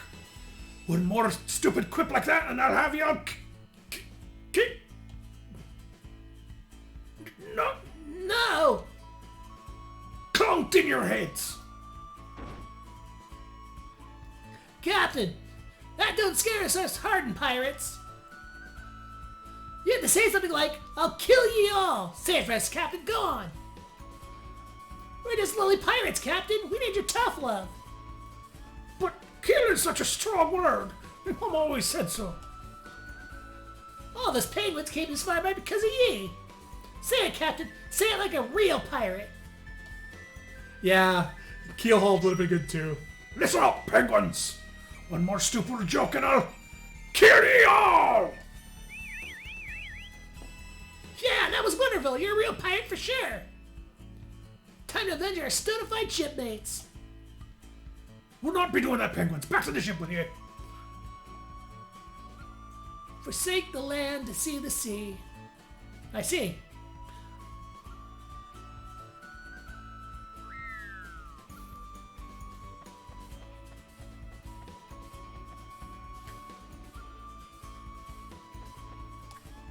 Why did you have to come here? Oh look, it's the fairy treasure. It's a hairball. I got it. All humans should be turned to stone. I hate humans.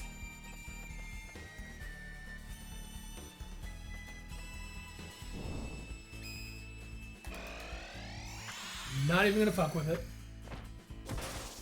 Well, I missed. Yeah.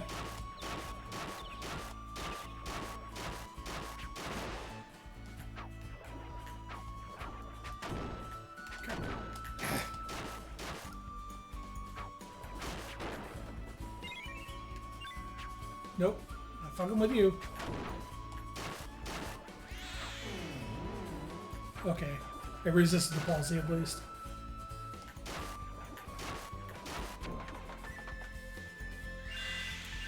Oop. Oh god damn it. No. Alright. Stay the hell away and STM.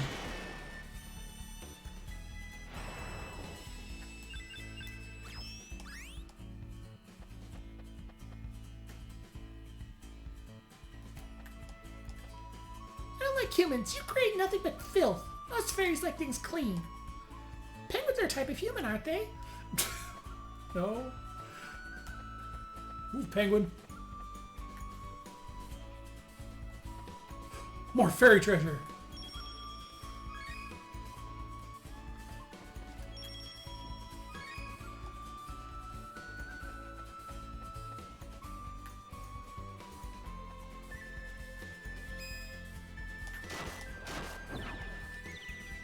Ow. I did 11%.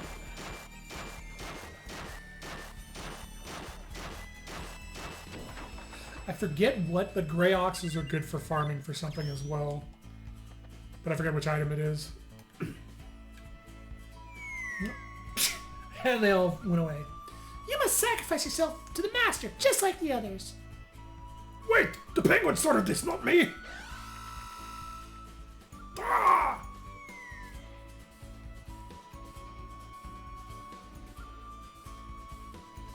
Oh my. Oh.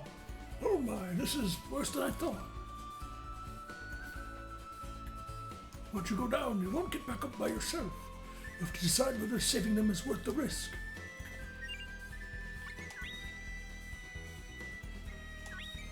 I'm just gonna do this because this boss can be difficult.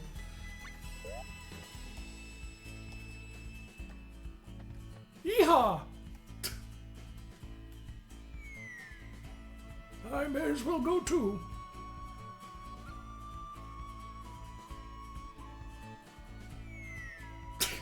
Like he just falls off the side on his back.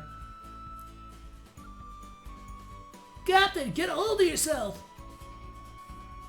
Humans think the master of the lake hides a great treasure. Fairies believe they will die if the master dies. Both of them are myths. Stop yapping, Turtle! Do something about our captain! Well then, how about you penguins become the live bait, and this delightful individual over here brings down the monster.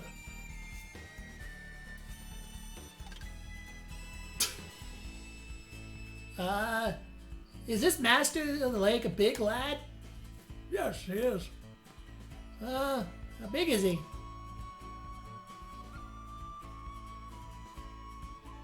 His body probably stretches from here. The big lad.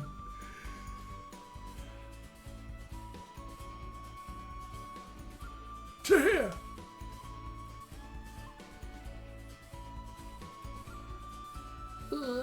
I guess his strategy ain't so bad, but... Stop dragging your feet.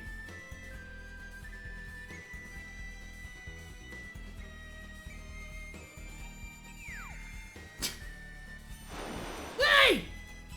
Captain!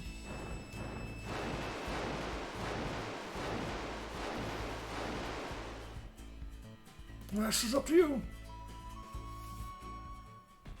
So I could have brought Bud with me to meet the wisdom this way, but this fight really sucks if he's using magic. So I'll just bring Bud later. This is another boss that loves his STs, because you can stun lock him very easily.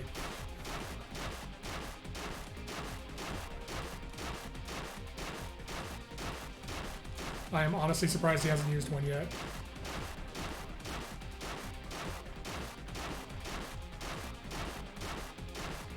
Whoa, this is lucky. He usually uses an ST to break out of it by now. Yeah, pretty much. It's just like a shelled Eye of Cthulhu. A sea urchin with a giant eye in it.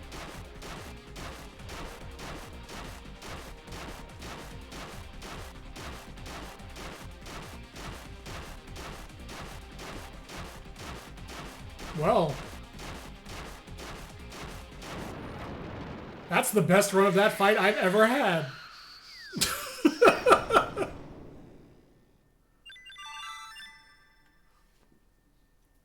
He didn't use a single ST. Captain, we're glad you're still alive. Aye, certified mates must be back to normal as well. Captain, climb up on our backs to the top of the cliff. Dude, Could you make the slope a little bit easier on my back? shut it, Sea Beastie. This is the best we can do, dude.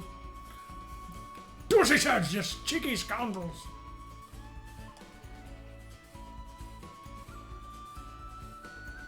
It doesn't reach the top of the cliff anymore. I never want to go ashore again, dude. There's Lumina.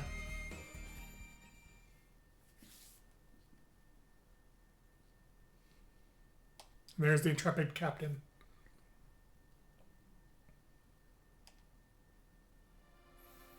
The end. Alright. Let's see if it actually records the fucking journal entry this time.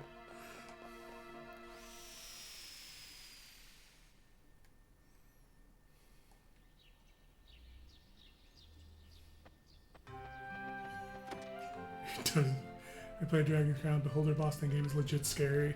Ooh. I have not played Dragon Crown. I really need to get around to that someday. Penguin statues.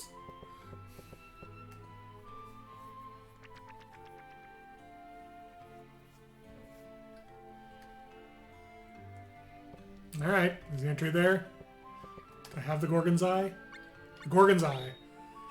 Lots of penguins fell into the lake, and the captain was thrown in there by a turtle after being changed into stone. Penguins can swim, but stone can't. Was Captain okay? What a scary, scary story.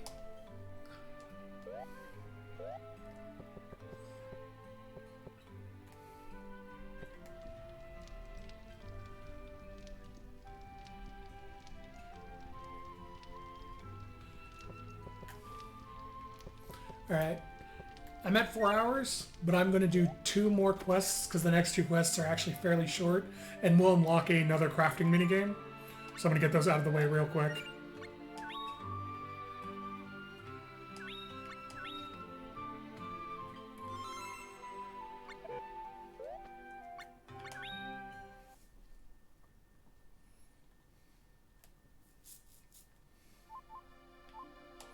Also, I don't really want to stop playing, but I kind of need to.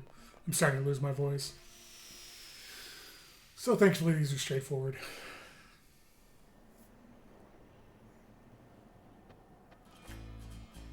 Alright, Charter's love. Whoop. Alright, Charter's love. Bomb laboratory. I'm Professor Bomb. All the junk lying around here is remnants of the artifact creatures. They fought in the war a long time ago. Once I made a golem out of this trash, but you know what? He ran away. When I think about all the bad things he must be doing out there, it makes me want to cry. Well, I guess even I have lapses of judgment now and then.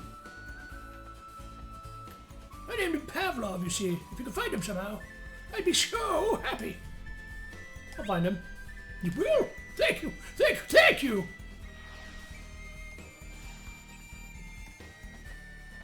So, the crafting minigame we're about to unlock after doing this is crafting a golem. And the golem can act as a pet. Effectively, it acts as a third-party member.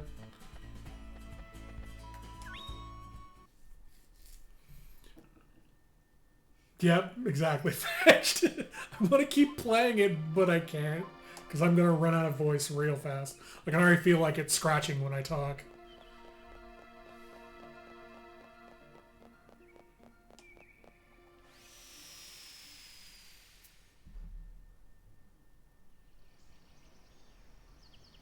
Oh god, I just looked ahead in the sequence. The quest after Golem, go make him. There he is. Ha ha ha ha ha.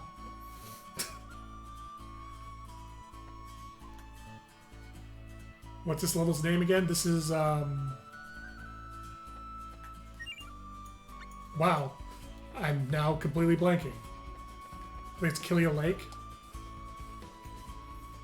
I left Professor to start my own research. I exterminate foolish creatures with Golem Army.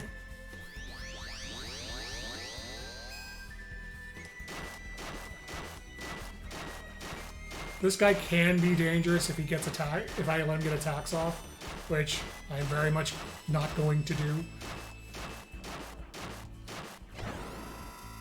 Unless he breaks through.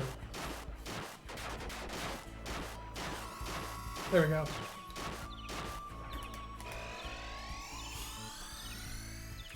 Oh yeah, so I looked ahead in the quest sequence line. The quest after the build a golem quest is the quest where you have to fucking sell the Dub Bears lamps using their language, which is like one of the worst quests in the game. Not in traditionally, I just hate the fucking quest. I'm surprised he hasn't used... I'm getting really good RNG in that he's not using his missile ST. Well, that's the end of him.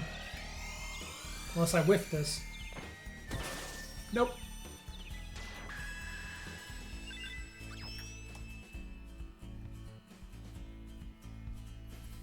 Take of the word fiddlesticks.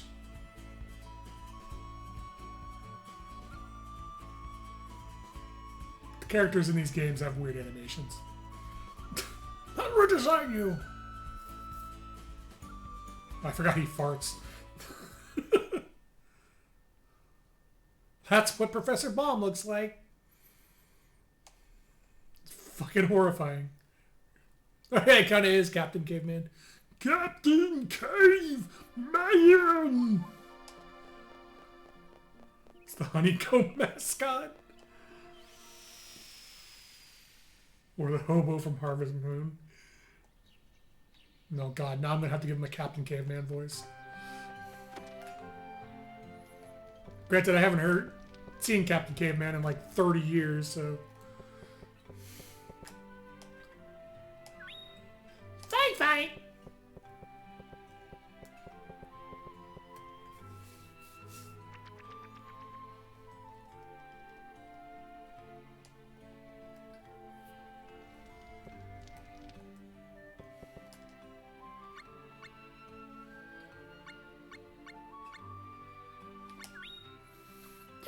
chase to catch a pile of junk that ran away from the professor. How could a pile of junk run away on its own? I don't think I get it. Master, you need a rest. You're not wrong, little cactus. I do need a rest.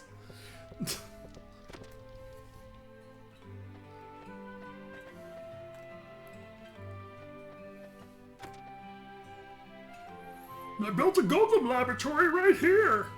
I'm sure the golems you make won't go on violent killing sprees. I'll give you a guided tour. Walk this way. That is my I haven't seen Captain Caveman in 30 years Captain Caveman voice. Welcome to the golem laboratory. I brought everything you need from my own lab. Let's heat it up. Impressive, eh? But there's still something's missing. I'm talking about life balls and logic blocks, and I won't just give them to you. I'm gonna test you, see if you got what it takes, kid. I'll be using problems straight from my book, Basic Golemology.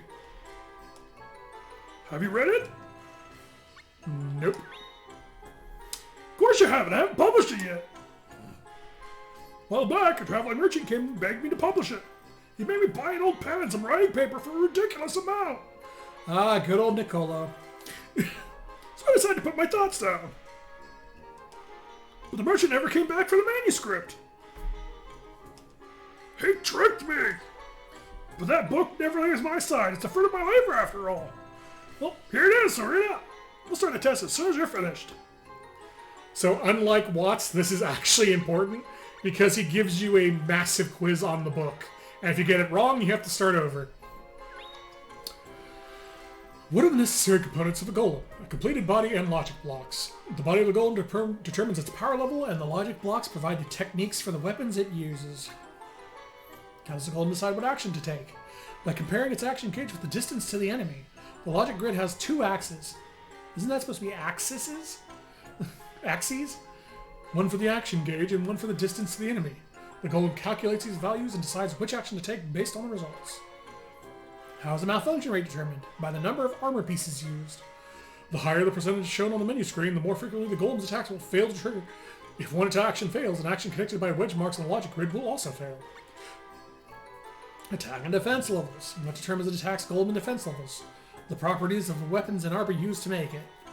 The golem's stats such as HP, attack, defense, and elemental level are determined by the materials used to make its body. Logic grid size and malfunction rate are determined by other means. What determines the golem's attack type? The weapons used to make its body.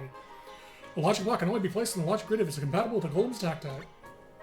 What determines the logic block shape? The combination of its components.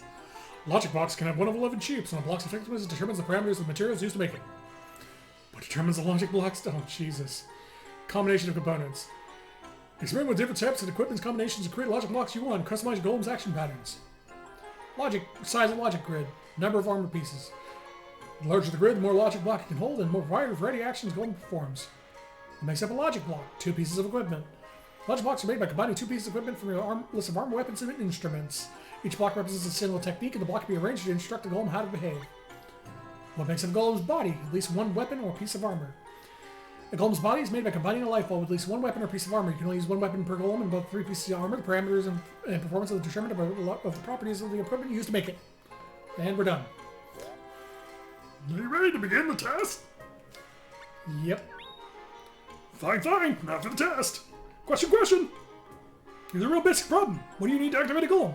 A body and a logic block. That's right. Question. Another basic problem. What do you need to build a golem's body? Money. No, weapons and armor. That's right. Question. Logic blocks can be made from weapons, armor, and what else? Brains. That's right. Not bad at all. Here's a life ball. Question. What determines the size of the logic grid or brains of a golem? Preschool education. The number of armor pieces. That's right. Question. Logic blocks control golem behavior, but what determines their type? Cursed genes. That's right. Not bad at all. Here's another life ball. Question. What equipment properties determine the shape of a logic block? Materials the Pacific Standard Time. That's right. Question. What determines a golem's attack type? Mood. Ah, fuck it. God damn it. No, I'm good, thank you. Weapon type. That's right. Not bad at all. Here's the last life ball. Life balls are globular crystals of pure mana. I was mood. Damn. You can't make a golem spell without one. And you can't activate a golem without a logic block. Let's get on with the test. Question. The golem's attack power is determined by that of the weapons used to make it. But what determines its defensive strength? The armor set. Armor's defensive strength? That's right. Question. What determines a golem's malfunction rate? That's for you, Plot and Fetched. What determines the malfunction rate? How malfunctions. Number of armor pieces. That's right. Question. Vertical axis on the logic board represents the attack gauge. What does the horizontal axis represent? Love. Distance to the enemy. That's right. Oh my! You passed! I present you with the logic cauldron. You can make logic blocks by putting weapons, armor, and instruments inside. You can activate the golem without logic blocks. Put the cauldron to good use. I'll give you this as well. Now leave my research to you. But first I'll explain how to actually make a golem. To make a body, use one of those 3 life balls on the pedestal. Then use a cauldron to make logic blocks. You can also use the cauldron to organize and throw away your blocks. I'm retiring from golemology. From now on, I want you to continue my research. I've had enough of it. It takes too much cash. You've heard me. To create an activated golem, you need money. Hey, I was right. To make a body, you need at least 1 weapon or piece of armor. And you need 12 weapons, pieces of armor, or instruments to make 6 logic blocks. Preparing the materials takes a lot of time and money. Wish you luck in continuing my research into golemology. Try your best. Making golems is a lot of fun, you know.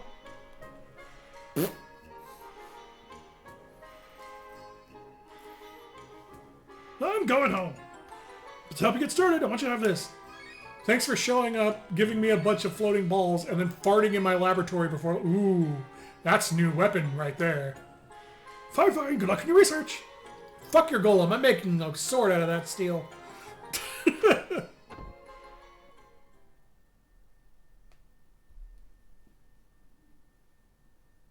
Ah, there's the boy. Called Pavlov. So I'm going to do 2 more things before I call the stream. This guy made a murder golem he didn't need, but he was trust him to be an expert. It's true. But the important thing is, he didn't just make a murder golem. He made a golem. So he clearly knows how to do that. Now I can make my own murder golem. Golemy-wolemly.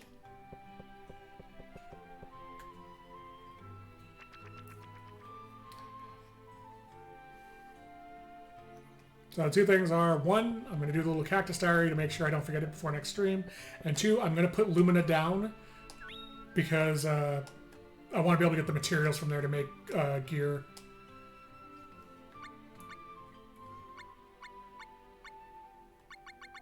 Golem, go make them. I can put some stuff together and make my own golem. My master should add that to future resumes for job hunting. I will indeed add that to my resume.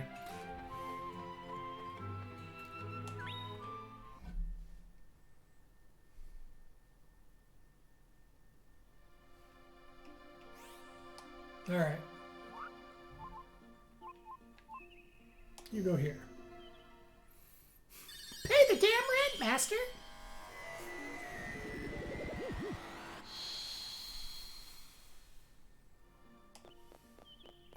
Just going to enter and make sure there's no scenes that happen when you first enter.